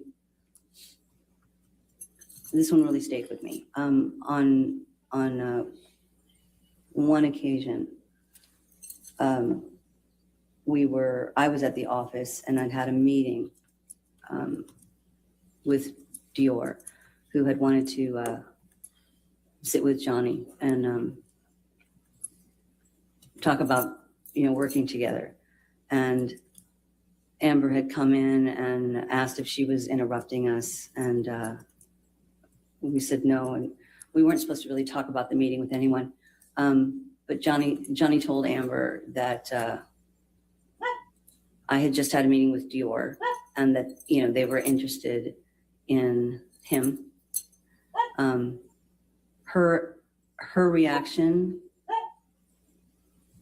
to that was she was in disbelief and sort of disgust, because she said, Dior, why would Dior want to do business with you? They're about class and they're about style, and you don't have style. So it was the insulting kind of taking away that one moment, that insult is there. I've seen the insults multiple times, actually. What, if anything, did you hear Ms. Heard say about Mr. Depp's physical appearance? She called him an old fat man. How did he respond? He Phil, can you please be quiet? I believe he's heard her call him that himself. Now, Ms. Dombrowski, I'd like to ask you about a specific event that is relevant to this case. And just for the background, I'll say, did there come a time in 2013 when your brother was working with Keith Richards of the Rolling Stones on a documentary? Yes, Were you present? yes, I was present at the, Was Ms. Heard there as well? yes. If you could please tell the jury how physically close you were or how far you were from Ms. Heard while the three of you were on the set. I was right next to her. They had gotten there, and I was close enough that I hugged her, and was standing next to her. It was a small set. And when you were standing next to her and when you were hugging her, what, if any, marks or physical injuries did you see? I didn't see anything.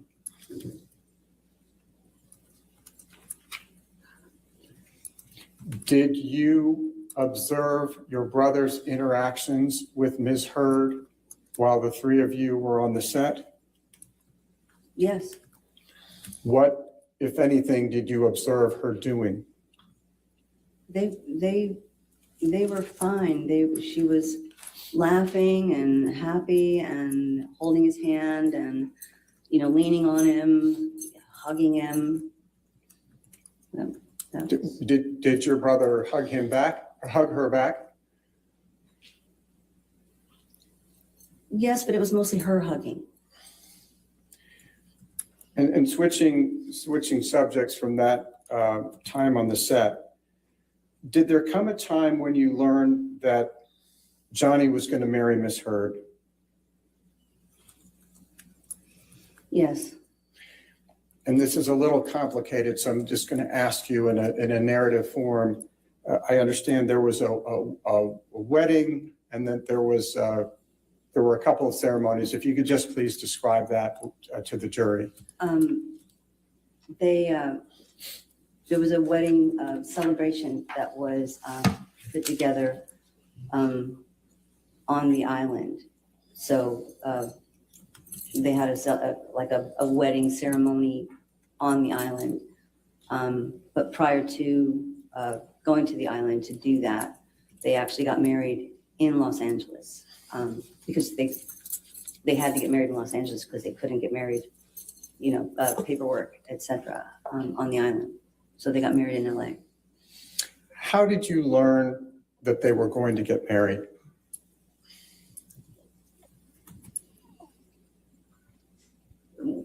We were already working on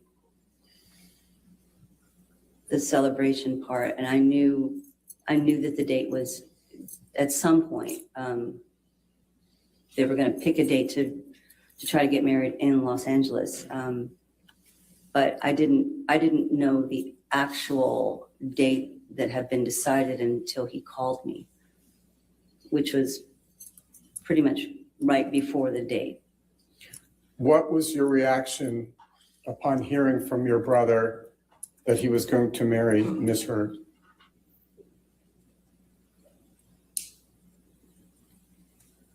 I was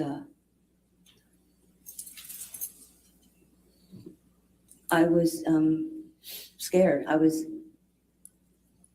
devastated, actually, that it was going to happen as quickly as it was being pushed for.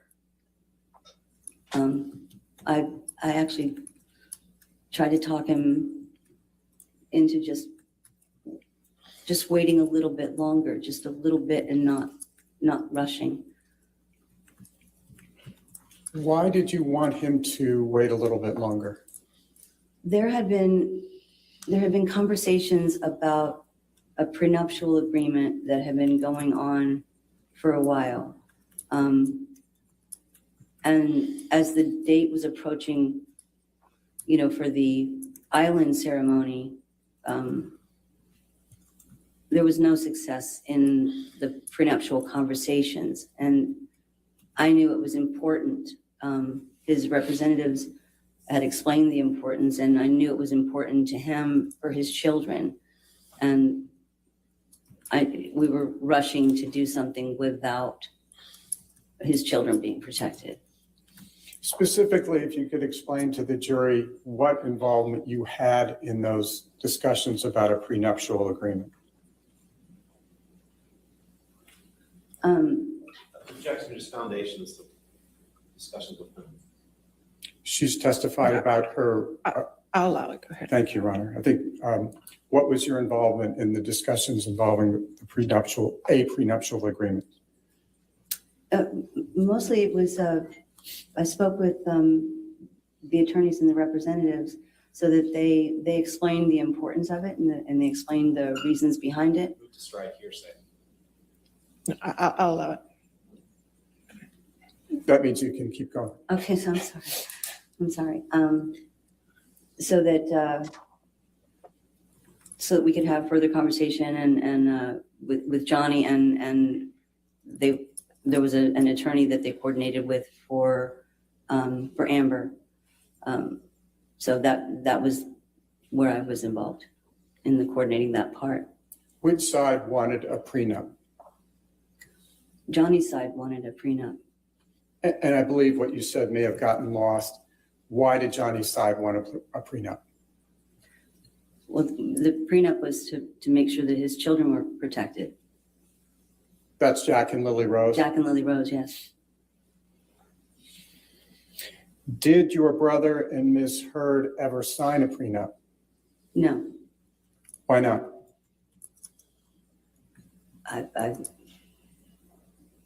Amber didn't sign it. Did you end up, despite your misgivings, did you end up attending the wedding the ceremony between your brother and Ms. Heard on the island in the Bahamas? Yes, I did, but I also attended the actual wedding in Los Angeles. And that preceded the celebration in Yes. the Bahamas, is that correct? Yes. Did you have occasion to speak with Ms. Heard either at the ceremony, the formal ceremony in Los Angeles, or the celebration in the Bahamas? I did. At the actual ceremony in Los Angeles, they had the ceremony at our mom's house, and at that ceremony, I didn't have occasion to really speak with Amber. She, Rocky, and Whitney, I don't believe wanted necessarily to speak with me on that day.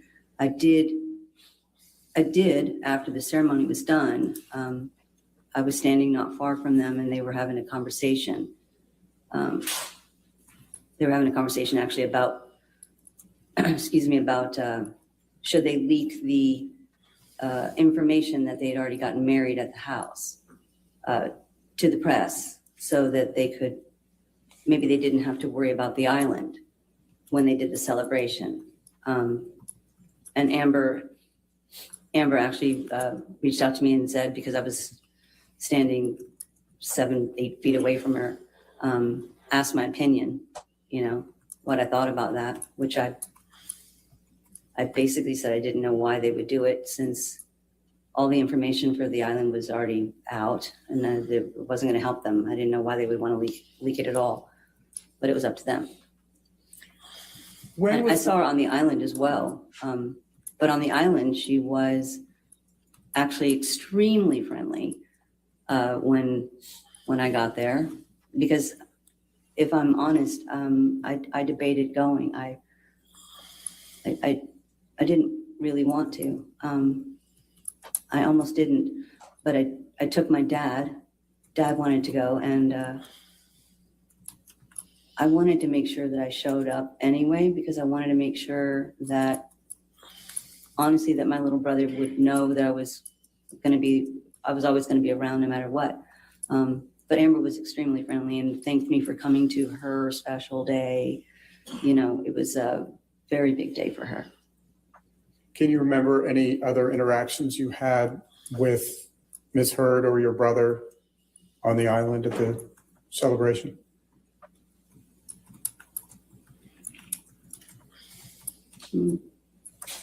Interactions on the island? Not really. And when was the next time you saw Amber Heard after the celebration on the island?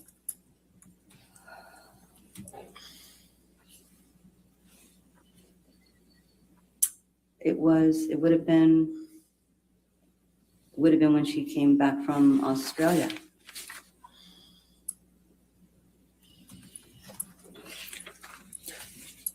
And I will get to that, Your Honor. Is it possible for us to take a very quick break? Sure, you still have quite a bit of direct left, I assume? Oh, I do have a fair amount, Your Honor. Okay, all right. Ladies and gentlemen, we go ahead and have you take your afternoon break of 15 minutes, okay? Again, don't do any outside research and do not talk to anybody about the case. I know you're going to hear me say it so much. Thank you. Thank you, Your Honor. All right. I haven't said yet. So let's see. I'm going to make sure. I haven't said yet. No, that's okay. I usually wait till the jury goes out so we can make sure.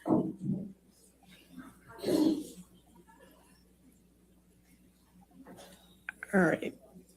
So why don't we just go ahead and make it at 3:30 then? So it's close enough. Take 15 minutes for 3. Okay. Your Honor, may I just wait? Yes. One request. Sure. Would you mind instructing the witness? I think this will go for all the witnesses that on the breaks, they're not to discuss their testimony. All right. You understand that ma'am, since you are right now on the stand, you can't discuss this case, not even with the attorneys, okay? So don't discuss it with anybody till we get you back here in 15 minutes, okay? All right, thank you. Thank you. All right.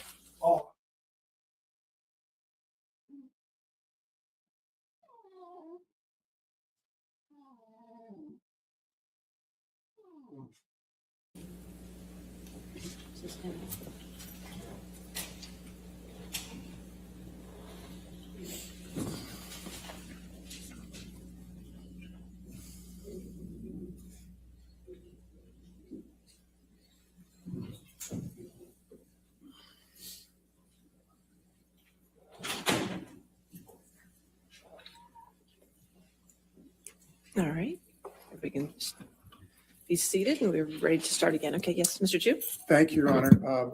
Good afternoon again, Ms. Dombrowski. I'm told that both you and I need to speak a little closer to our microphones. Oh, sorry. Thank Okay. you. And when we took the break, I think you had just testified that the next time you had seen Ms. Heard was when she had just returned from Australia. Yes. What, if anything, did you discuss with Ms. Heard when she returned from Australia? We, excuse me, we met for dinner a late dinner, and she was telling me that she and Johnny had a fight in Australia, and I was trying to talk to her about the idea that that kind of fighting is not normal. It's too much, you know. It's not okay. But she told me that I needed to basically get down off my cross and mind my own business. She said that Johnny liked that she was feisty. You know, she was feisty, and then he loved it. And that Jerry Judge and I needed to stay out of her marriage. So that was the basic conversation. Did you respond at all when Ms. Heard told you to get off your cross?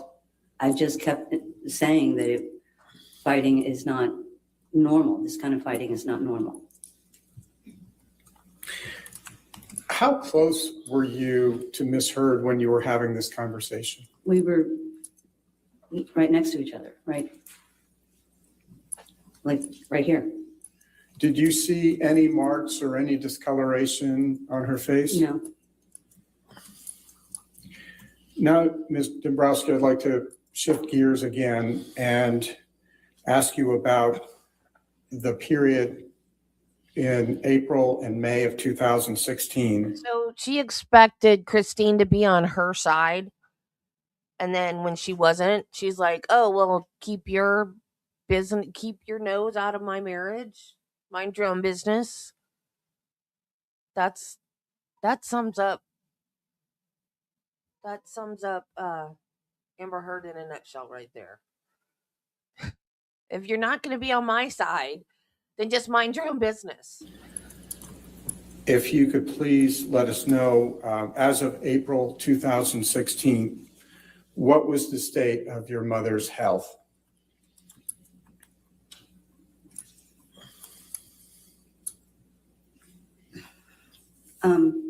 Excuse me.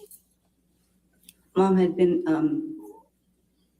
she had been in the hospital for quite some time, and like a long steady pace from November. So by April, she was, we knew that she was towards the end of her life. So that's what April basically was, and it went into May. In May, we gathered everybody to come say goodbye to her. How often, if at all, did you visit your mother in April 2016? She was in the hospital, so I was with her pretty much every day. I was a 24/7 when I wasn't, you know, at the office or something, you know. Did you ever see Johnny at the hospital? Yes. How often did you see Johnny at the hospital in April 2016? I don't know how often I saw him. I mean, he would come and see her, you know, regularly. Even before that, when there was a period we were trying to help her communicate, and he, you know, brought in, you know, different type tools of pens, pencils, you know, drawing, crayons, just to try to help her communicate. He came as often as he could. He was there quite a bit. And when you said you called the family together in May, would you please explain what you meant? We were told by the doctors that Mom was at a point where there was nothing else that we could do for her. And so that we should start calling anybody that wanted to, you know, come and you know, spend a little bit of time and say their goodbyes. So we did that. We did that in May. But, and moving ahead to May 19, 2016, what was your mother's condition that day? She was basically in a coma. She was medicated and just on machines, life support, where it was, you know, slowly going away on May 19th. How do you know that? I was with her. Did you see your brother in the hospital that day? Yes. What happened the next day, May 20th, 2016? Well, Mom passed away that morning. We had all the family was there. Johnny was there with his kids until the wee morning hours of May, you know, May 20th. My kids, my sister, we were all there spending our last bits of time, and everybody else had gone home. And Mom passed away probably a few hours after that, maybe 5-6 hours after that. Who was with your mother when she passed? I was. Who, if anyone, told Johnny that your mother had passed? Sorry. Take your time. I did. I called him, and I called my our other siblings to tell them.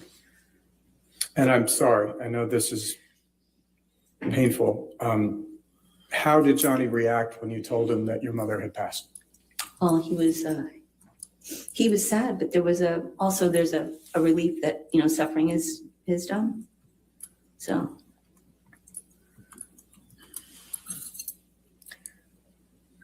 He was mostly trying to make sure that I was okay, and I was going to leave and not stay there and,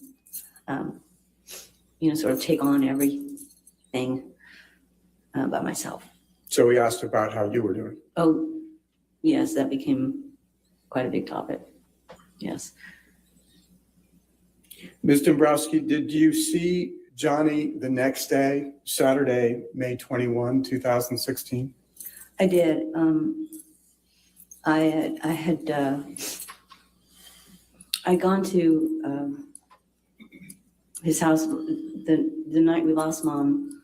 I think we all kind of gathered our children, right? And I had my sister with me, so I had driven her back on the Saturday, and we were going to go to the funeral home. So I was while I was waiting for her, I went to go check on Johnny and see if he was okay, and wanted to go. And did you check on Johnny Saturday morning, the 21st? Yes, I went to see him because we had talked about maybe he would also go to the funeral home. But when I got there, he seemed upset because he and Amber had been fighting.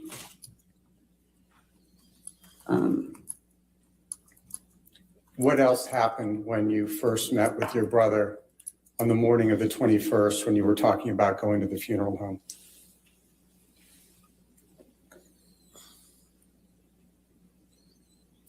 I went to go see if he was going to go with us. I got there, he was upset. Excuse me, because they were fighting. I got upset because of the day that was chosen to fight.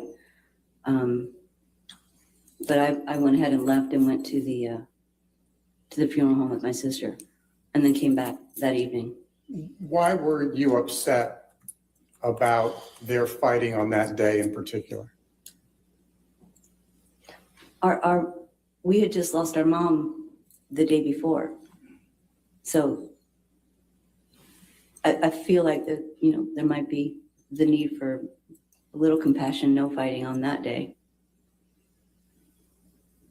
Did Johnny end up going with you to the funeral home that day? No, I went ahead and went, and he was gathering his stuff because he had to go pick up some items because he was going to go on tour. Did you see Johnny again that day once you left him to go to the funeral home? Yeah, I came back that evening. I came back. I was taking care of my sister for a bit, and then before I left to go home, I stopped at his house to make sure that he was okay, and I saw him then. And what happened when you went over to see that he was okay? He was talking to a couple of people. I saw him briefly. He seemed to be all right, and I spoke to Jerry Judge, and they had just come back from him picking up items down at the downtown at the loft. So when you met him the second day, that time, when you met him the second time that day on May 21, did you meet with him at his Sweetser house or at the ECB?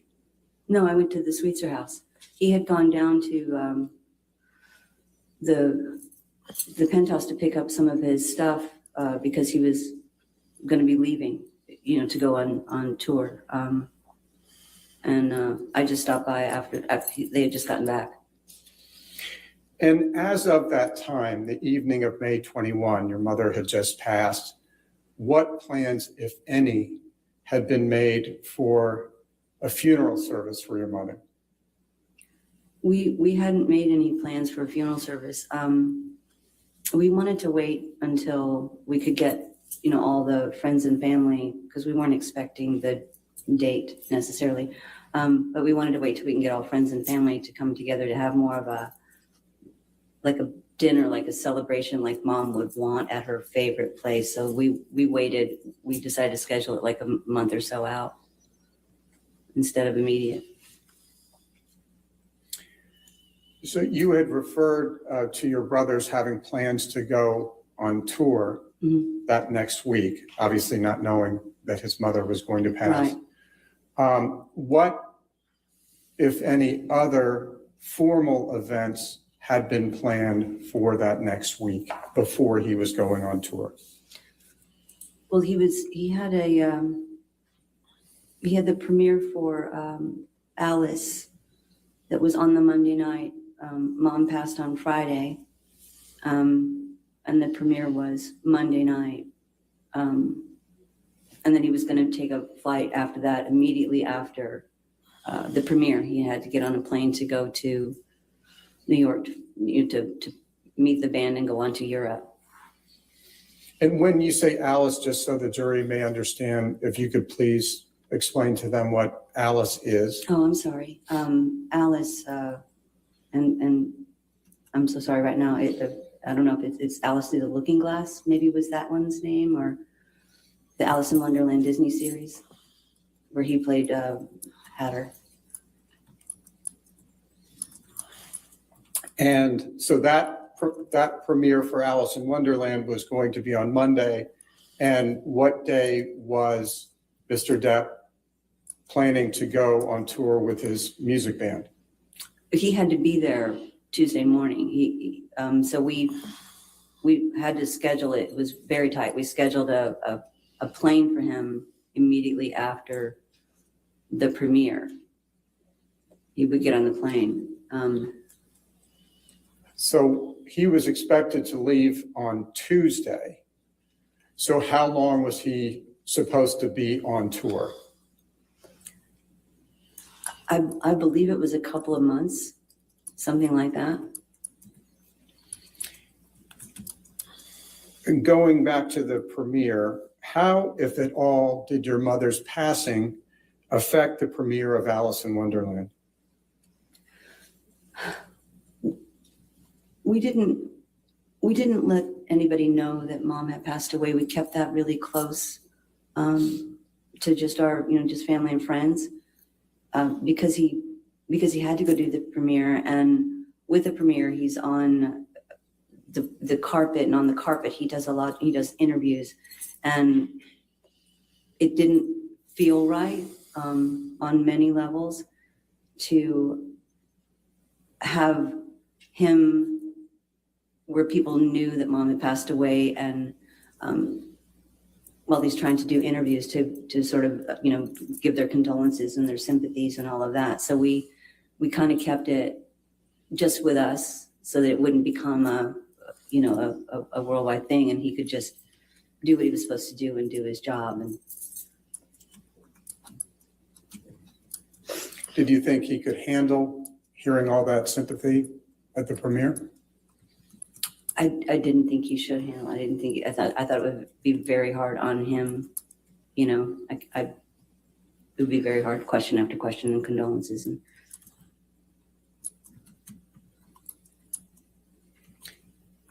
did there come a time when Ms. Heard filed for divorce from your brother? yes, When was that? I learned that she had filed on the Tuesday morning. After that premiere, the Tuesday morning, I was at the funeral home, and I got a call from the attorney to let me know that she had filed. Where was Johnny when you learned that Ms. Heard had filed for divorce? He was already in New York and getting ready to travel to Europe for the tour. How did you react initially when you heard from Mr. Depp's attorney that Ms. Heard had filed for divorce?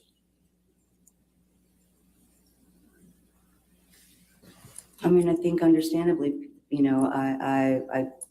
the timing of this, it made me sick, actually. It really made me feel ill. It made me sad, frustrated. I can't even find the word to describe how I felt when I heard that the divorce was filed the day after, while I'm at the funeral home. You didn't think the timing of Ms. Heard's filing was appropriate? I did not. I thought it was, I thought something like that might have been able to wait.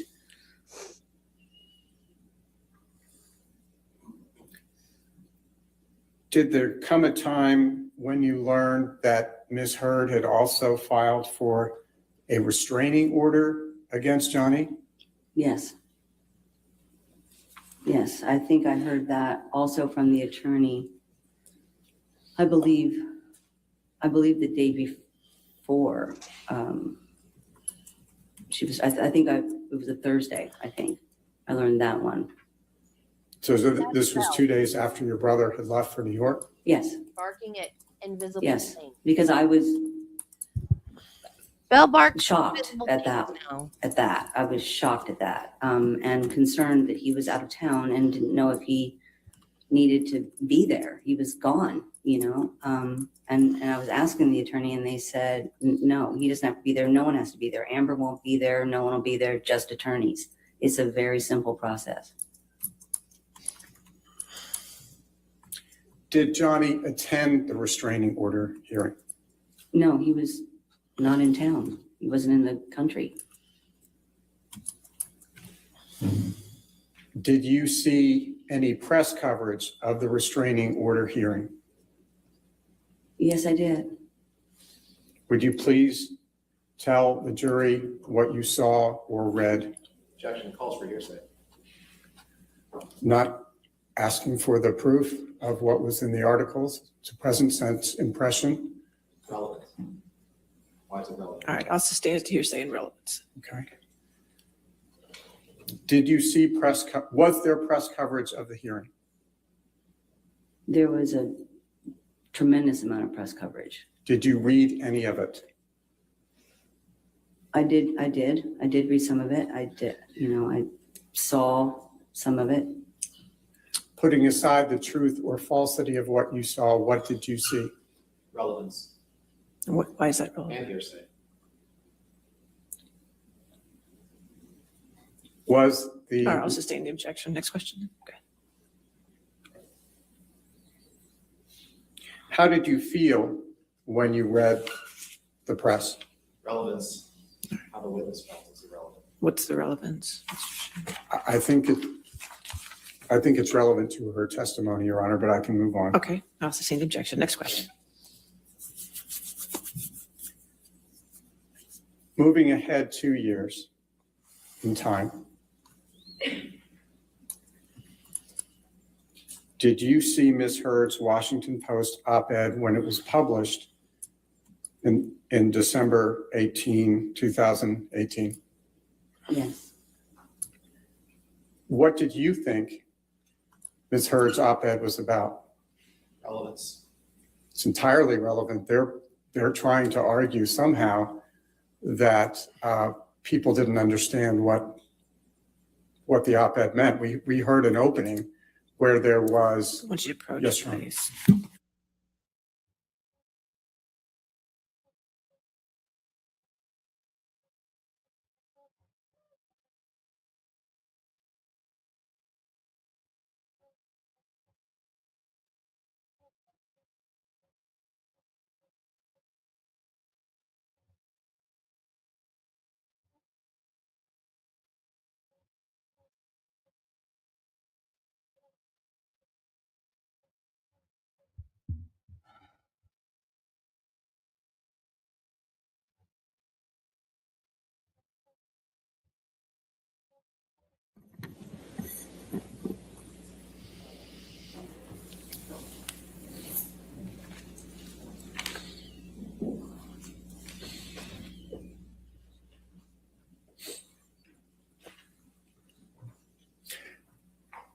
Ms. Dombrowski, have you had any discussions with your brother about the op-ed?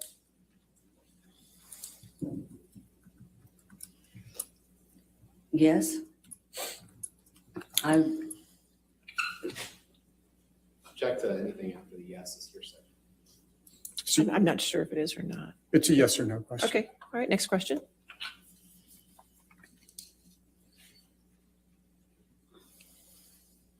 As Mr. Depp's brother and as his personal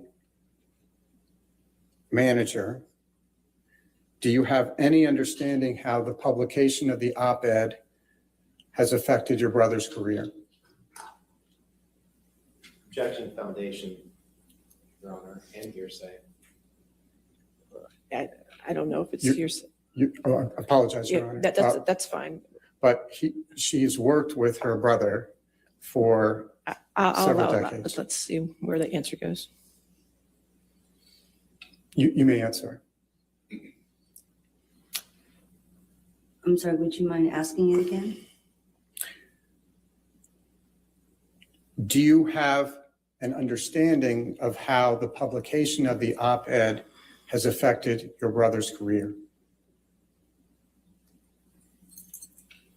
Yes.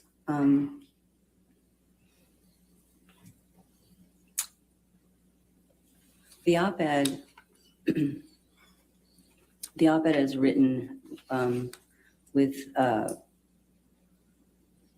way it was written, the wordings within the op-ed make it very clear of a time frame.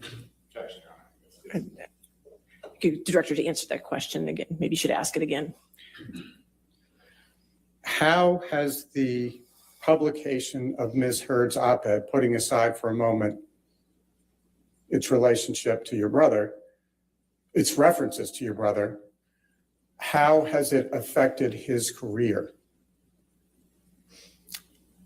I believe there's a negative effect on anyone's career when there's accusations, as there have been. How has it affected him personally? Objection, foundation. She's his sister, Your Honor. I'll allow it. Go ahead.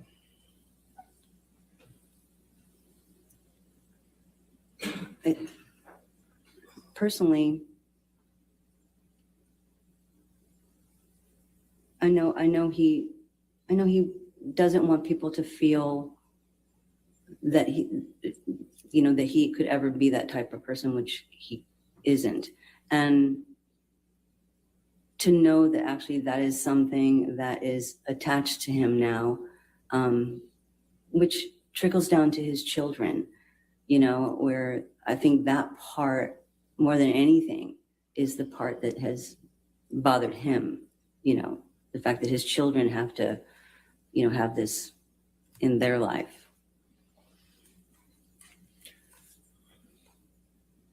Ms. Dombrowski, do you believe that your brother physically abused Ms. Heard? Objection, Your Honor. Relevance, foundation. I'll sustain the objection.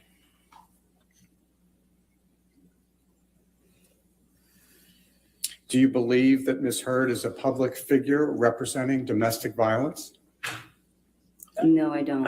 I believe the opposite. Excuse me. I'll sustain the objection. Thank you, Your Thank Honor. you. You can strike that answer, please. Thank you.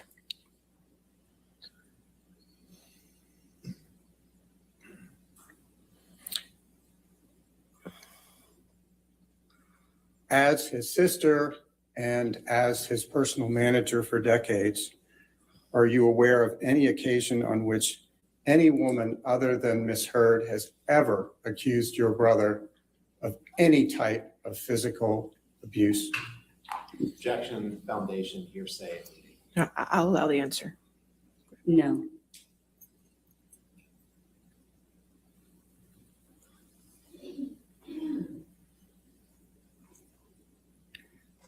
How has Ms. Heard's op-ed impacted your life? Objection, relevance. What's the relevance? Thank you, Your Honor. That's all I Okay. have right All now. right. I'll withdraw a question. Okay. All right. Cross-examination? Thank you, Your Honor. Yes, sir.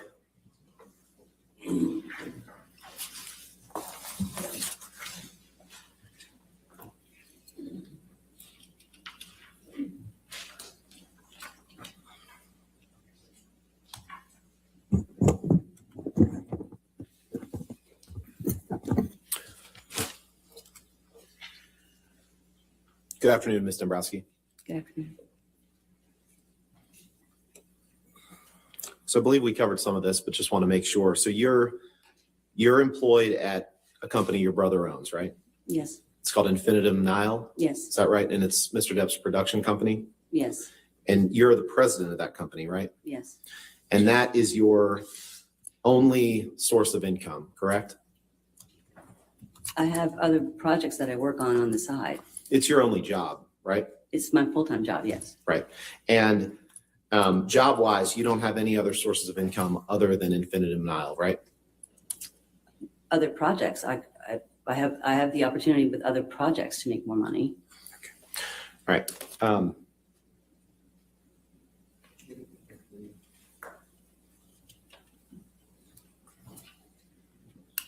Your Honor, may I approach? All right, if you could just show counsel what Sure. you're approaching with. It's just a copy of your deposition. All right. You're just giving, I think he's just giving copies, Mr. Chu. Oh, I assume it wouldn't be. Okay, thank you. Yes, please.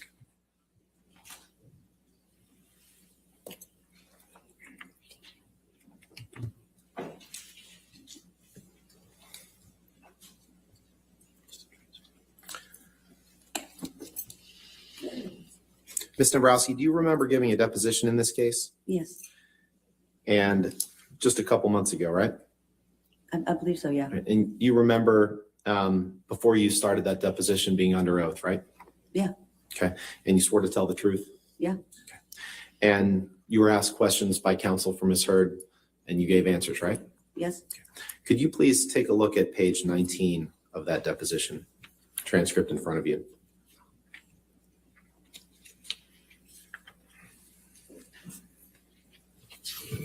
I'm sorry. Okay.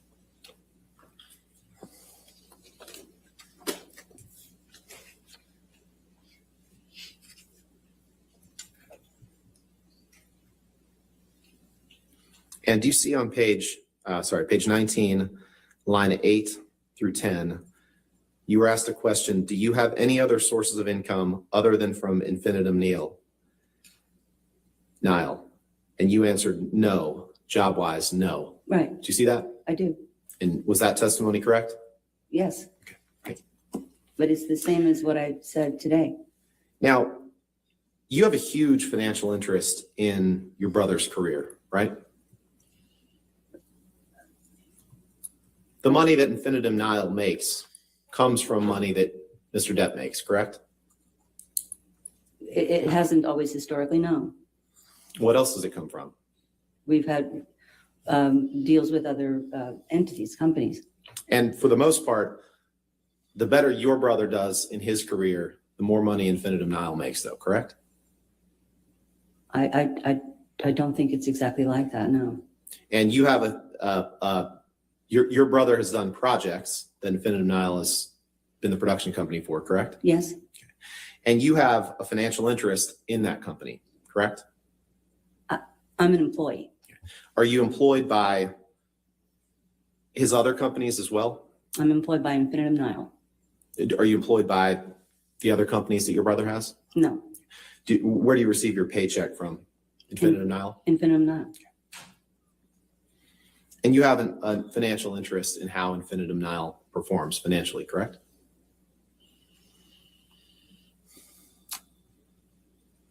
I have a salary that I get, so that's not a financial interest if you're asking if I get a piece of the pie. Yeah. No, You wouldn't consider salary financial interest? Is that your testimony? I consider it a salary, yes, but it sounds like you're asking something different. I'm sorry, maybe I misunderstood. Yeah, so the bottom line is you draw a salary from Infinitum Nile, Yes, and that's your brother's production company, correct? yes, Now, you feel protective of your younger brother, always have, right? yes, And you testified earlier today about Mr. Depp's reactions to some of your mother's anger growing up. mhm. How old was Mr. Depp during the periods you were talking about? Like when he was a kid? Is that basically what you were talking about? The reactions to mom's anger began as when we were children, and we've had the same reaction always, was to leave. Right. And when you were testifying earlier about Mr. Depp's reaction being to leave, you were referring to when he was, before you left the house, when he was a kid, right? Yes, but we left the house not too far apart from each other, but yes. When Mr. Depp would leave as a child during the times when your mother was angry at him, was he addicted to drugs back then? No, Was he addicted to alcohol? no. You testified a little bit about Mr. Depp's former partner, Vanessa Paradis. You were friends with Vanessa, right? It was a family, so. Right. You considered her family. Yeah, Right. she was part of the family, yes. Right. And you were friendly with her? Yes, You liked her? yes. You were happy that your brother was with her? I was happy that my brother was happy. Yeah. And you didn't want to see him split up from Vanessa, did you? You know what? I wanted both of them to be happy. It didn't matter to me if they split up or not. You were devastated when they split up, weren't you? I don't think I was devastated. Were you happy about it? No, I wanted my family to be okay. What were your emotions when you learned that your brother was splitting from Vanessa? If I had to say, I was probably, a little sad for both of them, but beyond that, I don't really recall big emotions. And you were sad because you were losing her as part of what you just testified was your family, right? No, You weren't sad about that? no. Now, on May 21st, 2016, you were asked some questions about that. And I know your mother's passing must have been very tough. So I'm not going to ask specific questions about that. I'm going to ask questions about the next day just to make sure that I had your testimony right. Can you remind me, you said you saw your brother the morning of May 21st? I stopped by there at some point in the daytime, in the early part of the day. Approximately what time? I honestly don't remember. Was it before lunch? I don't remember the timing. It was just daytime. It was daytime. And you testified that when you stopped by there for the first time that day that you were upset because it seemed like he and Amber had been fighting. Is that what you said? I said that they had been arguing. And I've said that I didn't love that they were arguing on. It was a horrible day to argue on. And that was, your testimony was that you were upset that they had been arguing when you stopped by that during the daytime, right? Okay.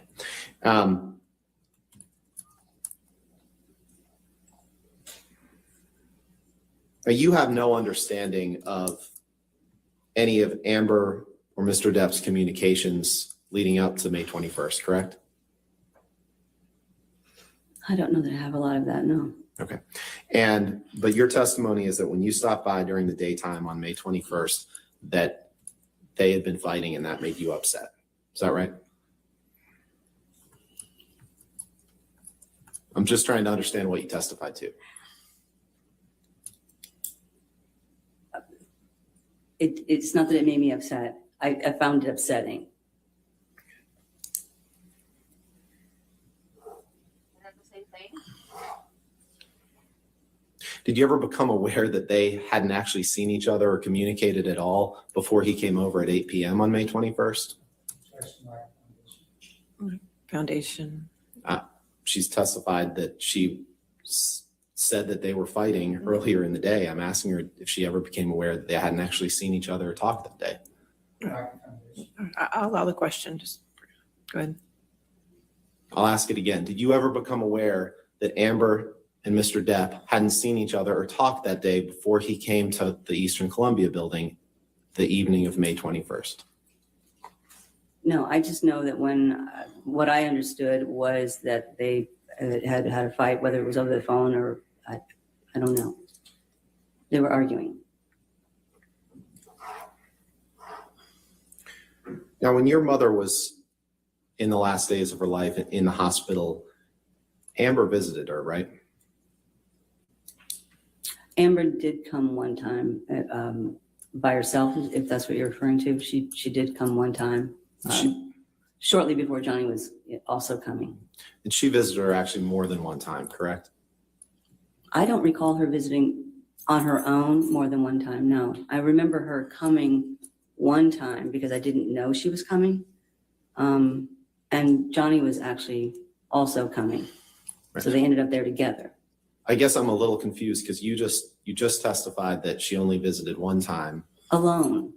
This is what I'm saying. I only remember the one time alone, where she showed up alone. I only remember one time.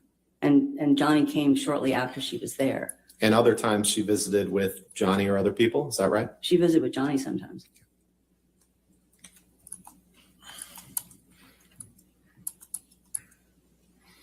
During the time that Amber and Johnny were together, you became aware that he was using drugs and alcohol excessively, correct?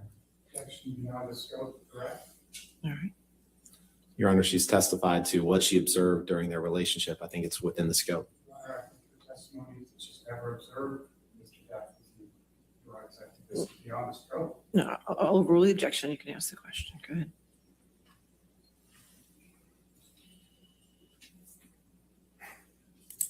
Did you want to ask the question again? I do, yeah. Okay.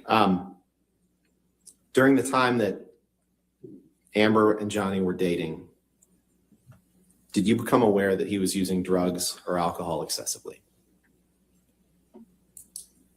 I became aware that he had been drinking, and during the time they were dating, I became aware of at one point, a certain medication, yes. And you formed the opinion that not only had he been drinking, but he was drinking excessively, correct? I don't know that I formed excessively, but he was drinking. You became aware that he was using booze, right? I knew he was drinking. And you knew he was using cocaine, right? I never saw him do that, so. You became aware that he was using cocaine, correct? I never saw him use anything like that. I became aware of people saying that. And you became so concerned about that you told your brother to stop using cocaine, correct?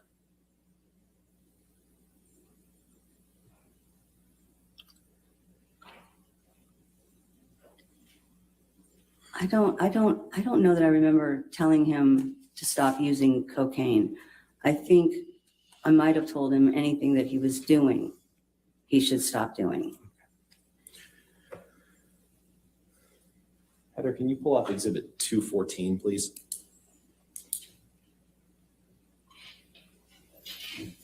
Gotta remember, when a lawyer asks a question, they already know the answer.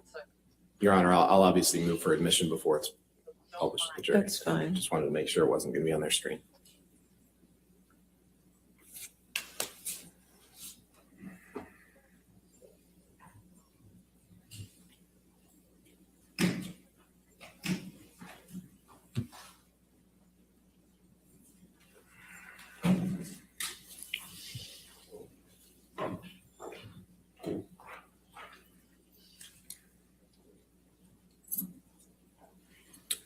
Can you flip it?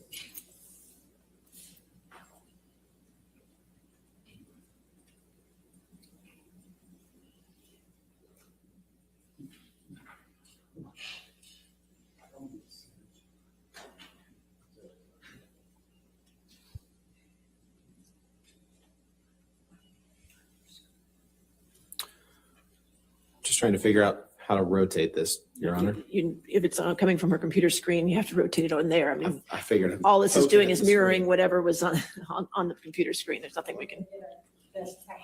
All right. Wouldn't say that. Sorry for the delay, Your Honor. All Appreciate right. your patience. Yes, sure.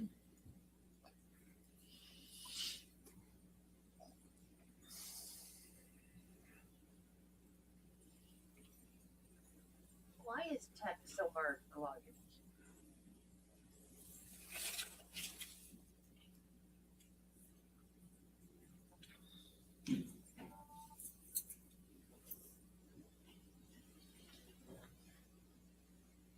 Mayor, the issue is what's on the screen. Okay. Not on the Mhm. laptop. Being stayed at Rob's house. Okay. I don't know. Do you want to unplug it and plug it back in just to see? To the system?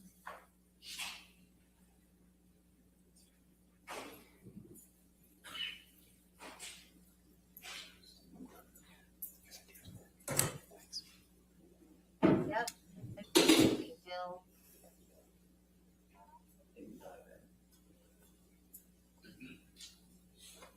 Thanks, sir. Appreciate it. Thank you. All right, I think we have it. When you turn it off and on, it works at everything. That's right. That's the secret.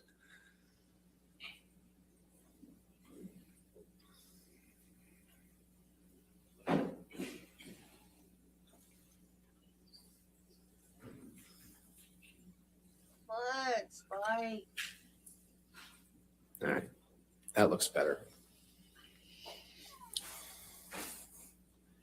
Ms. Dombrowski, I'd like to direct your attention to the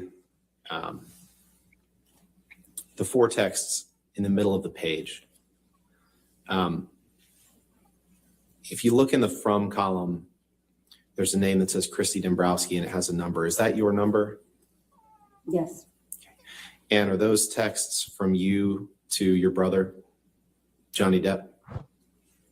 yes, And those texts were sent on or about February 5th, 2014? yes. Your Honor, I'd move for the admission of Defendant's Exhibit 214. Any objection to 214? Can I just say something? No, though? just wait, ma'am. Just wait for a I'm question. Yes, sure.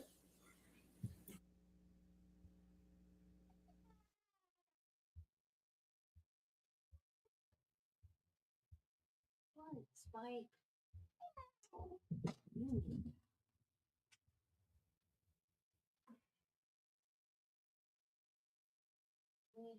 Come on. Come on.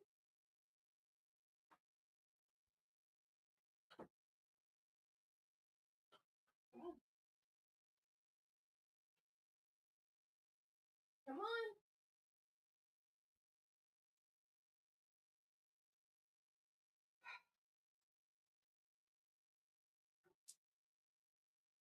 Rat.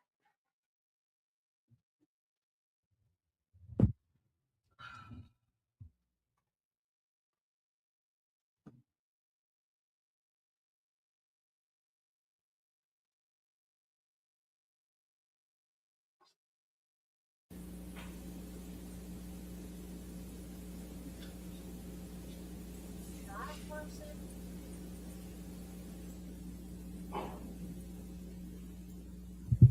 No clue.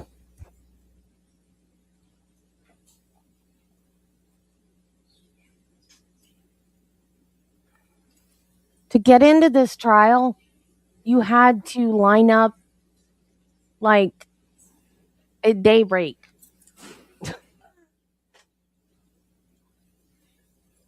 Larry actually started paying people to save a spot for him.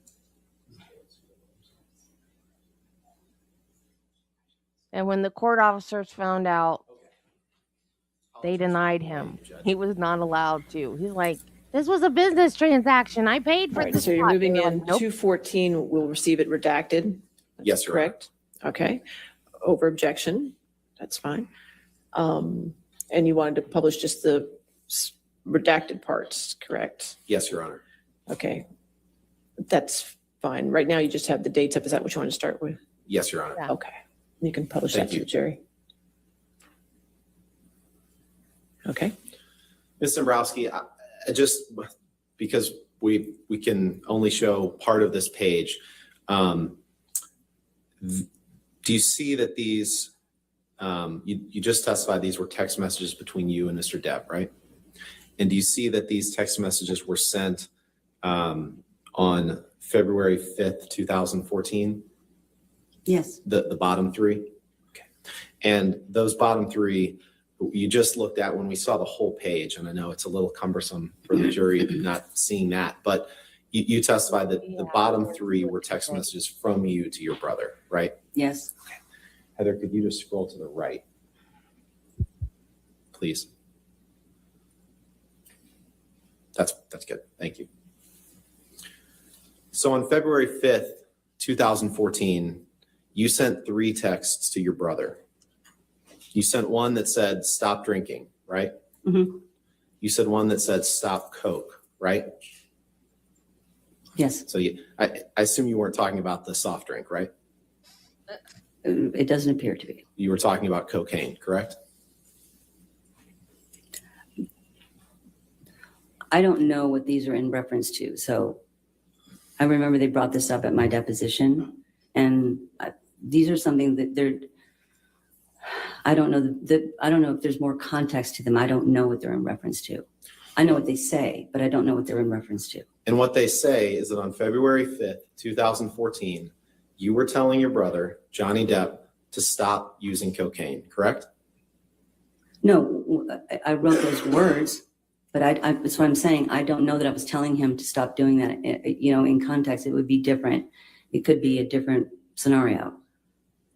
No, Well, let's take it word by word. I don't Coke, think so. when you wrote Coke, you meant cocaine, not the soft drink, right? Yeah. Why are you- And when you wrote pills, you meant prescription pills, right? Yeah. Okay. So you were telling him on February 5th, 2014 to stop drinking, stop Coke, and stop pills, right? I wrote the words. And did you have any reason to believe when you wrote that Mr. Depp had been on a bender recently? I don't recall writing this, so I don't recall the context of it. I understand that the words are there, but I don't recall the timing or the writing of it. I don't recall anything about it necessarily. For doing drugs. You weren't joking when you wrote that, right? It wasn't a joke, right? I probably was not joking, but you know, maybe I was repeating something that someone else told me Congratulations. to write. You were telling your brother to stop drinking, stop cocaine, and stop pills because you believed that he had a problem with drinking cocaine and pills, correct? I didn't believe he had the problem as much as someone else was trying to make me believe that he had the problem. Did you have any reason to believe that Mr. Depp had been on a recent bender? I didn't witness benders. I don't, you know what I mean? So I'm not involved in the benders. Understood. I'm asking, at the time when you sent these 3 text messages on February 5th, 2014, did you have any reason to believe that Mr. Depp had been on a recent bender? I couldn't tell you about February, whatever date that is back then, and what I would know at this moment. Did you have any reason to be worried about Mr. Depp when you sent these texts? Again, I don't know what was happening in life at that time. I don't recall that period, the dates. I don't recall I don't recall anything about that time. These texts, I know what the words are, but I don't know what the context is of them. Right. And so I'm asking you a question as best I can, which was, when you sent these texts, did you have any reason to be worried about Mr. Depp's use of alcohol, cocaine, or pills? Again, I don't recall the time period of sending these texts, so I don't know that I would have any reason at that time. I don't know. Would you have sent the text if you didn't have a reason to be worried about his use of alcohol, cocaine, or pills? I could send those 3 separate lines like that, 3 separate texts. I could do that if it was, you know, there's different reasons that maybe I could do that. It doesn't mean that was me giving him a message. Have you ever sent texts to anyone else to tell them to stop drinking, stop Coke, or stop pills before? Again, I don't know that I'm telling him to stop drinking, stop Coke, and stop pills. That's what I'm saying. It's the context of this. And I appreciate that, but that wasn't my question. My question was, have you ever sent texts to anyone else He's so stupid. in your life telling them to stop drinking, stop Coke, or stop pills? I don't believe I've ever told anybody to stop doing any of those things in a text message, but I also don't know that that's what I was doing here, is what I'm trying to say. But you wrote those words to Mr. Depp, right?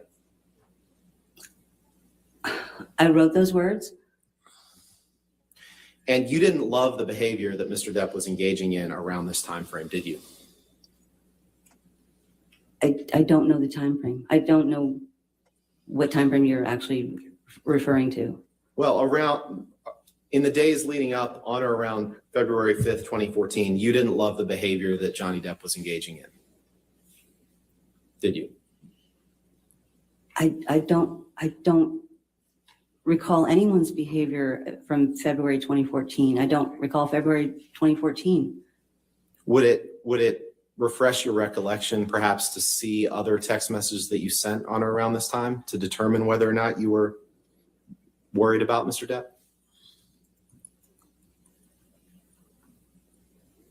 If there's other context, I guess, I don't know. Why don't we do this? Heather, can you please pull up Exhibit 210?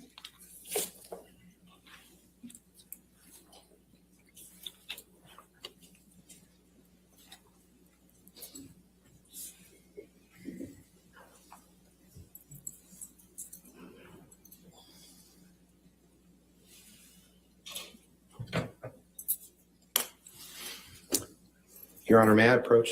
All right. Thank you.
Ms. Dombrowski, do you recognize this document as a text message chain between you and Amber Heard on February 3rd, 2014? Yes. And you see the chain starts at about 5:20 p.m., right? Yes. And there's messages from Amber to you are the ones on the right, correct, in blue? Yes. And messages from you to Amber are the ones in gray on the left, right? Yes. And if you go, well, take a minute and just read that first page, please.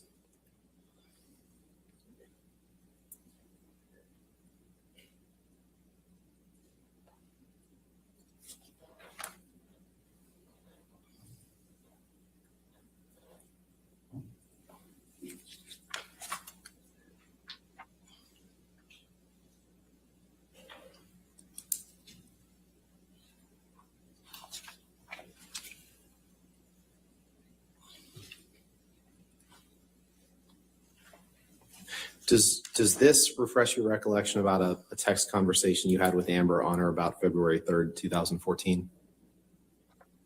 Well, I can see this as our text exchange. Okay. And does this refresh your recollection about concern that you may have had about the behavior that Mr. Depp was engaged in on or around that time?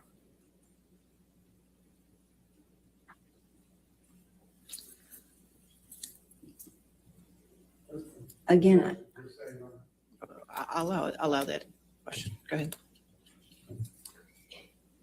I'll ask it again, does this refresh your recollection about behavior that Mr. Depp may have been engaging in around that time? I remember I remember this period and what Amber was believing that he was doing. Yes, at this period. But does this refresh your recollection about your worry and concern for your brother Johnny Depp around this time?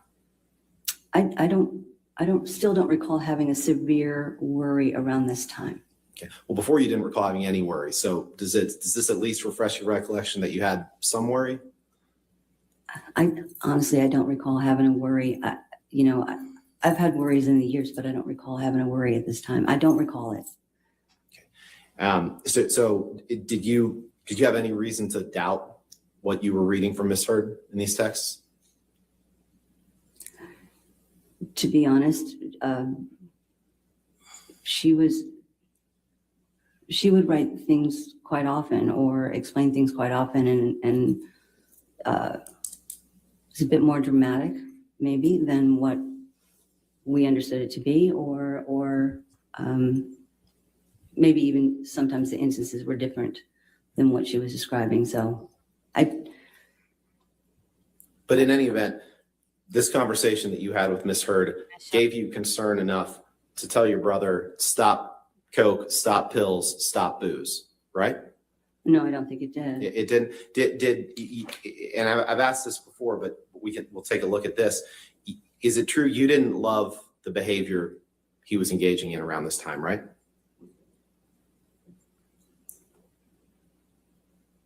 Again, I didn't witness a lot of the behavior that people are, that you guys are referencing. I didn't witness a lot of it. Take a look at page 2, Okay. please. What is your problem?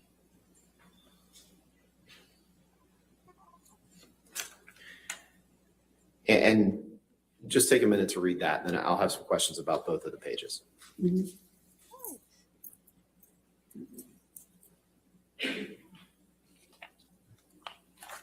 Move on to somebody else.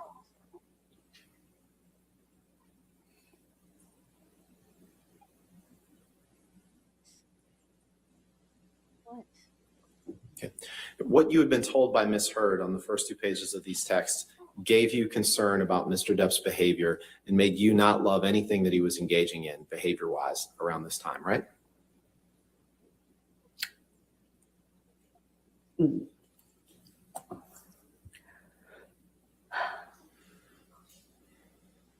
What I had heard from her in these texts,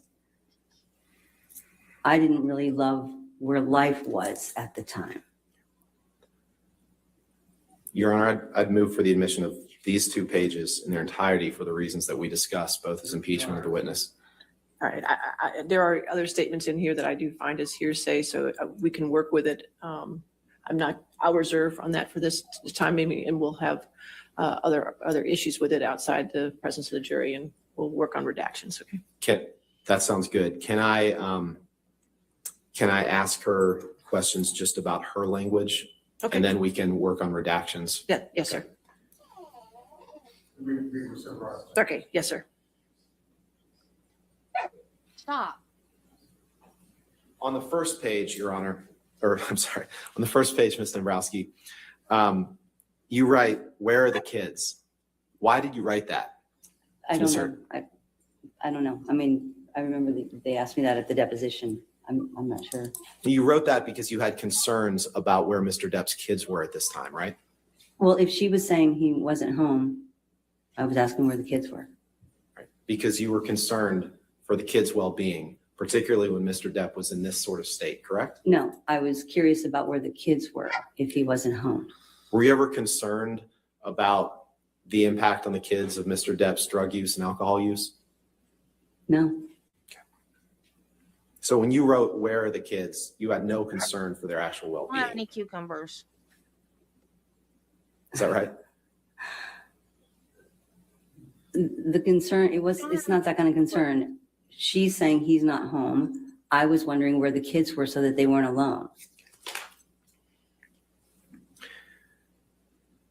When you wrote her on page 2, "Do you want to come to office to talk?" You wrote that because you were concerned about what was going on with Mr. Depp at that point, right? No, actually, I wrote that so that she could come to the office so that we could talk. Right. About all of it, All of what? of her text. Your Honor, I'd ask for permission to publish the bottom text on page 2 that I think, It's not up here. You just mean her text. sorry. And I guess while she's pulling that up, I'd move for partial admission of Exhibit 210 with redactions to be, I'm gonna reserve on that. Okay. All right, that's. All right, I'm still gonna reserve on the admission of it, so I'm not gonna show it to the jury at this time. Okay, okay, Thank okay. you. But you can ask her questions about it. Okay, thank you, Your Honor. When you wrote Ms. Heard on February 3rd, 2014 at 5:42 p.m., Ms. Dombrowski, worry about everything. You were telling her to worry about everything and all the types of behavior that Mr. Depp was engaging in at that time, right? I was not telling her to worry about anything. That's the way I wrote that sounds like I say, I worry about everything. You're saying that you're worrying about everything? Is that right? Yes, as a whole. Okay, so in contrast to what you testified a few minutes ago, you actually were very worried around this time frame, correct? I was worried about what life was. That's what I had said. Right. And the life that you were referring to here, what was going on in life was Mr. Depp's drug and alcohol abuse, correct? Lying. You're making it look worse. What was going on in life was someone who constantly wanted to point out some sort of drug and alcohol abuse. Is that unfair for a spouse not to want their husband to abuse drugs and alcohol? It's not unfair at all. Yeah. So was that a negative to you that Ms. Heard didn't love that? I'm sorry? Was that a negative to you that Ms. Heard didn't love Mr. Depp's drug and alcohol abuse? Was that unreasonable of her? To me, it was exaggerated is the problem, so. It was exaggerated, but you testified that you personally have no personal knowledge of your brother doing cocaine. I never saw him do it, no. Okay, but you had enough concern to text him, stop doing coke, stop the pills, and stop the drinking, correct? No, I really don't think that's what I was doing with him. And well, what were you you weren't talking about the Super Bowl, right? You were talking about drinking. I coke and understand, drugs I and understand. pills. But the way it's written, and I know my writing, the way it's written, I don't feel like what I was doing was me giving him an order to do that. I wouldn't typically do that. So You're recommending, there's other context somewhere that, for that. right? And that's what we're trying to explore is what is that context? Because you're very direct in those texts that the jury just looked at. Stop the booze, stop the pills, stop the coke. So if you weren't telling him to stop the booze, stop the pills, and stop the coke, what were you telling him? I could have been telling him that, because I've had this conversation before, I could have been telling him, that in order to make her not constantly accusing, this is what she would need. Right. You didn't write those words in your text though, right? No, I didn't. Okay. And when you said in the February 3rd text message exchange with Ms. Heard, I don't love any of it. I really want to be able to talk with him. That was you expressing concern about Mr. Depp's drinking and drug use, correct? That was me expressing concern about what life was. And there was arguments all the time, and it felt like there was just constant unpleasantness. Right. And would it be unfair? Well, let me ask it this way. That unpleasantness, to your knowledge, was caused in part, at least, by your brother's drug and alcohol abuse, right? I don't know that. Did you ever reach your own conclusion that your brother had a problem with drugs and alcohol? I knew my brother was drinking. I'm but sorry. I knew my brother was drinking. But in terms of like drugs, honestly, I have only one medication that I really knew of that, was an issue for him. And what was that? I don't remember the name of the medication. It was a prescription medication. What was it? It was like a pain medication that he had been taking for a long time. And that was what you were referring to when you said stop pills, was prescription pain medication, correct? Again, I wasn't necessarily referring to anything in particular. I know I wrote those words. I don't know the context of the words. Okay. But in any event, you don't dispute that on February 5th, 20, whatever date that was, on February 5th, 2014, you wrote to your brother, stop drinking, stop coke, stop pills, right? Now what do you want? I wrote those words, but I don't know the context of the words. Now, February 2014 wasn't the first time that you had communications with Ms. Heard relating to concerns about drug and alcohol abuse, right? By Mr. Depp, correct? I don't know. Heather, if you could pull up exhibit 163, please.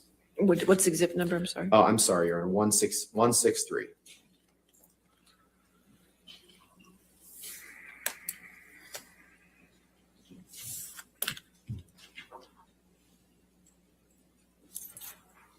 Shadow, I am so glad you weren't watching chat earlier today.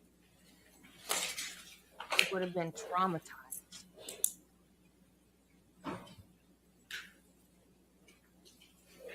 While she's pulling that up, Ms. Dombrowski, let me ask you this. You knew that Mr. Depp's drug and alcohol problem was affecting his relationship with Ms. Heard, right?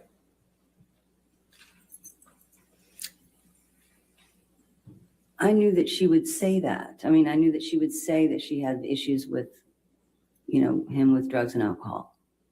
And you knew from those communications that it was negatively impacting their relationship, right?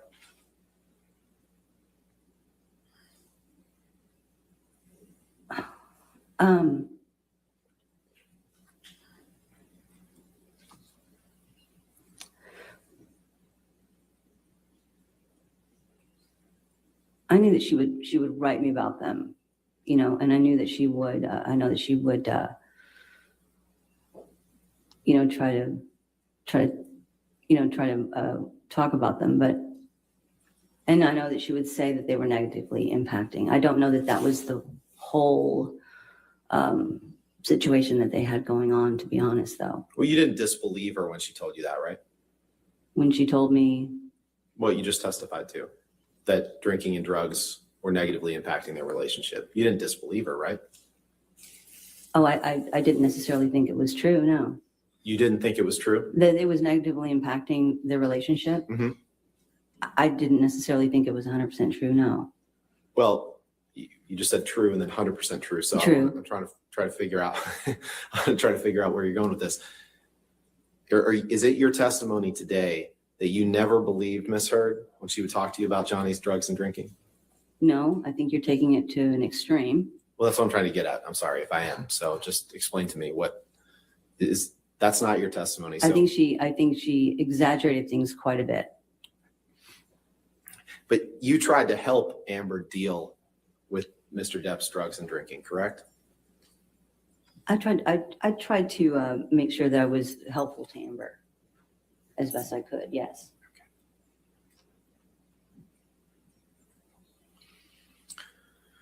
If you can look at the document in front of you, Exhibit 163, please. This is a text exchange between you and Ms. Heard on March 22nd, 2013, correct? Yes. She's holding the wall up back there. And do you remember earlier you testified about being present during the filming of a documentary about Keith Richards? Yes. This was this was right around that time frame, correct? I don't know. Do you recall when that was? I don't recall the dates. And actually, one thing I wanted to ask you about that while we're at it is you testified earlier about not seeing cuts or bruises on her face. You remember that? Or do you have no knowledge whether she was wearing makeup or not that night, right? I don't recall if she was wearing makeup or not. She typically did not. Okay. And you weren't specifically looking for cuts or bruises because you suspected that Mr. Depp had abused her, right? I would have no reason to look for cuts or bruises, but I would think if they were there, I would see them. Okay.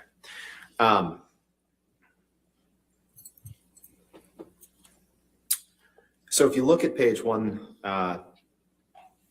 exhibit 163, and Your Honor, I'd move for permission to publish. Your Honor, we object. I'm going to sustain that objection. I figured you would, but Okay. can I do the same thing and ask her about her words to misheard? And then we can, reserving the right to publish it to the jury, You can depending on ask Your if Honor's it ruling. refreshes her memory about Right. the conversations you're trying to discuss, Sure. yes. Thank So, Ms. Dombrowski, do you recall having a conversation with Ms. Heard She's on Amber's side. on or about March 22nd, 2013, in which Ms. Heard was expressing concerns to you about Mr. Depp's behavior? No, I don't recall dates, so Yeah, no. Larry and Rob Okay. got on Amber's side. Why don't you go ahead and take a look at this document, please? And let's start with, just tell me when you're done with page one, please.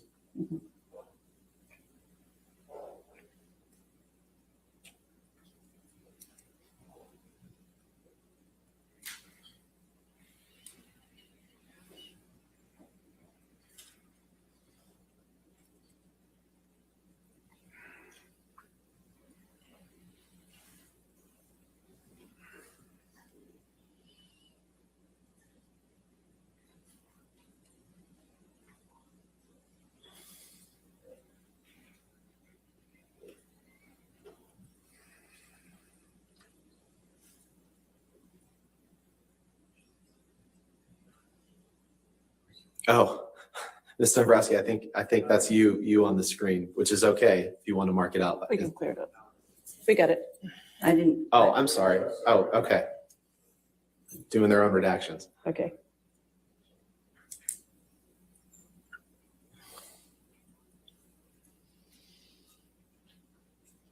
Okay, I've read it. Okay, so when you texted Ms. Heard, well, first of all, does this refresh your recollection about a conversation that you and Ms. Heard had on March 22nd, 2013, relating to Ms. Heard's concerns about Mr. Depp's behavior?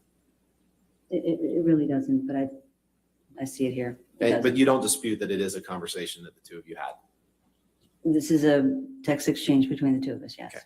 When you wrote, "Don't be sorry," exclamation point, I am not completely sure if what is going on or why, but I don't love what it is. What did you mean by that? I'm not 100% sure. I believe I probably meant, once again, how life was.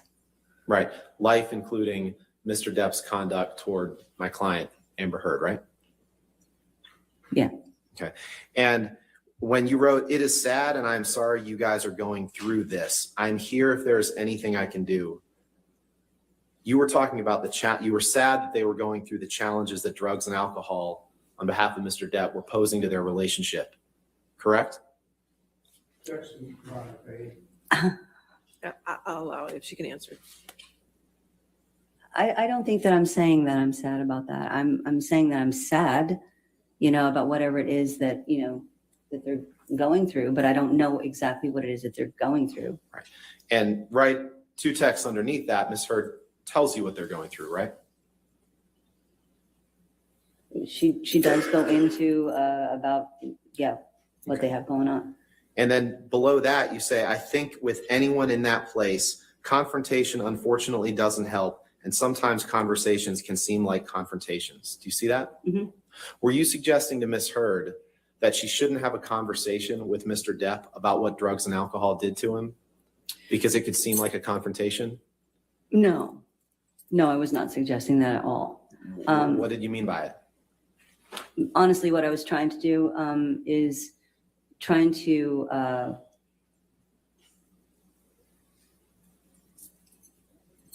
Amber misheard. She could be very, very vocal.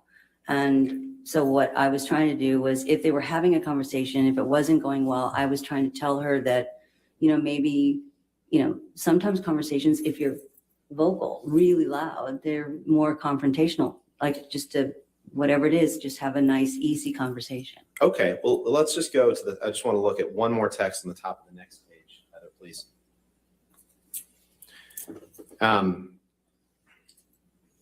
When you write misheard on March 22nd, 2013, you say disagreeing, reasoning, nudging, all can seem like confrontations. I am not sure of the volume or when some is likely to wear off, ? First of all, when you were talking about volume or when some is likely to wear off, you're talking about drugs or alcohol, correct? She said in the text prior, right? I'm asking what, No, I understand. I'll sustain the objection. and I'm asking what you're referring to, without referring to misheard's text prior, when you say, I'm not sure of the volume or when some is likely to wear off. What are you referring to? I don't know. I mean, that's what I'm trying to say is that, she had all kinds of things that she said in the text prior. I'm referring to like volume of, even just voices, that even you can see where I say like, the nudging and all of that. There was a certain way that you learned to try to talk with Amber to keep things calm. And when you said once, I thought she was. All right, finish your, Mr. Chu, that's fine. Thank you, I appreciate it. I understand. I'll let her finish her answer. That's fine, Mr. Chu. Thank you. There was a certain way that, ultimately you learn to talk to Amber, to sort of keep things calm. So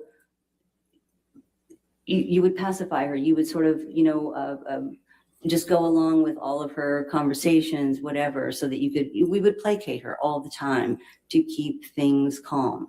That's what we did. And so when you said disagreeing, reasoning, nudging, all can seem like confrontations, were you telling Ms. Heard that she shouldn't voice any concerns about her significant other's drug or alcohol abuse? Voice any concerns to who? To him. That she shouldn't nudge him about it or try to reason with him about drug and alcohol abuse or his behavior? Is that what you were saying, that she shouldn't do that because it might seem like a confrontation?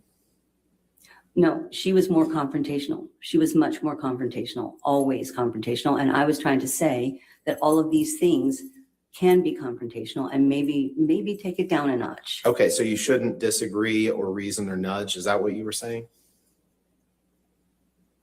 No, in the way that I know that it would be done. She was much more,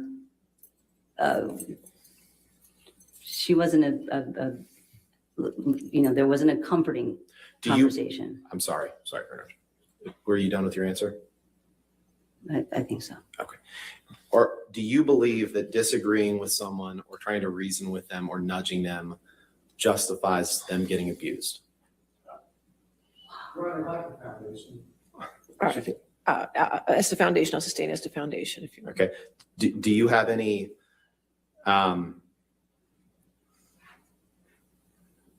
have you ever disagreed with or reasoned with or nudged anyone in anything in your life? All right. I mean, these are the words that she wrote. I know. These are the words that she wrote to my client. Disagreeing, reasoning, nudging, all can seem like confrontations. I'll allow the question. Thank you. I'm sorry? Have you ever disagreed or reasoned or nudged with someone in your life? Yes. Okay. Do you believe that doing any of those three things would justify your being abused? Your Honor, I'll sustain the question. Okay, thank you. All right. How much more do you have? Probably A little bit. A little bit. Yeah, Okay, since it's probably 5 an hour. o'clock. All right, about an hour. Okay. All right, ladies and gentlemen, since it's 5 o'clock, we're going to go ahead and release you for the day. Okay. Just a reminder, as always, please don't do any outside research. Don't talk to anybody about this case. Don't look at the news. Don't watch anything on TV. Don't read the papers, and just have a good, calm, peaceful night. Okay. And we'll see you tomorrow bright and early. Okay. Thank you.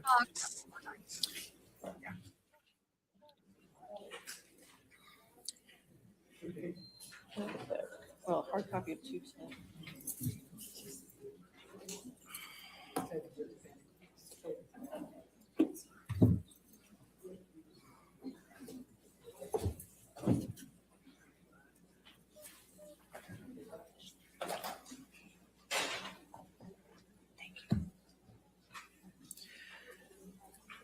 All right, Ms.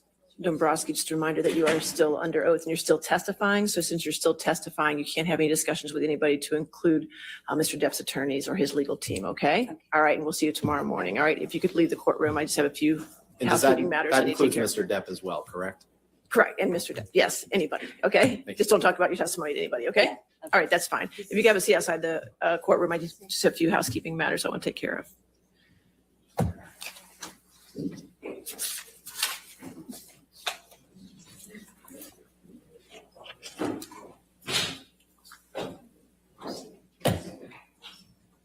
There, now he looks like he's outside of town. There he is. Now he looks like You can sit down, it's okay. If you want to stand up, that's fine. I just want to. Let me finish this one issue first, okay? I'd appreciate it. All right, going back to the text. So on 163, are you still trying to admit that into evidence? That was the last one. Yes. All right, there's objection to that. Okay, good. All right. Yes, sir. Anything further to say on 163? Well, I think, yes, two things. At a minimum, Ms. Dombrowski's text should be able to come in because those aren't hearsay. Even if we have to redact out Right. all of Ms. Hurd's text, which if that's what your ruling is, we can. The problem is, the reason I think it's people like that. hearsay is Some people that just under 607A7. I understand your That's not impeachment really- issue, and I understand that, and that we'll go back to 210, and I think there's an issue with impeachment there. But here, I don't see any impeachment basis to add the extrinsic evidence in. You got the testimony in, but I don't see a basis to have the extrinsic evidence in. And I would still ask that her texts come in, not to impeachment. They're not hearsay, they're probative to this case, that she's expressing concern. And even if the jury can't see the text, because she can't see, they can't see. Since they don't have the context, I'm not going to allow them in, so I'm going to deny, I'm going to sustain the objection to 163. As far as 210, the only impeachment basis was when she testified that she didn't recall anything about a bender or him being on a bender. So I think for impeachment purposes, just the only part that comes in is there. But here, I don't see any impeachment basis to add the extrinsic evidence in. And he forwarded. oh whoa.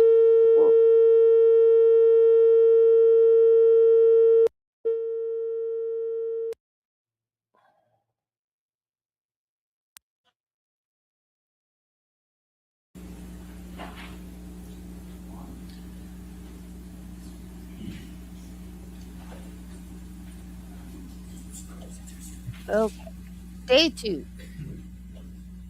I've got to stop at 3 because I have to go pick up Spike's medicine.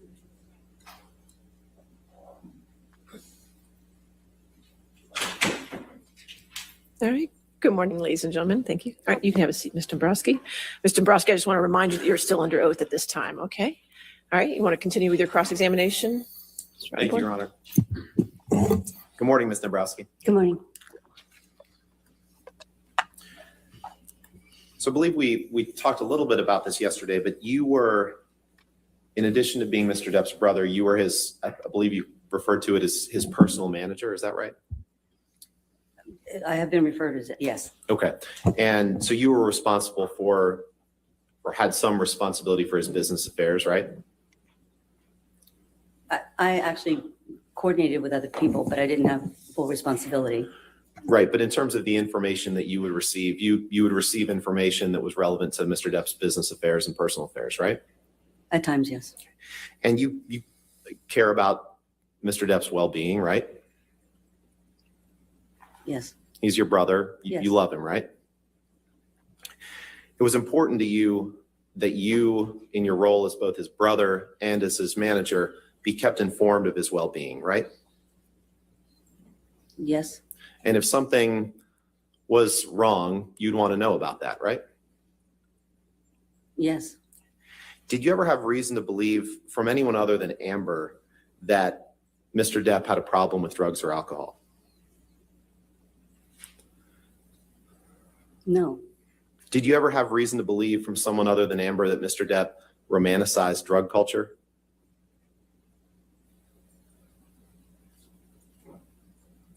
No.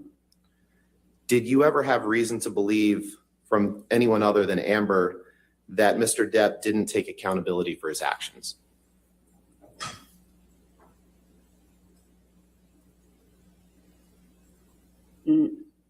I didn't have reason to believe that, no.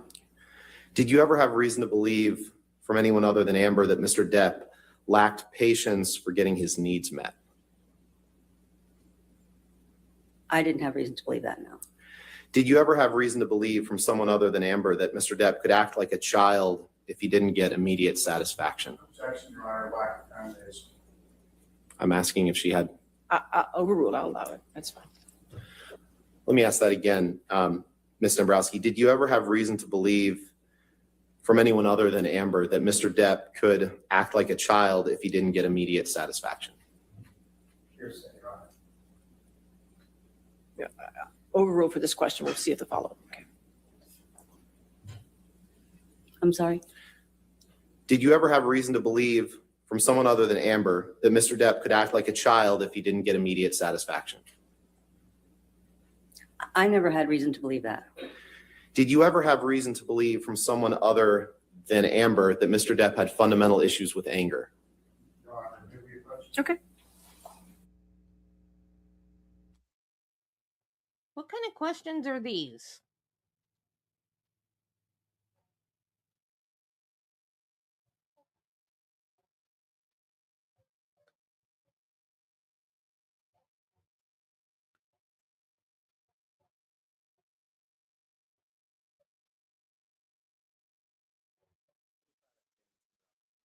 Reason to believe from someone other than Amber that your brother had fundamental issues with anger? I didn't have reason to believe. And did you ever have reason to believe from someone other than Amber that your brother didn't grasp the responsibility that he had in his children's lives? No. I did not have reason to believe. Heather, can you pull up Exhibit 268, please?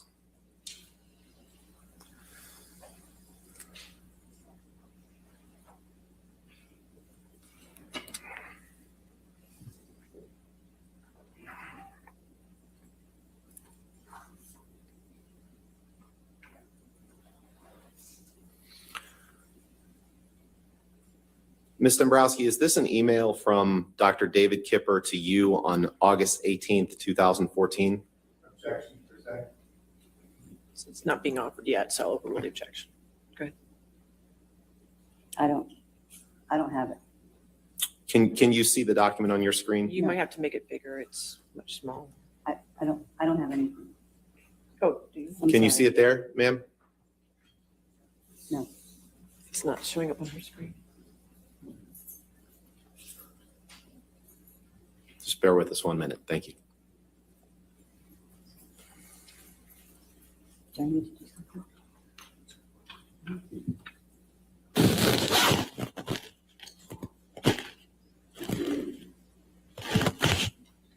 It's not coming up.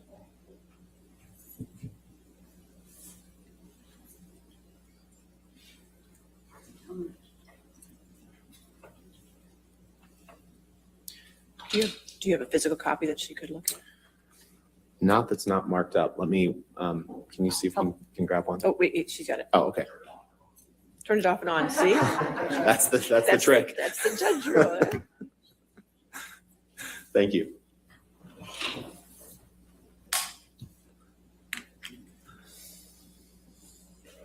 To take as much time as you need to read it, Ms. Dombrowski, but my question is this an email from Dr. David Kipper to you on August 18th, 2014?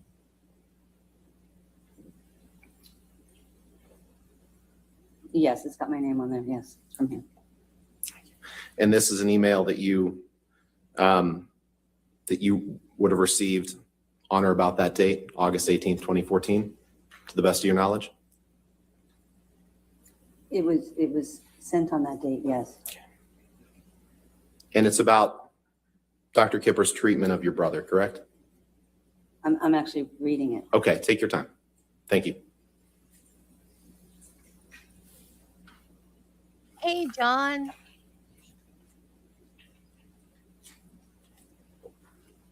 Oh, I forgot to look to see how her hair was today. Her hair looked like crap. And that's a professional hairdo.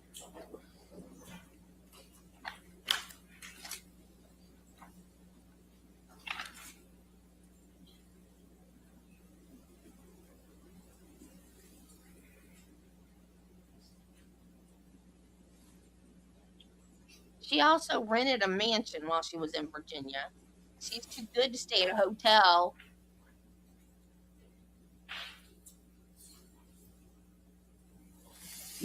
Sorry.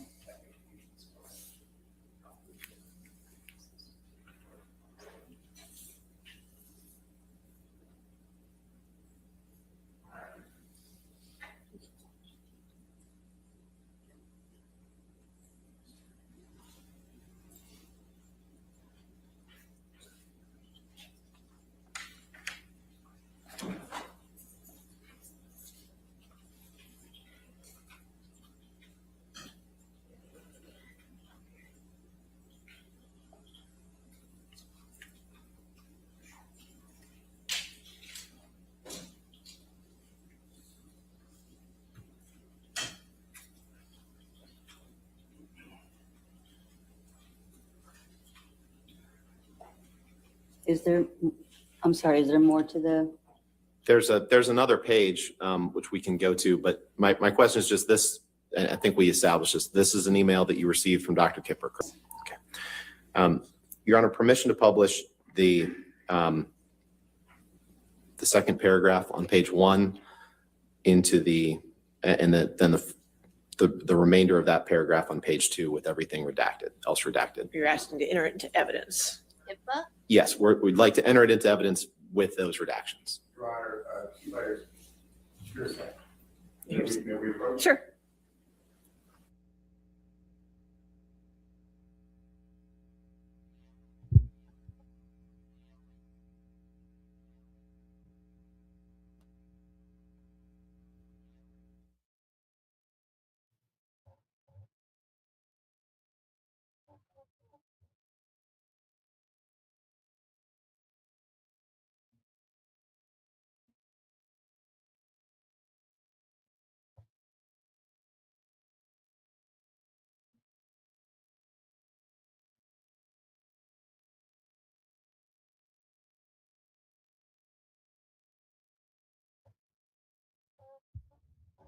Hey, John, I'm doing 2 Truths and a Lie on Insomniacs Wednesday night. So you better be there.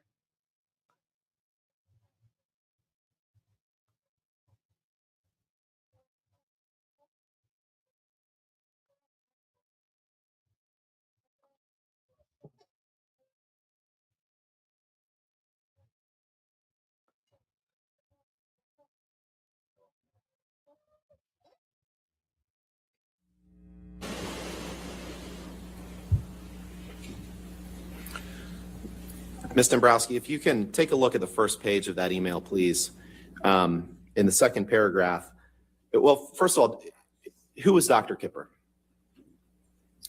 Dr. Kipper was the doctor that was helping my brother, helping my brother get help from the pain medication addiction that he had. He was helping him with his drug addiction. The pain medication.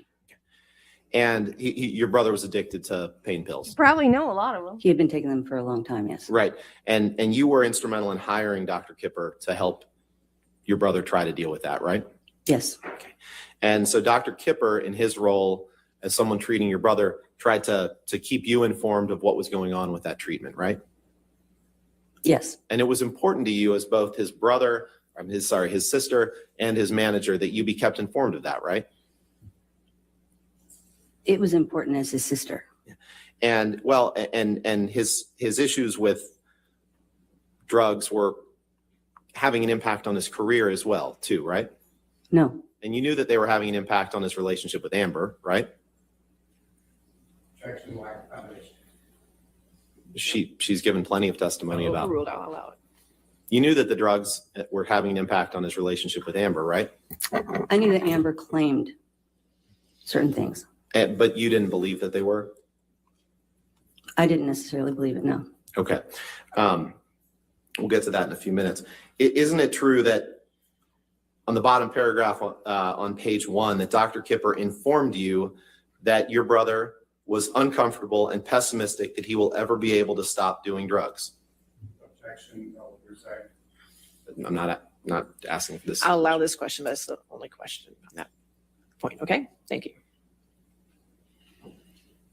I'm sorry.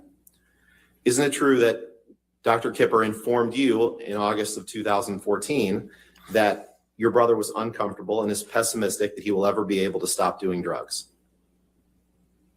He does write this in this email, but this email is an update. I believe, if I'm looking at the dates, and I don't remember all dates, but I know that period and what's written in the email.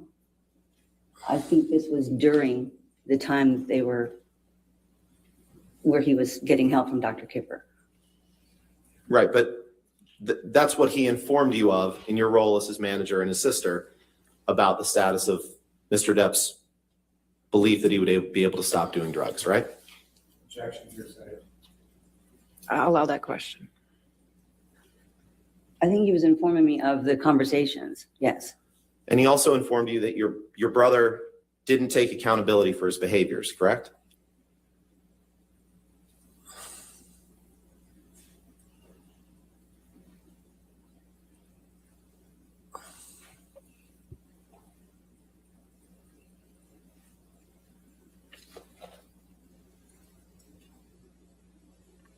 He does say in here, yes, he wrote that he has no accountability for his behaviors in this time.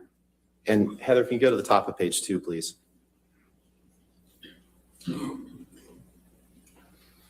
In that first and second line, he also told you that your brother has fundamental issues with anger, right? Your Honor, objection, you're saying. No exception applies. All right, It's the same exception that applied to the other ones. This is what he informed her. we need to move on, though. Okay. We can. Heather, you can take that down. So you just testified, Ms. Dombrowski, that you understood from Amber that drugs and alcohol were impacting their relationship, but that you didn't necessarily believe that, right? Right. And you didn't necessarily share those concerns, right? Right. Did you have an occasion to speak with Amber after a plane flight from Boston to Los Angeles in May of 2014? Objection, you're saying. I just asked if she spoke with her. I'm not asking what the content is. Spoke. I'll overrule the objection at this time. I don't recall specific times speaking with Amber like that. Okay. Did you become aware of an incident on a plane flight from Boston to Los Angeles in May of 2014? Objection, lack of foundation. Foundation objection. If She's testified that she. I'll sustain the objection. It's foundation if you can lay a foundation. If something happened in your brother's life that was notable, you wanted to know about it. You testified to that, right? Objection calls for speculation. Yes, sir. It's a foundation question. She's testified that she had insight into his daily life. I don't see it as a foundation question, so I'm going to sustain the objection if you want to. Okay.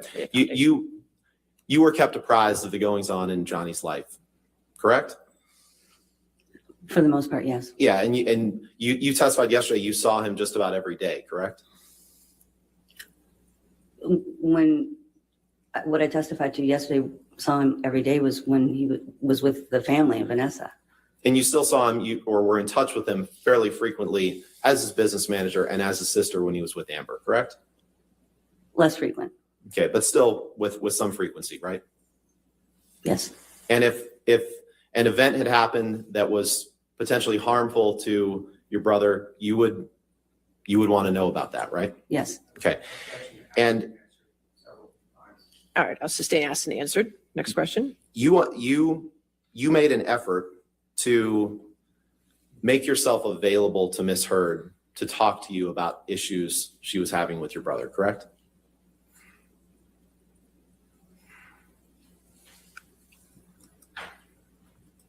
I'm excuse me, I made an effort to talk to her anytime I felt she needed to speak. Somebody's trying to call us. It's kind of a pleasant ringtone. I didn't answer it, so I don't know. Ms. Dombrowski, in addition to just Amber believing it, you believed that your brother needed help, didn't you? Objection made. Vague. You believed that your brother needed help with drugs and alcohol, didn't you? Overruled the objection. Go ahead. I'm sorry. I believed on the one medication I was concerned about. And you wanted your brother to get better from his addictions, right? I wanted to address the medication that he was on.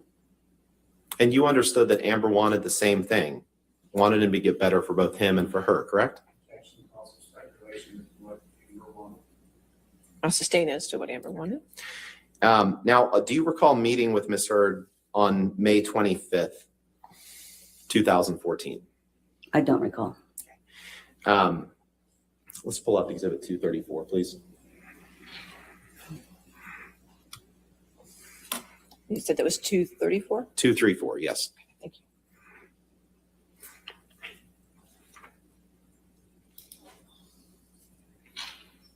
The non-redacted version. Yeah.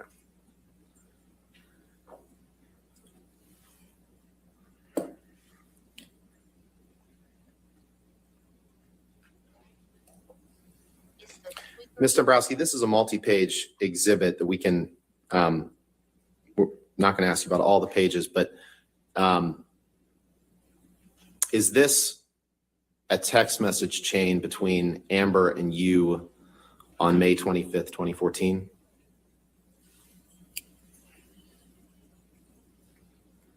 Yes. And those are your texts in gray on the left, right?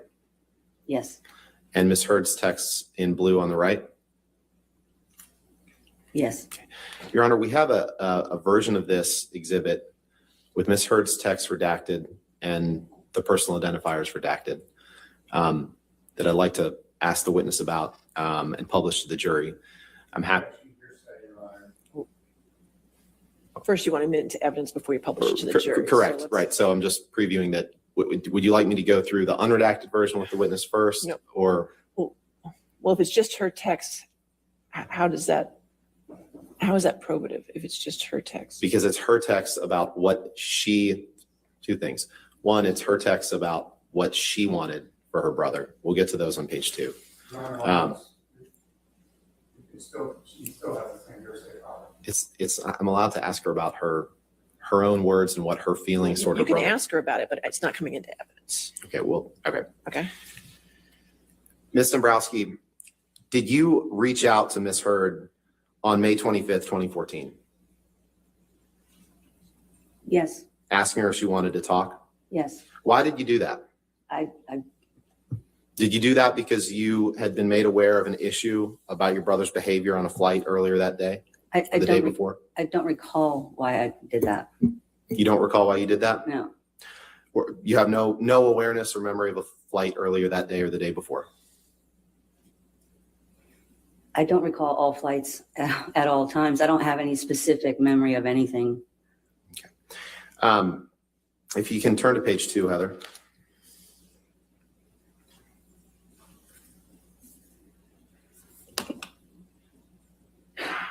If you can look at your third text down, Your Honor, or Ms. Dombrowski, you say to him, or to Ms. Hurd, you say to Ms. Hurd, I love him so much, but he needs help, and I don't have all the information to help alone. Do you see that? Objection, Your Honor. This is all hearsay. I'll allow that question. That's fine. I do see that. And what did you mean when you said he needs help?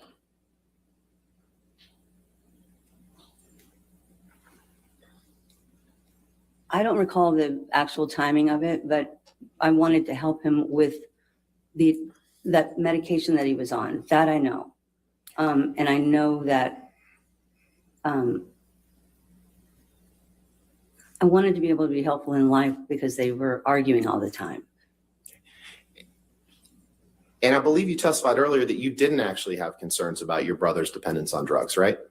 No, I said that I did have about the medication. Just the pain pills? It was the pain pills. Nothing else? I didn't have concern. And so when you said he needs help, that's what you were referring to, is that you believe that your brother needed help with pills. Objection, Your Honor. This has been asked and answered. May I approach, Your Honor? All right.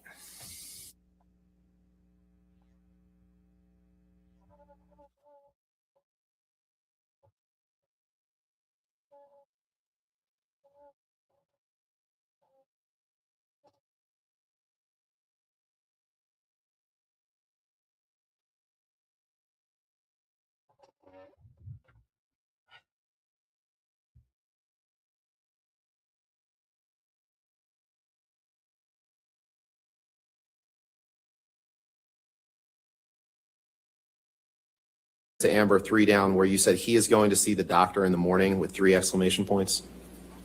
Yes. Tell me what you remember about that. Were you referring to, when you said he, you were referring to your brother, right?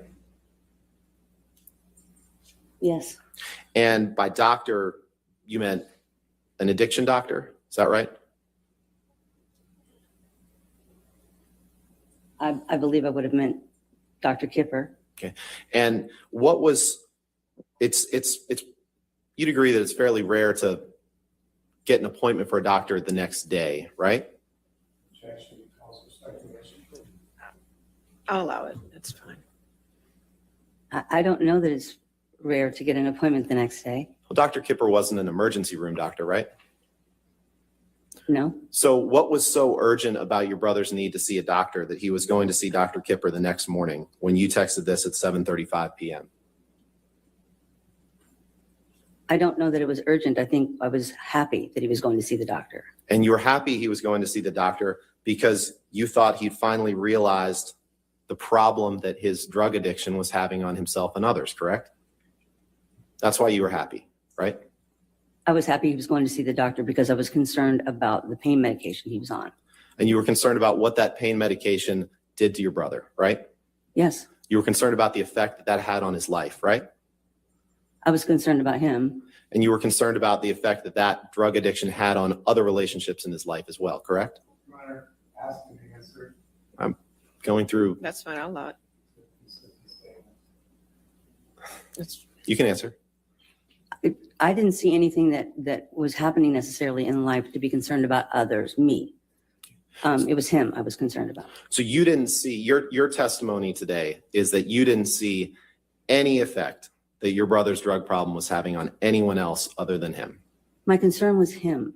I wasn't focused on anything beyond that. Right. You weren't concerned about the effect that it could be having on anyone else. Is that your testimony? Again, my concern was him.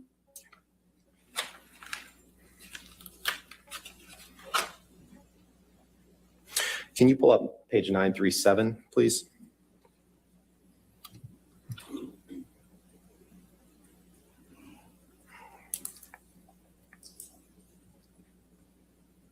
And when you sent Ms. Hurd the text at the top of the page at 9:20 p.m. on May 25th, 2014, and you said, I just meant I will help in getting him help.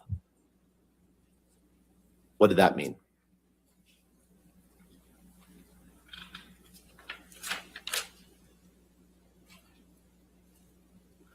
It's help with Dr. Kipper, I believe. You were referring to getting your brother help for his drug addictions, correct? I was referring to getting him help with the medication that he was on. And if you go to page 938, please.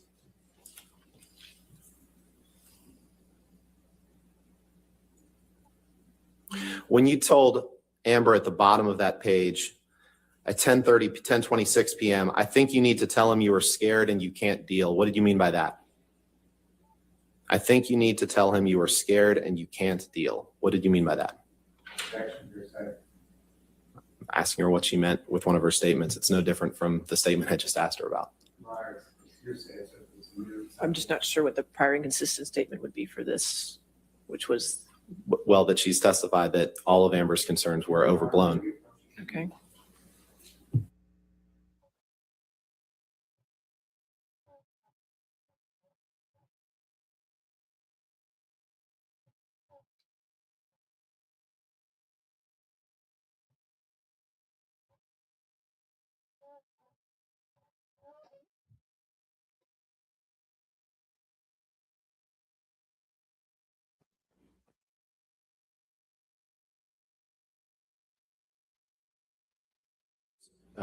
Drug abuse. You were concerned for your brother and your brother only. Is that right?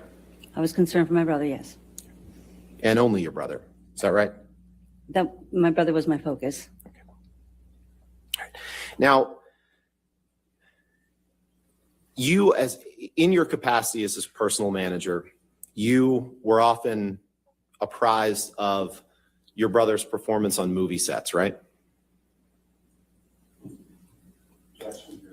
Did you have occasion to communicate with studios, for example, about movies that your brother was shooting? Yes. And studio executives could feel free to contact you about your brother's work? Yes, they mostly contacted the agent. Okay. And who was the agent at the time? Is that Tracy Jacobs? And that's your brother, Mr. Depp, fired Miss Jacobs in or around 2017. Is that right? I don't recall when. How long was Miss Jacobs his agent? 20-something years. And he fired Miss Jacobs at some point, right? Yes. After his divorce from Amber? I don't recall exactly when he fired her. Do you recall whether it was before or after he divorced Amber? I don't recall. Sorry. But in any event, you had frequent communications with Miss Jacobs about your brother's work, correct? Excuse me. Yeah. And you, in the course, in your capacity as his manager, it came to your attention that he was late to movie sets, correct?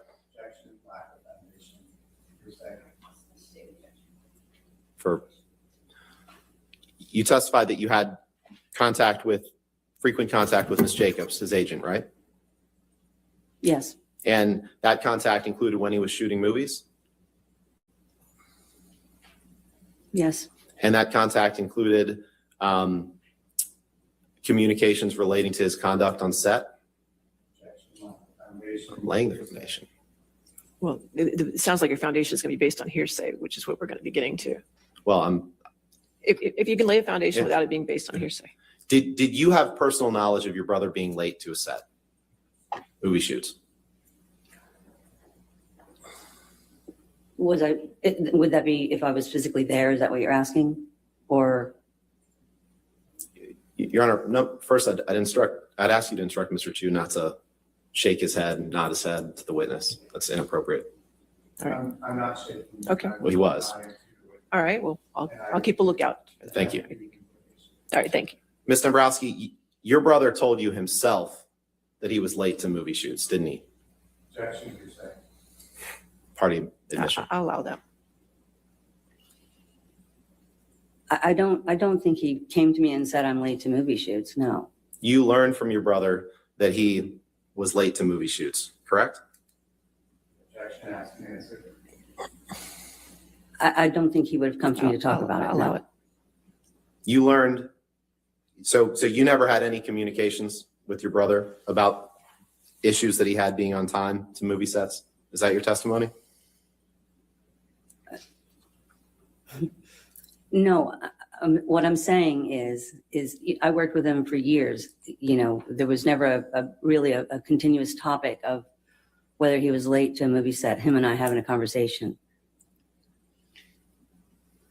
He told you he had been late to movie sets, correct? Objection asked and answered. I'll sustain the objection. Next question. Can you pull up please. 348, please? 348.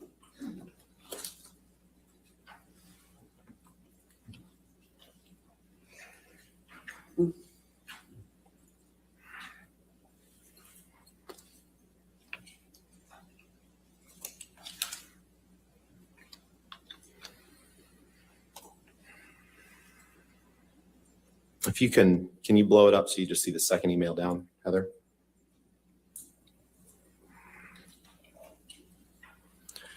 And that second email down is an email from you to Tracy Jacobs on February 27th, 2015, right? Objection, hearsay. I allowed that question. Let's see where we go.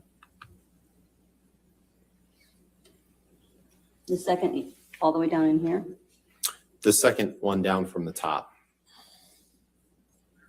Sent at 12:50. Oh, sorry.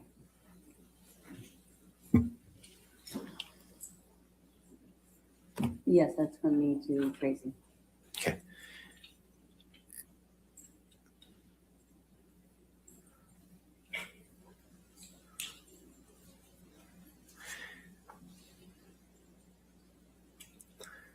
Now, in the second sentence of that email, you write, he told me 1 to 1.5 hours, but not 2. Yes, he was 2.5 hours late one day and 7 hours recently. Do you see that? I do see that. And when you said he told me, you're referring to your brother, Johnny Depp, admitting to you that he was late to movie sets, right? I don't know that I'm referring to him now. In any event, it was a problem. As personal manager, you knew that it was a problem for the studios if he showed up late to set, right? I knew that on this particular film, there were times when he was late to set. You did know on this particular On film. this particular film. And this particular film is Pirates 5, correct? Yes, Pirates of the Caribbean 5. And he was filming that in Australia, right? yes, And this email was sent on February 27th, 2015, right? yes. So you knew that as he was filming Pirates of the Caribbean 5 in 2015, early 2015, that he had problems being late to the set, right? I wouldn't call it problems being late to set, but he was occasionally late to set. Late enough that Disney executives called you to discuss that, right? Objection, hearsay. All right. I'll sustain the objection. Next question. And you knew that this wasn't the only movie that he had been late to set for, correct? Objection, lack of foundation. She's testified about her close involvement in his personal affairs when he was shooting movies. Still water. If you lay a foundation, not based on hearsay. Well, have you talked to your brother when he was filming each of the movies that he filmed, right? Yes, Okay. And with respect to Pirates 5, he told you that he had been late to the set, right? no, I don't recall him telling me he was late to set. Okay. So despite the fact that you said he told me, you don't recall whether that was him or not. I don't know I don't know that the he in that refers to him. Okay. You were also, I believe you testified yesterday that you were closely involved in the financial aspects of your brother's life, right?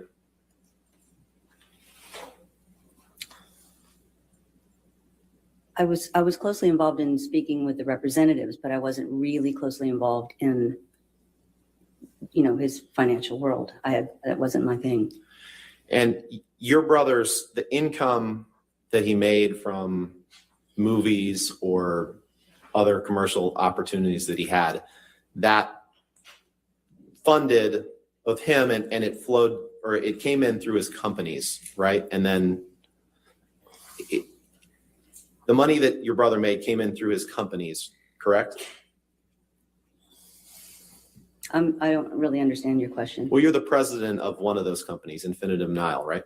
Yes, So if your brother signs a movie contract, the money, is it paid directly to him or does it come in through a company that he's owns?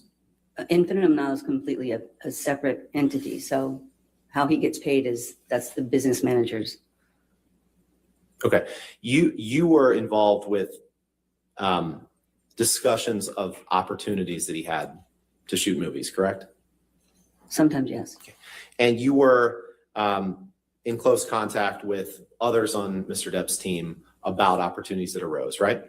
Yes, Okay, including Tracy Jacobs, yes, his agent, yes, including you. In fact, you would be in contact with studios directly as well. It's from time to time, right? yes. And Mr. Jacobs, well, strike that. In your capacity as his personal manager, you became aware of financial distress that your brother was in, correct? Because you were familiar with his financial affairs, right? I was somewhat familiar. That was the other representative's area. Okay. Did you have occasion to become familiar with whether he was undergoing financial distress such that he needed to get movies, a certain number of movies a year? Tracy had a certain number of movies per year that she wanted him to do.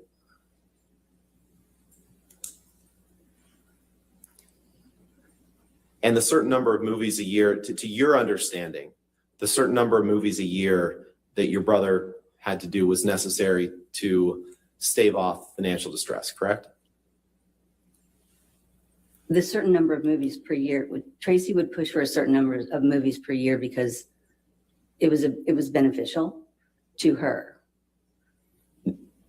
That's the only reason she pushed for a certain number of movies a year? That's the main reason Tracy would push for a certain number of movies per year, yes. Not because it was beneficial to Mr. Depp? If it was beneficial to Mr. Depp, then it was going to be beneficial to Tracy. Okay, but just because it was beneficial to Tracy doesn't mean it wasn't beneficial to Mr. Depp or his companies, correct? I'll sustain the objection. Next question. Now, at some point, you became aware when he was filming Pirates 5 in Australia, you became aware of an injury that he suffered to his finger, right? Yes. And you were involved in trying to cover up how it happened, correct? Objection, lack of foundation. I'll allow the question. I'm not sure I understand the question. You were involved in helping to cover up how the finger injury happened, right? I don't understand cover up. You were involved in making sure that people on Mr. Depp's team didn't say how he hurt his hand, correct? Objection, lack of foundation. Okay, I'll allow it if she can answer it. You can answer.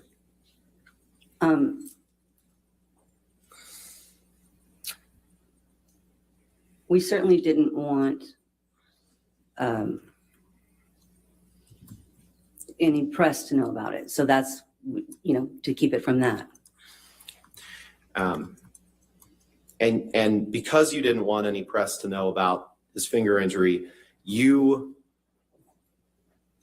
told Mr. Depp's personal assistant to make sure that to say that he wasn't sure how Mr. Depp hurt his hand, correct? You instructed him to say that. If it was someone that I would be concerned that the word would get out to the press, I would have done that. So it was okay to you to tell people to lie to protect your brother, right? It wasn't necessarily a lie. I didn't know how he hurt his finger myself at the time, because I'm pretty sure I know the time frame you're talking about is when it first happened. And you have no personal knowledge to this day of how he hurt his finger, correct? Because you weren't there. I wasn't there.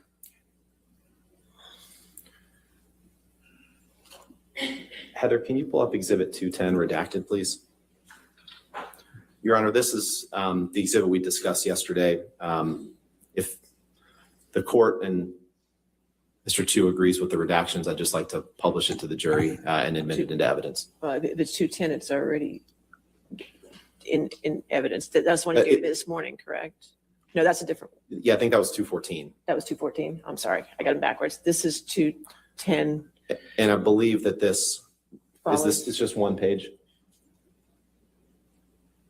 Or it's two pages, I'm sorry. Yeah, it's these 2 pages that we talked about yesterday. Right. Reserving your objections. Are the redactions correct? The redactions are correct. We reserve our redactions. Okay, that's fine. I will enter 214 into evidence over objections. Permission to publish, Your Honor? All right, yes, sir. Thank you.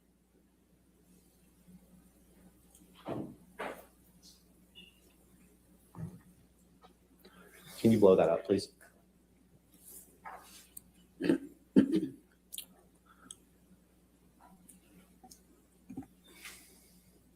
So, Ms. Dombrowski, we discussed this a little bit yesterday. This is the text exchange between you and Ms. Hurd on February 3rd, 2014, where Ms. Hurd says JD is on a bender, and your response is, "Where are the kids?" Correct?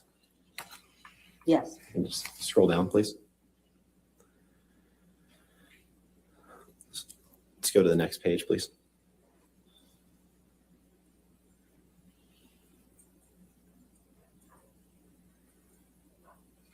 Scroll down to the bottom, please. And then you text Amber, "Worry about everything." Is that right? I wrote the words "worry about everything." It was myself. I was speaking about myself. And you tell her, "I don't love any of it." Correct? Right. And All right, sustained. We did go through this yesterday, but go ahead. And 2 days later is when you sent your brother the text messages that said, "Stop booze, stop coke, stop pills." Correct? I'm not looking at it. I don't recall the timing of it. Nothing further. Thank you. All right, redirect. Yes. Yes, Your Honor. Okay, thank you.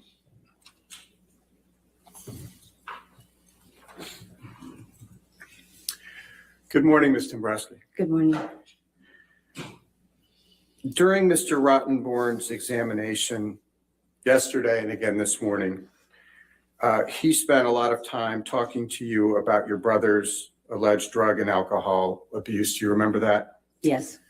You're not denying that Mr. Depp ever used alcohol or drugs, are you? Objection leading. It's redirect, Your Honor. That's still leading. I'll sustain as leading if you want to rephrase your question. You also testified several times in response to Mr. Rottenborn's questions that Ms. Hurd tends to say things in a more dramatic manner. Do you recall that testimony? Yes. Why did you say that? I've had my own interaction one-on-one with Ms. Hurd, so I know a bit about her personality.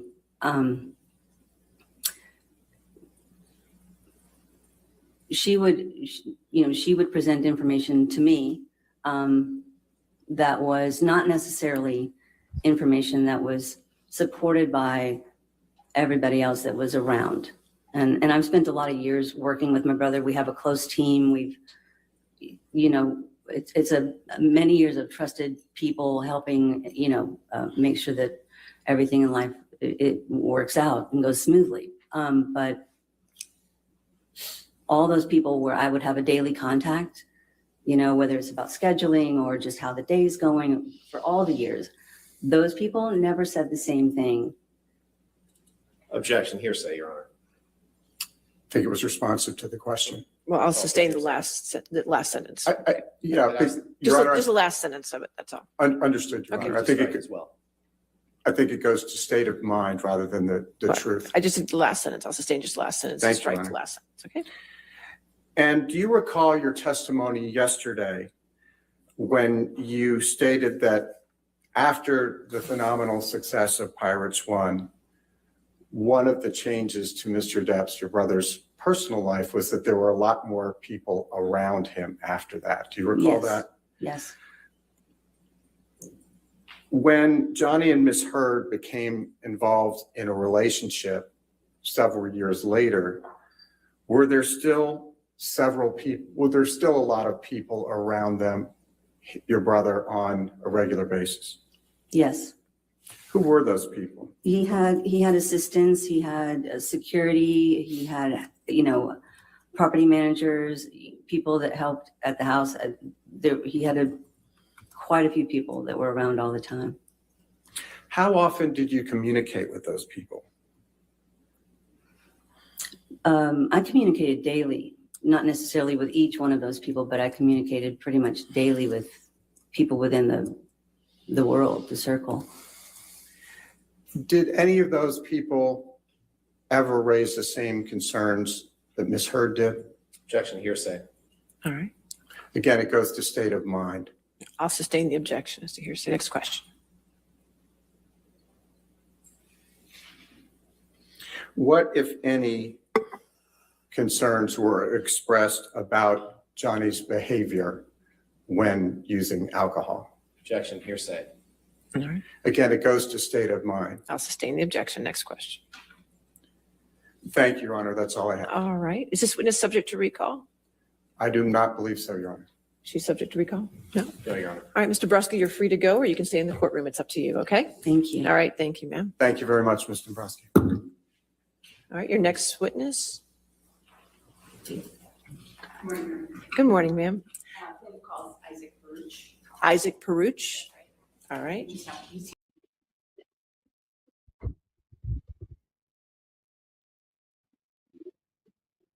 Okay, we're gonna stop there because I was gonna stop at 3, but it's 20 minutes till 3, and I don't want to interrupt Isaac. Isaac, we love Isaac. If you've seen the trial, you know we love Isaac. Isaac is amazing. He was one of the best witnesses ever. You're gonna hear the first time, you're gonna hear about the Amica cream, which is really arnica cream. Isaac is amazing. He is the most down to earth, no agenda witness ever. He's just Johnny's friend and he tells it like it is. So we will get to him tomorrow. Bye, John. So I will see you guys in the morning at 8:00. Tomorrow's Wednesday, right? Yeah, tomorrow's Wednesday. So tomorrow at 8, I'll see you guys, and we will do Isaac's testimony tomorrow. So remember, be kind to people, love your family. Jesus loves you, and so do I. Bye. I'll see you in the morning at 8. Have a great evening. Bye, guys.